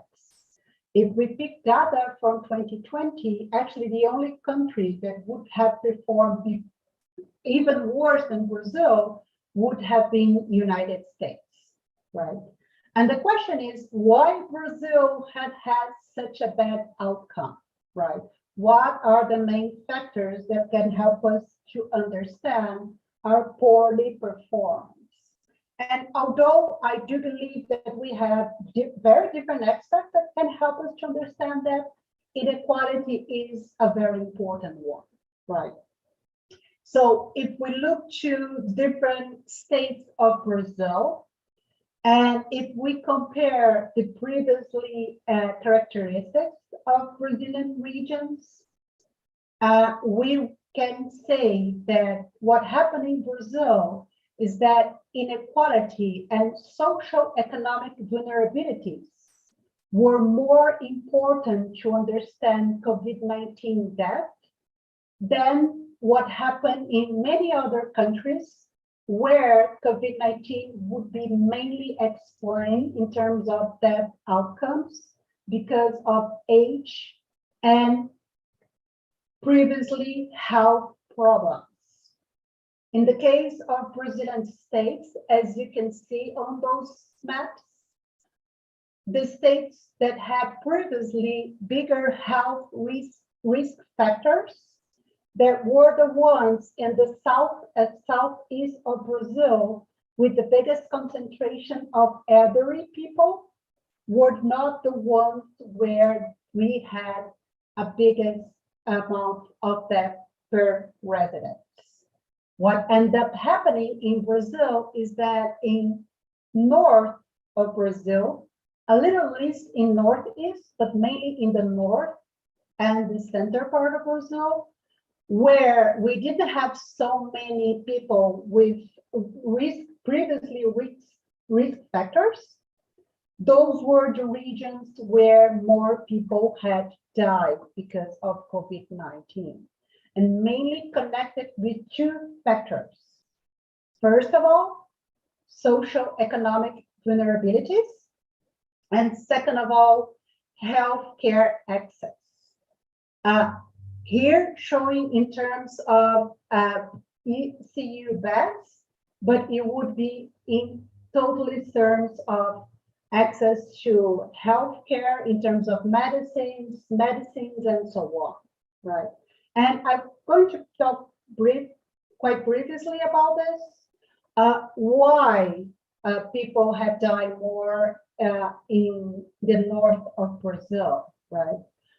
They have to keep face-to-face work if we look to Brazil in terms of health levels, in terms of education, and in terms of opportunities, people with higher educations were the ones that could keep at home, that could do telework, while people with less education levels, with primary, pre-primary ones, were the ones that had to keep face-to-face jobs and expose themselves more during the pandemic.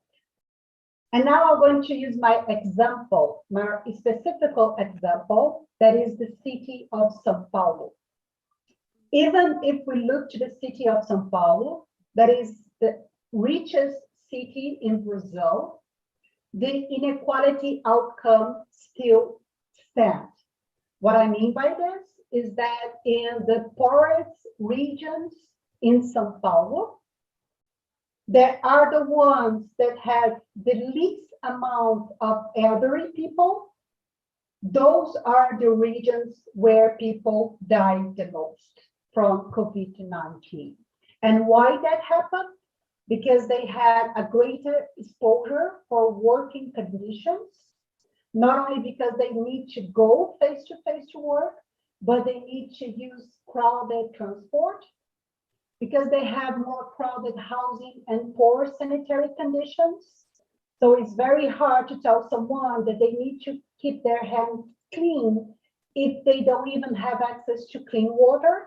And even, once again, in the richest city of Brazil, São Paulo, something like 10 to 15% of people don't have access to clean water. They have more restricted access to healthcare, because the poor people would have access only the public health system, and the public health system didn't have enough funding to have more care during the pandemic. We had a quite restricted increase in health resources in Brazil, and we definitely had a lack of national coordination. So because of all those factors, the COVID-19 pandemic ended up having a quite strong effect in Brazil, but mainly among the poorest part of Brazil's society. And the only positive thing, to end with a positive note, is that we are actually having a quite important decrease in cases and deaths, at least since May. We are still not facing a new wave of COVID-19 in Brazil. And I would say that probably the main reason, but not the only one, probably the other one, is that we were already quite hit previously. But the other one is in terms of vaccination, right? As I told you previously, during decades in Brazil, the only access that people would have to healthcare were vaccines. So if there's something that we don't have in Brazil, it's an anti-vax movement. People are quite well accepted to take vaccinations in Brazil. And even the ones that take and question the COVID-19 vaccines, because we do have people. Mariana, can you just, sorry to disturb you. Yes. Can you just wind up 2 minutes? Yeah, I'm finishing in 1 minute. Yeah, okay. Even the people that question COVID-19 vaccines in Brazil, because we do have those people, they end up taking the vaccine. So we already have almost 58% of the entire population fully vaccinated, and 75% with at least one dose, right? And considering that we still don't have a vaccine approved for people with less than 12 years old, there is a very important achievement. And the only positive note I would say for the pandemic in Brazil by now. So, and sorry, I take a few minutes from my time. That's fine. Thanks for excellent presentation. So I would like to see if there is any questions from the participants. Is there any questions?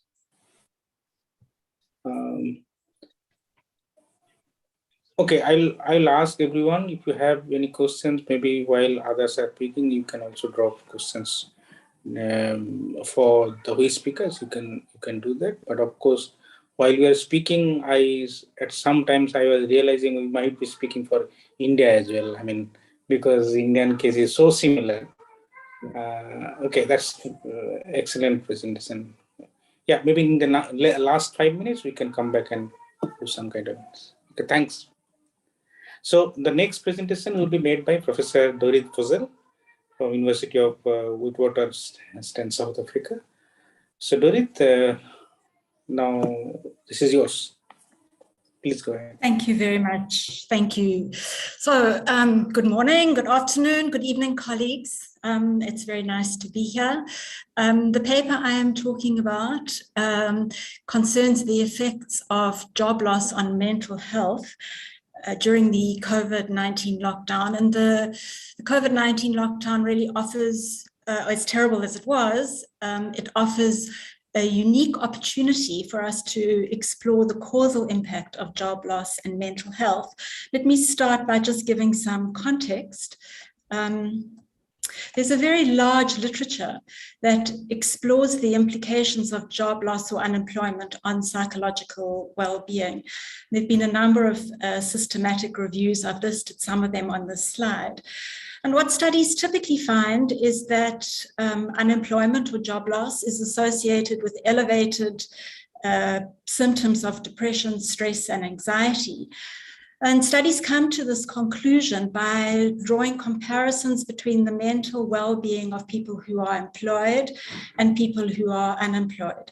And the problem with these estimations and this comparison is that the relationship between unemployment and depression or mental health more generally is complicated by several classic sources of endogeneity. So there are three main problems. The first is the problem of selection, that people may have attributes that make them both more likely to be depressed and more likely to be unemployed. And the problem really here is selection on unobservables, because we can control for observables in a multivariate regression context. The second problem is the problem of reverse causality, and in this case specifically, the problem of the intertemporal ordering of events. So what comes first? Does job loss cause depression, which is the relationship that we're trying to estimate, or does depression cause job loss or make it very difficult for people to search for work or to interview successfully for a job? And then the third problem is the problem of measurement error, that people may perceive and therefore report on the occurrence or the intensity of depressive symptoms differently. So of these three problems, sources of endogeneity, the most difficult to remedy is the problem of reverse causality. If you have longitudinal data, you can have some control for selection on unobservable characteristics if these are time invariant. You can also control for idiosyncratic differences in reporting, but it's very difficult to control for the intertemporal ordering of events. And the typical gold standard that studies therefore use is to look at the effects of large-scale factory or mine closures on mental health, because then the source of the job loss is going to be exogenous to the individual. It's not going to be a function of the individual's mental health. The problem is that these large-scale factory or mine closures are locally specific, and it's very difficult to get comprehensive data for these particular incidences. And this is precisely the kind of natural experiment that the hard lockdown because of COVID-19 provides, because the hard lockdown and subsequent lockdowns as a result of COVID-19 in many countries resulted in large-scale job losses that were exogenous to the individual. So to take South Africa as the example, job losses caused by the hard lockdown in response.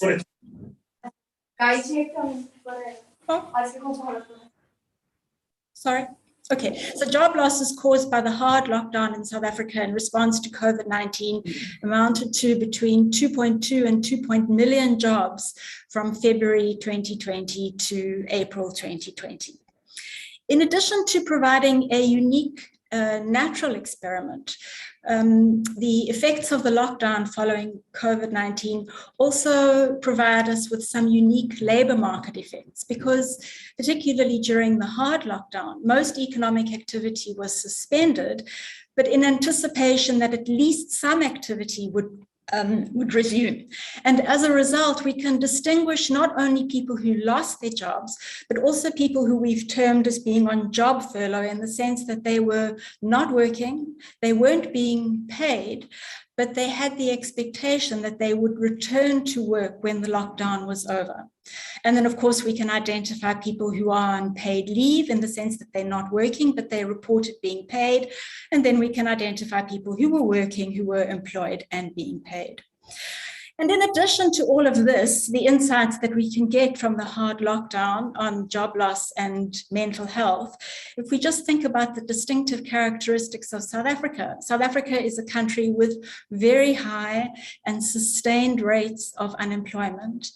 And yet, surprisingly, there has been no focused study pre-COVID of how unemployment and persistent unemployment affects mental health or anxiety of those who are not able to find work.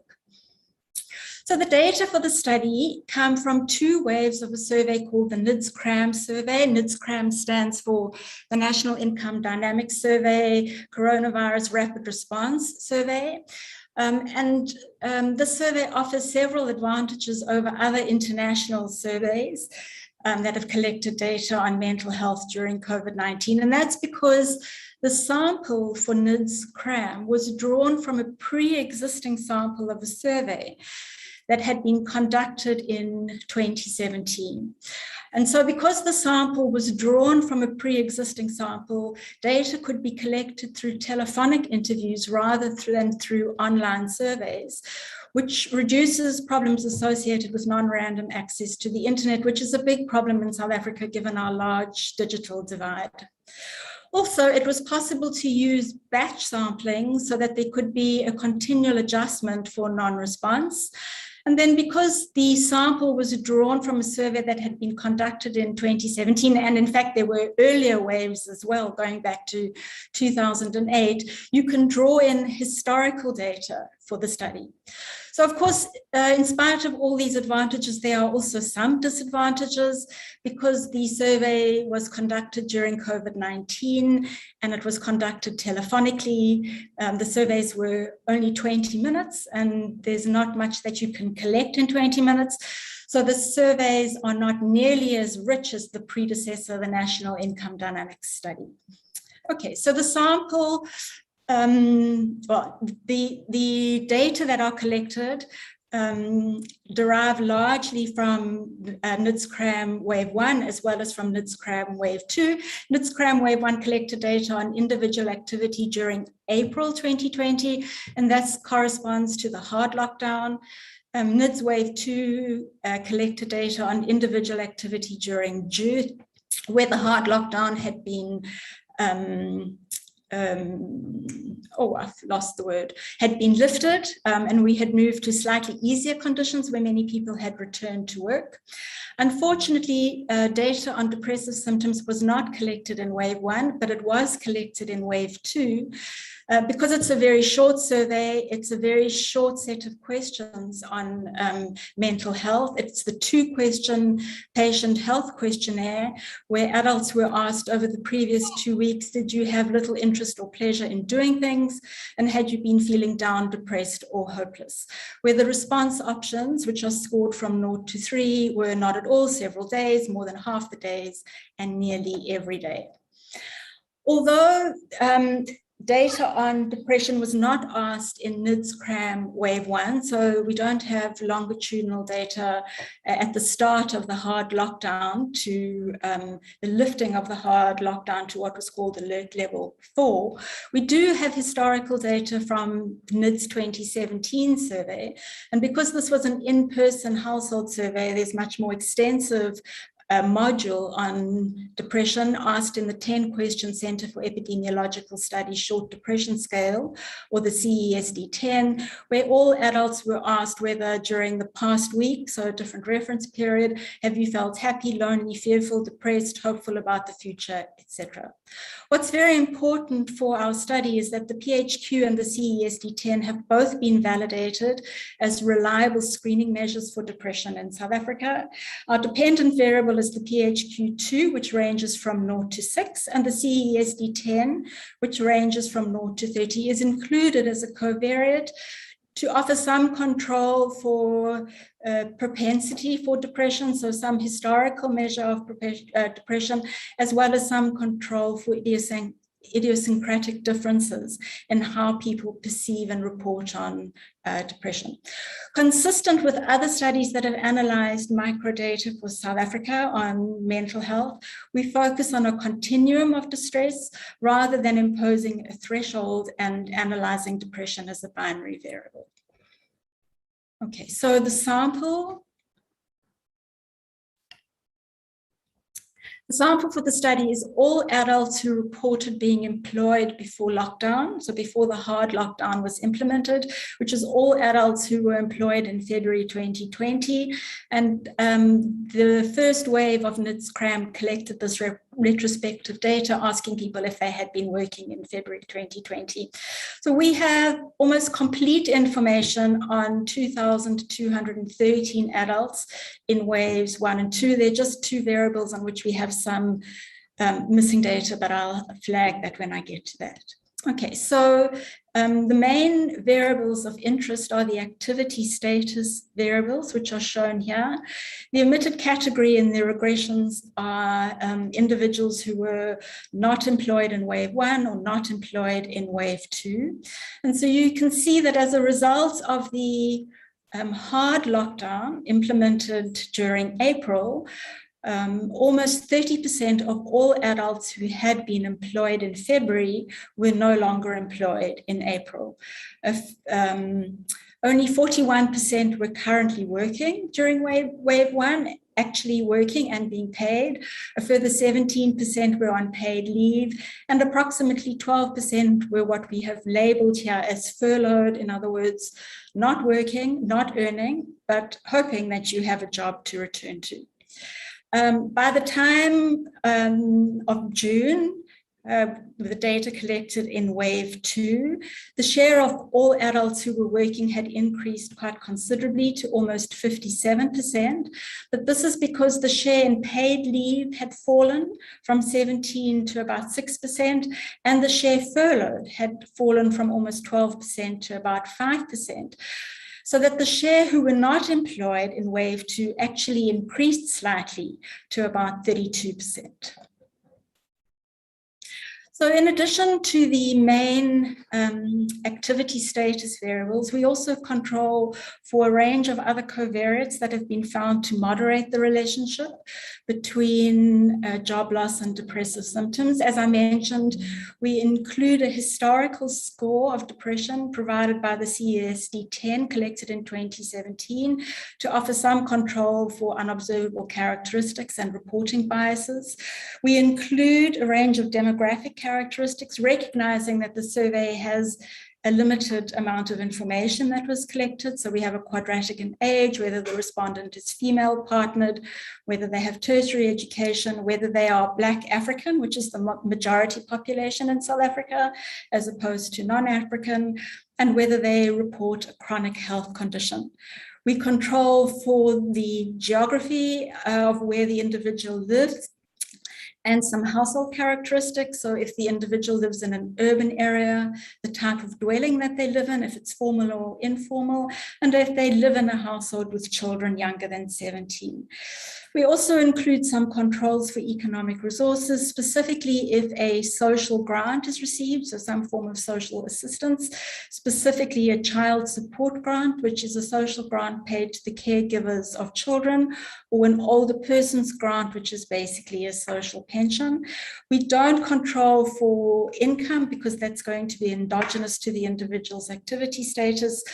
But we use historical data from NIDS 2017 to control for the adults, to measure the adults' net worth at that time.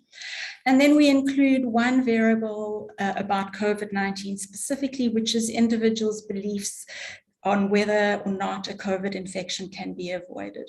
So for the last two covariates, the adult's net worth and views about COVID infection, we have quite a few missing data. And so we estimated the regressions twice, firstly excluding these two covariates and then including the covariates.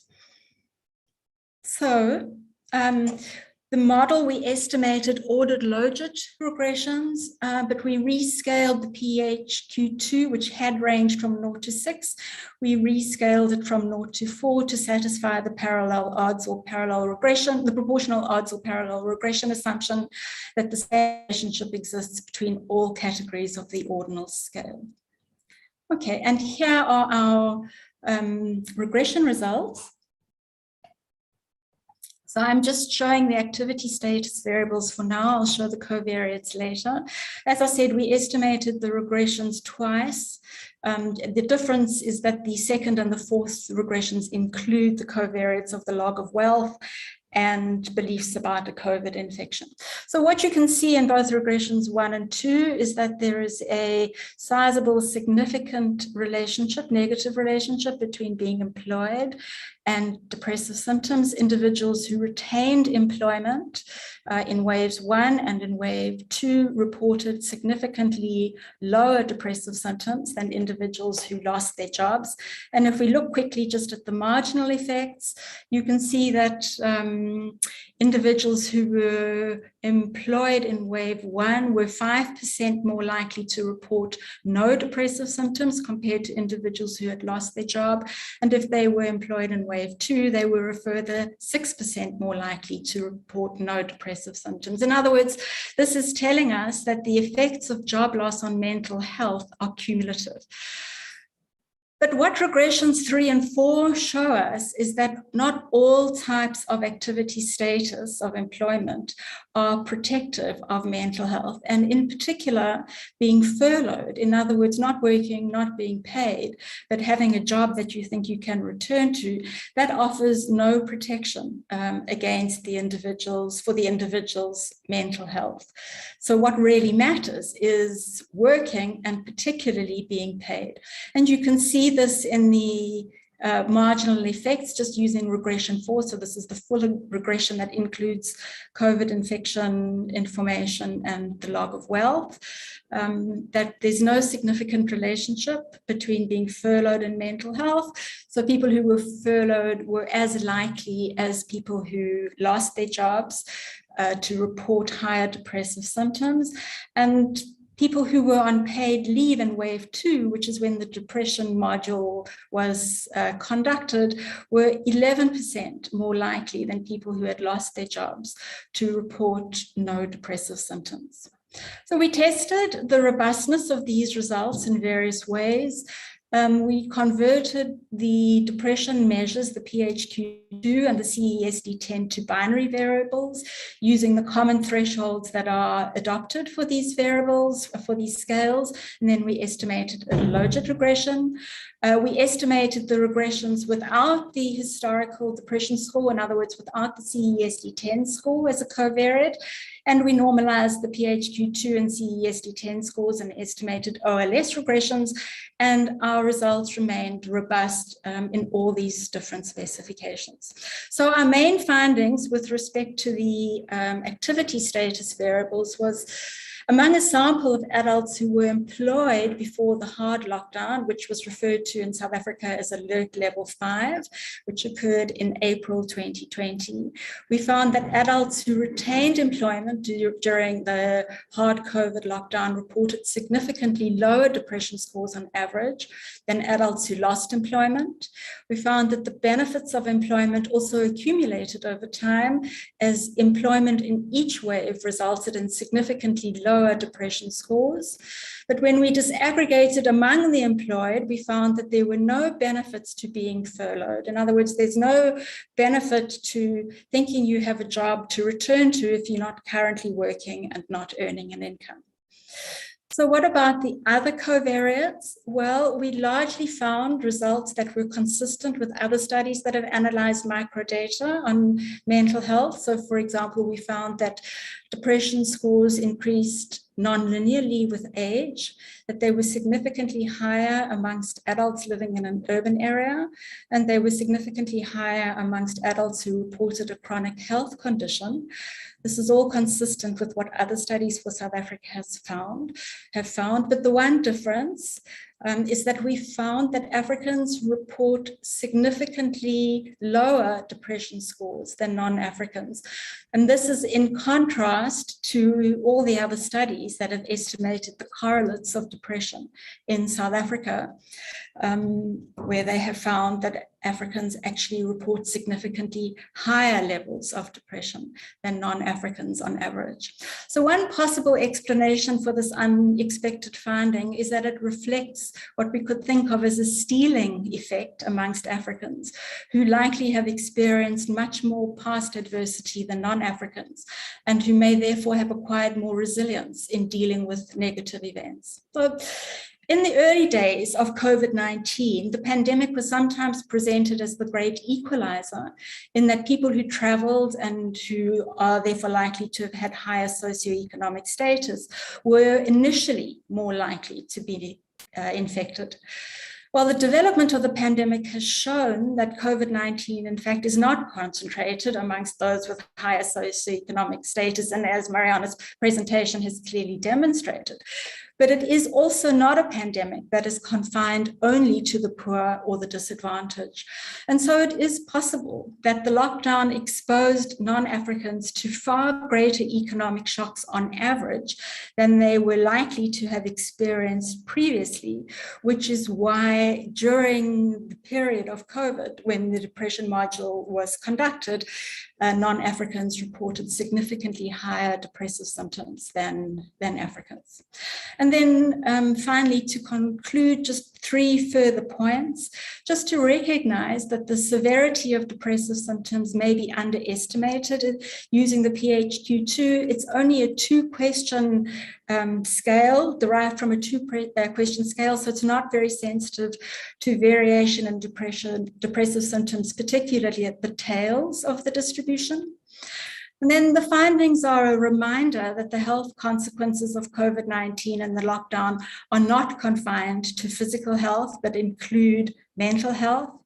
And finally, a South African specific reminder that the consequences of job loss and very high and sustained unemployment are not only economic. Thank you. And I think I'm well within 25 minutes, so I'm happy to donate my time to Ronel. Thanks. Yeah, Dori, I think you were back on time. So is there any question for Dori? Anyone would like to ask any questions? Okay. So while others was thinking, I just have one interesting observation that I've seen from your equations. I think you saw that the depression or the mental health conditions, particularly in the urban area, is much more than the rural area. That's, I think, isn't it? I think so. That means urban people, their mental health is relatively. I mean, urban people are much more aggravated than the rural people in terms of mental health, isn't it? That you found? Sorry, you're breaking. Because you're breaking up. Urban coefficients was positive in your regression. So what does it mean?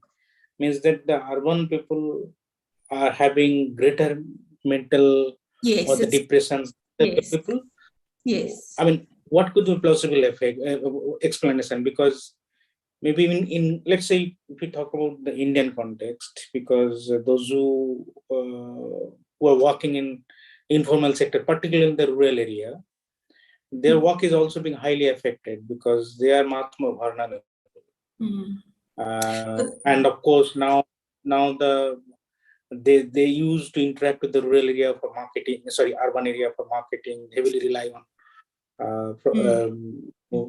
all kind of goods to be used for the households, isn't it? So they are also being isolated. So what could be the possible reason for that? So this is a consistent finding that people living in urban areas in South Africa report significantly higher depressive symptoms than people living in rural areas. So all the studies that have been done, and there are a number that have used microdata, and there are a number of possible explanations. Most of our informal settlements are found in urban areas where there are high elements of criminality, very poor provision of services, and many people are separated from their families. Life in general is more stressful in urban areas, which is why there remains a strong desire amongst migrants to return to rural areas for retirement, where there is probably more social capital and just a general better quality of life, which would account. That's in general how studies that have looked at the correlates of depressive symptoms in South Africa account for why depression scores are higher in urban areas than in rural areas. It's a robust finding across all the studies. And it might be contrary to what would be expected, but I guess one needs to factor in the kinds of urban areas that coexist in South Africa. Yeah, okay, that's perfectly fine. I mean, and I'd like to also thank once again for bringing us. I see there's a question from Martin Wittenberg. Hi, Martin. Martin. Hi, Dory. Yeah. Hi. Yeah. You're not going to ask me a nasty question, are you? Of course, I'm going to ask you a nasty question. Of course you are. Okay, there you go. So the one issue I have is that obviously the lockdown affected not just work. I mean, like there's, the kind of people who could work during lockdown were the kind of middle-class jobs, people who have access to internet and whatever. So your connection to other essential services, or if you were in essential services, cashiers. Okay, but I mean the point is actually that it's not random who's kind of keeping jobs and who's not keeping jobs over the lockdown. And I mean there are other things that are happening. Basically, people start dying, not so much in the first wave, but certainly by the second wave, people know that this is serious. So it's kind of like, I believe your story sort of like maybe 80%, but I think that it's not the only story about what was happening at the time, and I would find it more compelling if you sort of ruled out, some of the other potential things that may make people depressed over that period. Yeah. Perhaps, but the non-randomness that's particularly relevant to this is that it's a function of mental health. So I guess in that sense, the job loss would have been exogenous to mental health. That's the issue, right? So the problem is that it might be that because you're depressed, you lose your job. But in this case, it's clear that you lost your job, regardless of what your mental state was. You lost your job because the economy shut down, except in, and I agree, it's partly in middle class kinds of jobs, but essential services are not only. So in farming, so agricultural workers, cashiers, petrol attendants, etc., all those jobs we're still going.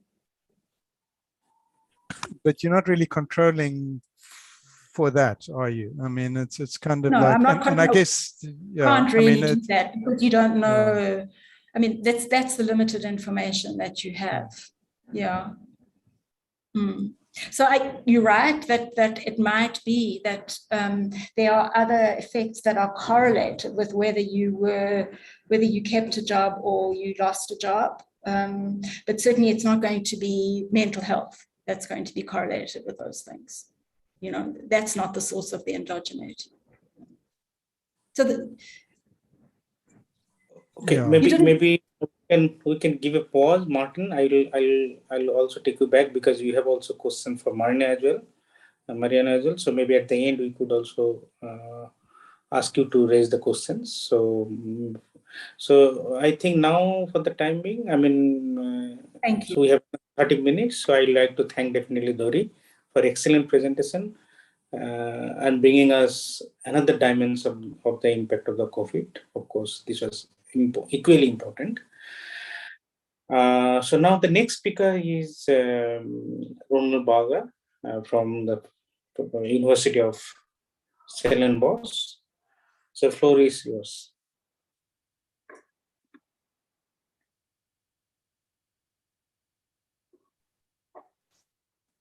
Can you see my screen and hear me?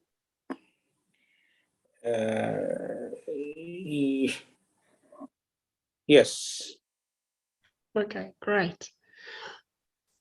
So my presentation dovetails nicely with the two preceding presentations. I will also be looking at the impact of the COVID pandemic on health and health inequalities in South Africa, both the short-term and the expected longer-term impact. But what I have... Ronald, can you unmute your video as well, if it is possible for you?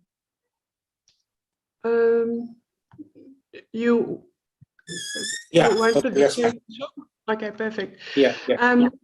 But what I will also be doing is to present some of the evidence that we already have about HIV, because that was the previous large pandemic that hit South Africa, and should inform what we expect from the COVID pandemic to some extent. They are quite different, but still there are lessons that we can learn from the pandemic.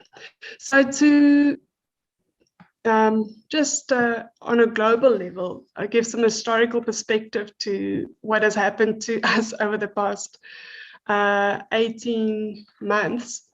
You can see here a graph, a timeline of the pandemics and plagues that have hit the world since the 1900s. And of course, COVID is the second most notable pandemic since the Spanish flu. The Spanish flu is most likely underestimated, both in terms of its share of the population at that stage, but also because many deaths would not have been recorded. They would probably have had more of an excess mortality issue than we have now. But I think what is important to note is a lot of the traditional graphs would exclude HIV, and HIV is sometimes called an epidemic. But up to recently, HIV has killed more than 36 million people, which really means that given that it has recently emerged and that it has had global impact and that it is communicable, it does deserve a place in this timeline of pandemics and plagues. And of course, in South Africa specifically, which has been incredibly hard hit by HIV, it definitely deserves a place. And we have learned a lot from it. What's also important to bear in mind is that the pandemic has been quite unique because it has coincided with a recession. So the effects were not only constraints to health channels, but there were also effects that had an impact on health, but that entered via economic channels and via economic activity channels, which made it more complicated. And that is quite unique. And the previous time this has happened has been in 1920, but then most of the economic effects actually came via the First World War. Okay, a little background on the South African health system before I present my results. I think most of you in the audience would know that the South African health system mirrors the inequality and the polarization that we find in the social landscape. What we see is that poor households tend to be uninsured and are largely reliant on the public health system. And the public health system is served by a large network of primary healthcare facilities that tend to provide nurse-based care. The health services come at no financial cost. There are no user fees. There's some means-based tested user fees supposedly at hospitals, but they're not really implemented rigorously. They're not really constrained, and there has been a commitment to do away with them. But even though there are no financial costs, there are considerable time costs in terms of waiting times. And then also in a number of more remote locations, there are also important travel costs.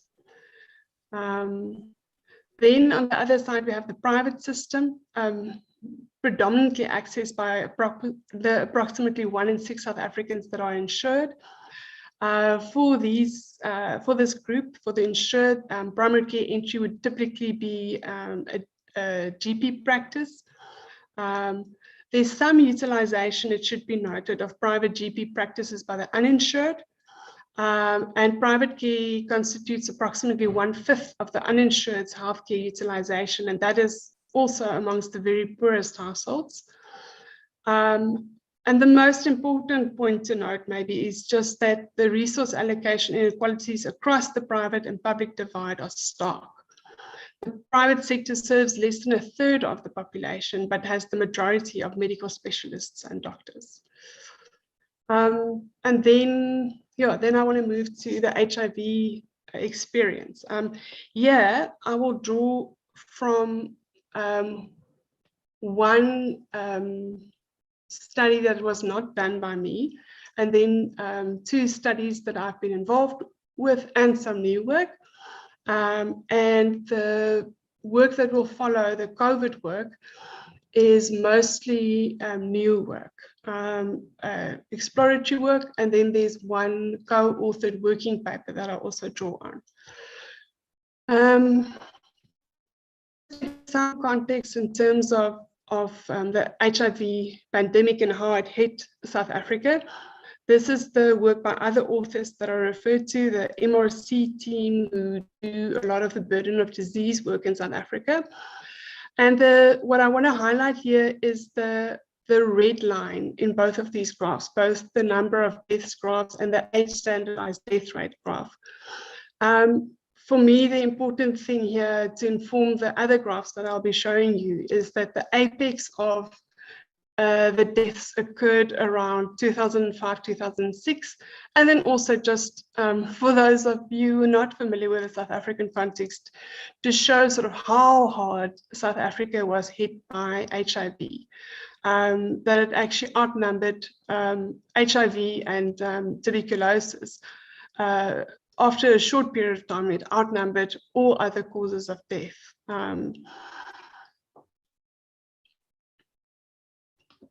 If we look at a survival graph, you will see there that this is based on census and community surveys, so a very large population that it draws on. And we compare the blue line, which is the first period, 2001, with the red line, which is 2007, and then the green line, which is 2006. And what is very clear from these lines is that we had a worsening of life expectancy and survival between 2001 and 2007, which is in line with what one would expect given the graph that I've shown about the trajectory of HIV's impact and where most of the deaths occurred. And then a recovery again in 2016, which is also in line with the trajectory that I've showed. The second thing that I think is important to draw attention to, specifically relating to HIV, is the impact on sort of specific age cohorts. What you will see here and what one should expect is that quite a young group have been affected. you see that the red line draws away from the blue line already at the age of 30, 35, and 40, which is where HIV's prevalence starts to become very high. In terms of the response and to understand the recovery that occurred with HIV, it's these geographical maps, these maps provide quite a good summary. So firstly, in 2006, following a very long period of denialism, of course, which is part of the tragic history of HIV in our country. But following that, we slowly started to implement ART and access to ART, but it was very centralized and based in hospitals initially in 2006. But then after a few years that moved and expanded quite rapidly to clinics and also CHCs. And you can see that in 2006, the blue really dominates and it covers a very large part of the map. That is the supply side. We also see the same mirrored in the demand side. If we look at a matching of NIDS and the DHIS, which is the administrative data, Department of Health's administrative data, these were matched by the Secure Lab Center. We find that between 2006 and 2016, there's a rapid increase in access to ARTs, and how close, what share of the population from NIDS had a facility that was providing ARTs within 20, 10, or 5 kilometers of it. Combining this all in a fixed effects regression using communities as the units, we looked at sort of the African subsample, which is a high prevalence group for HIV, and differentiated between the impact of ART, access to ART on mortality rates and also on self-assessed health. For self-assessed health, we specifically looked at the poor health category, those who assessed their health as being poor. There were 5 categories, and poor was the lowest. And we look at also at the ages separately, 3 different age groups, 15 to 24, 25 to 49, and then 50 and above. Because we know that with HIV, often it was the middle group, the prime age population, who were hit hardest. And that is also the story that the data tells. We find that for mortality, there is an impact on the youngest group, but the much larger impact on the middle group, and also more significant impact on the middle group, and a tiny impact on the eldest group. And for self-assessed health, we find minor impacts on the youngest and the oldest group, but a very large and significant impact on the 25 to 49 group in terms of self-assessed health. We see the same story just by looking at descriptive stats. If we look at the National Income Dynamics Study data and look at self-assessed health from 2008 to 2017, we see a very sharp decline in the share of individuals who say that they have poor or fair health between 2008 and 2010, which then signals the improvement in health. In principle, there could be many explanations for it. The paper that I've just presented provides a strong case for interpreting this as access to ARTs. Additionally, just sort of the magnitude of this this fall in improvement in health and fall in mortality, coupled with the vast impact of HIV on deaths. Bradshaw, in another paper, Bradshaw and some of our MRC colleagues estimated that there were 2.8, close to 3 million HIV deaths between 1997 and 2010. And that represents about an average of 200,000 additional deaths versus sort of a 300,000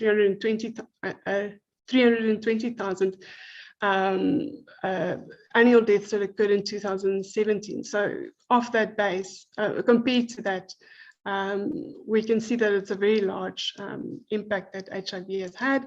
And that's another reason for just sort of analytically thinking that the drop that we see here could have been driven by HIV. But we're also interested in the distributional impact, and for that we've devised asset quintiles and wanted to investigate the changes in self-assessed health over time based on the asset quintiles. The asset quintiles we constructed using access to electricity, sanitation, and water, and also sort of a number of different private assets, ownership of car, computer, lounge furniture, a few different assets in there. And what we see is a very distinct story of relative equal shares of self-assessed health, well, relatively equal shares of poor or fair health reported between 2010 and 2017, but in the period where worse health was reported, where there were much higher shares of poor or fair self-assessed health, we find that there was a very large divide between the poorest 4 quintiles and the most affluent, with the most affluent actually being below what it was in subsequent years, and the poorest being sort of close to double of what it was later. So the effect was definitely, the improvement in poor health outcomes was definitely concentrated amongst the poor.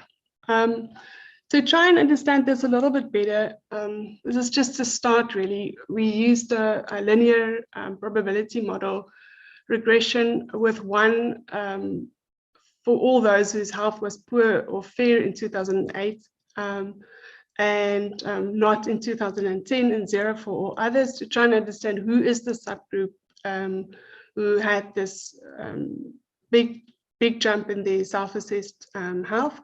And we find that the perceived health improved for respondents who were urban, who were poor, who were less educated, who were Black, who had visited a health facility in the past month, who said that they had an HIV test. Unfortunately, that was the only HIV information that was in the survey. And also who said that they didn't feel hopeful. In these regressions, we also controlled for age, gender, household size, asset index quintile, and informal housing, and for the other CESD 10 questions. And then for the census and for the community surveys, we find similar patterns. We find that, as you can see here, comparing for the 5 income quintiles, 2001, 2007, 2016 data, the zigzag pattern for the bottom 4 quintiles, but no evidence of the zigzag pattern for the most affluent quintile, which is in line with what we found for self-assessed health. Okay, then moving to COVID and trying to understand the newest pandemic and how it has affected health and health inequality. We'll be looking at mortality, self-assessed health, and also health inequality. What I've done here is just to plot the trends in self-assessed health based on the NITS-GRAM data, which I'm thankful that Dori has covered in a lot of the detail about sort of the survey and why it is useful, but also its limitations.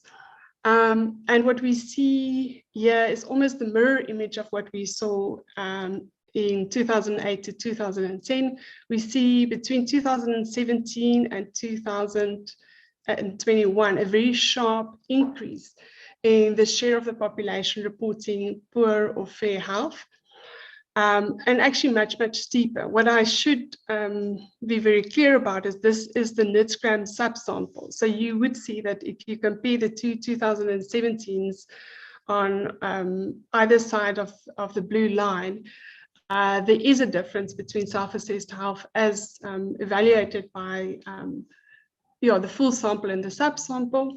And we just need to be clear on that it is different samples that we're assessing here. Of course, South Africa had 90,000 official COVID deaths, but what we should add to that is an excess mortality of 250,000 to date, which based on the current annual mortality of roughly 500,000 would represent about a 50% increase. So, I mean, the debates around what share of the excess mortality we can attribute to COVID deaths, but I think most of those who are specializing in sort of mortality statistics believe that definitely the vast majority of the excess mortality should be attributed to COVID deaths. Looking at distribution of the worsening reported self-assessed health, the largest shares of individuals that we find are saying that they have poor or fair health. We found that in 2017 for this NITS-gram subsample, it's relatively even across the 5 asset quintiles. But then again, we find almost a mirror image of what we saw with HIV, that there was a vast deterioration of self-assessed health for the bottom 4 quintiles, but and some for the top quintile, but not to the same extent, which again means that the burden of worsening health fell on the poorest South Africans. Again, we use the LPM regression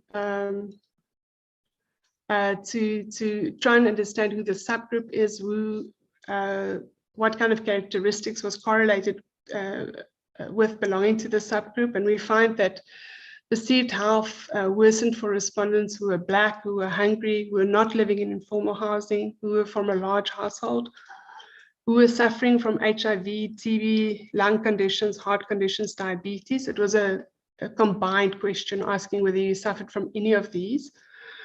Health was more likely to worsen for those who thought that they were likely to get COVID. Also for those who had been feeling down, depressed, or hopeless, and those who had said that they had little interest in doing things. And these results were reported amidst also controlling for age, gender, household size, having an HIV test, recent visit to the health facility, education, job losses during the pandemic, asset index quintiles, and also informal housing. Then just one last detour, and that is around sort of looking forward and trying to think also about the indirect effects and the longer and medium-term effects.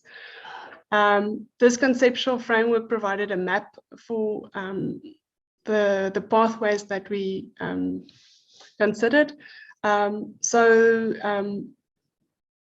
Basically, in short, we considered medical care, physical environments and social context, income, education, food, and psychosocial stress as sort of indirect pathways that could affect health outcomes. And if we look at the literature and the data that NITS-gram provided, we know that in terms of these transmission mechanisms, there has been substantial loss of learning due to the ECD and school closures, and also the rotational timetables, which means that there's been less time on task. We know that there has been substantially lower health service utilization, specifically very large drops in TB and HIV testing, which, as you've seen, TB is at the moment the main cause of death, and also a very large drop in contraception coverage, couple contraception coverage rates. which is really concerning. We've seen, as Dory reported, a loss of income due to loss of jobs, which was admittedly cushioned by the COVID-specific grants. It would have been much worse without those. There's been worsening food security and hunger. There's been evidence of psychosocial stress, hardship, uncertainty, fear, and worsening mental health. And then in terms of the social context and environmental health, the evidence is a little bit more mixed, but often the positives were sort of very periodic and not necessarily will have a large long-term impact. And those factors include alcohol and cigarette bans. Unfortunately, also reports of really sort of a strong rise in gender-based violence, especially during the hard lockdown, and then lower levels of air pollution due to sort of less movement and lower, higher levels of working at home. I think in terms of the health equality lens, the most important point really is that for a subset of these, an important subset of these, school closures, job losses, and hunger, we know that the vulnerable was hit harder. So we expect the indirect impact of the pandemic would be worse and may worsen health inequalities further. So also in terms of the long-term and medium term, we would expect the impact and the influence to be in the direction of worse health inequalities. Thank you, that's me.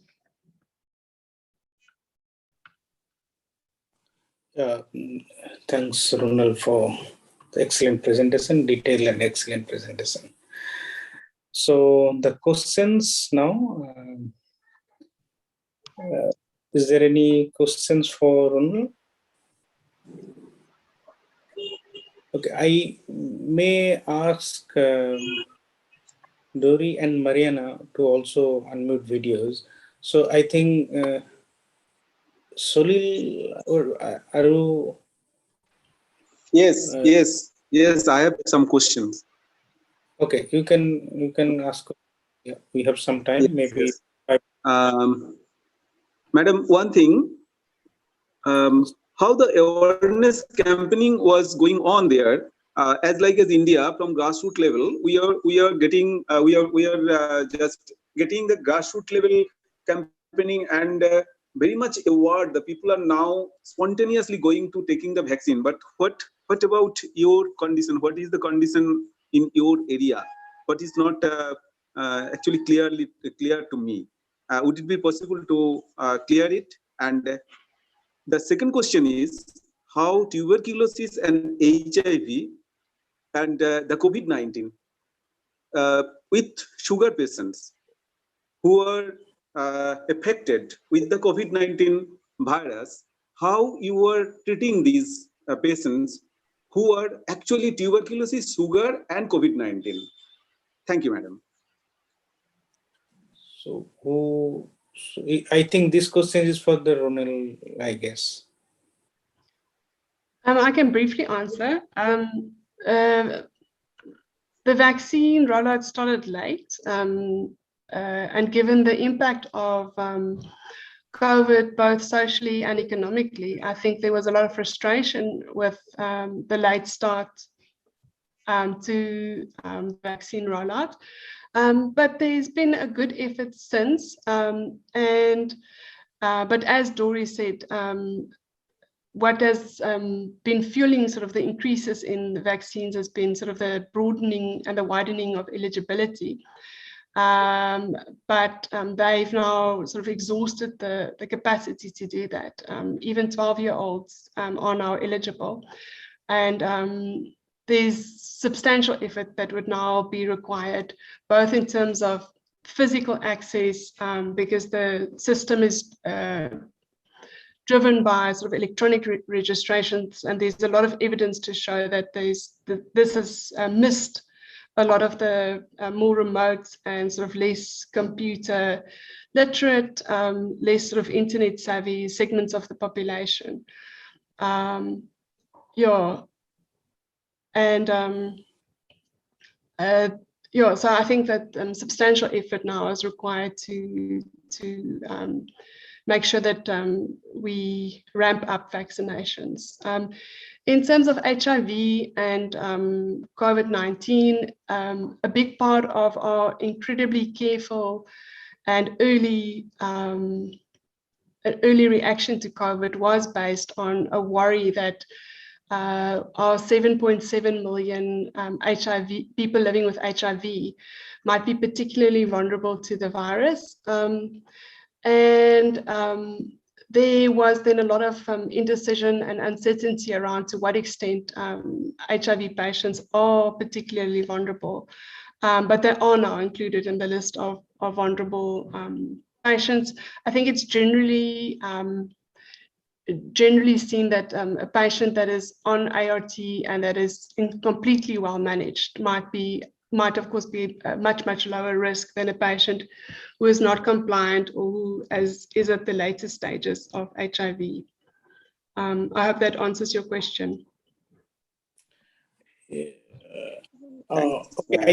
Thanks, madam. Okay, thanks, madam. And one thing, that is, Salil, I think we are running out of time. I think maybe. Okay. Just one question, sir. That is how the field worker are getting the obstruction from the people. Do you have any data or have any experience you can share, please?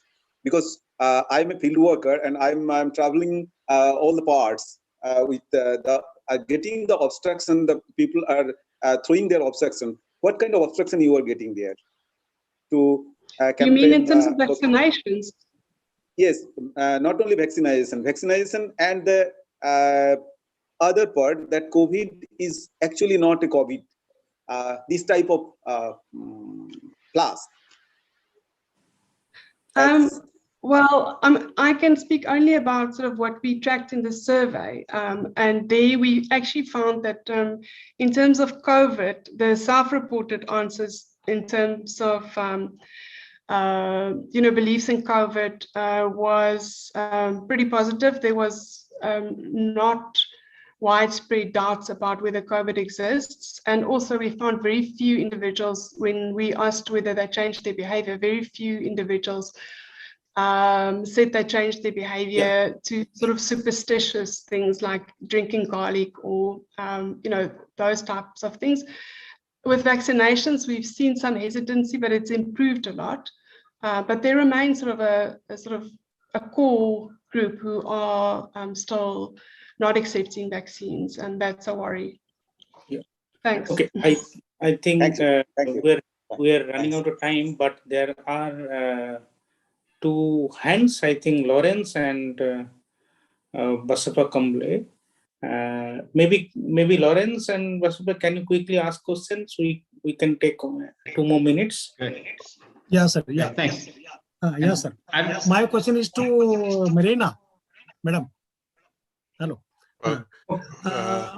During the COVID-19, most of the families affected usually, and how the COVID-19 affected families manage the financial aspect to meet the disease, pandemic disease. One thing. Second question: what are the packages announced by the Brazil country? I think we won't be able to take too many questions at this stage because we are running out of time. So one question is fine. Can I ask also Lawrence to raise your questions? Okay, thanks. I actually had many questions, but I'll ask the one to Dory. You have a scale of depression, so it'll be interesting. What I'm interested in now is your results. What's happening to the depression amongst the those that are employed? Are we also seeing worsening degrees of depression, but just those that are unemployed are experiencing far worse movement up the scale than those that are employed? So it'll be quite interesting to also see what the transition matrix is for employed and unemployed. And are we seeing a general increase in depression, but that's just faster amongst unemployed? Okay, just one line of answer because we are really running out of time. So I can answer. There's one question. There's one question for Ronel also in the chat box. They should take that together as well. Yes. I'm answering that now. Yeah. So can I just give a quick answer to Lawrence? Lawrence, that would be very interesting to do, and that would be another study. So the data that we used only had depression information, the depression module in wave 2. So there wasn't anything in wave 1. And we wanted to restrict it to waves 1 and 2 to try and get as much much traction on the exogeneity as we possibly could. So it would be a really good study for a master's student to look at what happened subsequent from wave 2, in wave 3, wave 4, wave 5, where depression questions were included to answer your question. But there wasn't information in wave 1 on depression, so we couldn't look at a transition matrix on depression scores from waves 1 to wave 2. And just to, Martin, I think you had questions to Mariana, as well as I think you have another question to Dory. Would you like to ask question? Final question? That should be the final question, because I interrupted your discussion in between. Martin, are you there? Yeah, so I got a response from Ronel and from Mariana, so I think I'm good. Thanks. Okay. Okay, I think I think Mariana has had a question addressed to her. Want to respond? Yeah, just to respond quite quickly please. about the resident families. What happened is that obviously a lot of people lost their jobs. And it's important to remember that Brazil was already under a recession from 2015, 2016 that we were never recovered from when the pandemic hit. So what happened is that the President used the Bolsa Família program structure that already helped around 14, 15 million families in Brazil. And they increased the Bolsa Família program to all families that lost their jobs. And with that, in the peak of the emergency aid, they had transfer money for more than 40 million families in Brazil. In the peak of the program last year, something like 64% of Brazil population received the emergency aid.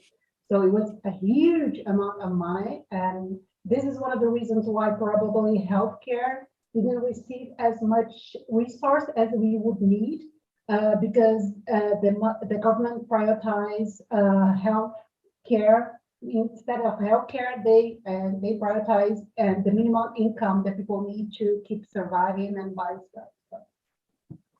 But that program ended this month, and now it's a whole discussion of what should be put in place, and the government is doing, a political use of it, and we are probably going to change dramatically our social program regarding Bolsa Família as well.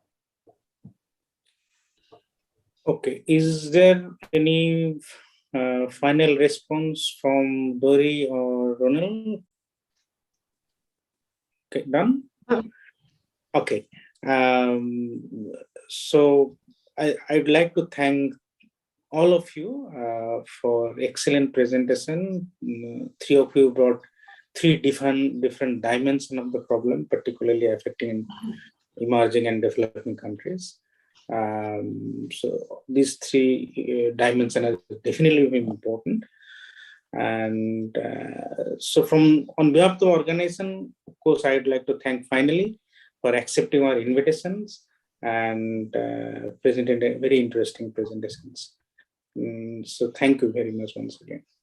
Okay, so for the audience, Chetan, would you like to say anything? No, I just wanted to say thank you very much. Very interesting perspectives, and I learned a lot.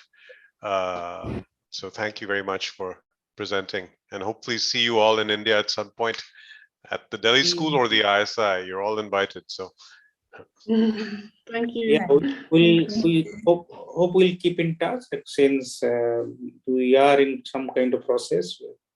We should definitely keep on contacting each other's futures. So for the participants, I would like to remind you that tomorrow our conference will again resume and Indian Standard Time, 4 p.m. in the evening. So there are also interesting presentations coming up. Please join us and also ask your friends and colleagues and co-hosts to join also. And thank you very much. So today, I think with that, would like to close the sessions. Yeah. Thank you. Thank you. Thanks very much. And thanks for the great questions. Yeah. Thank you. Thanks. Good night. Thanks. Bye. Good night. Thanks. Bye. Bye-bye. Thanks.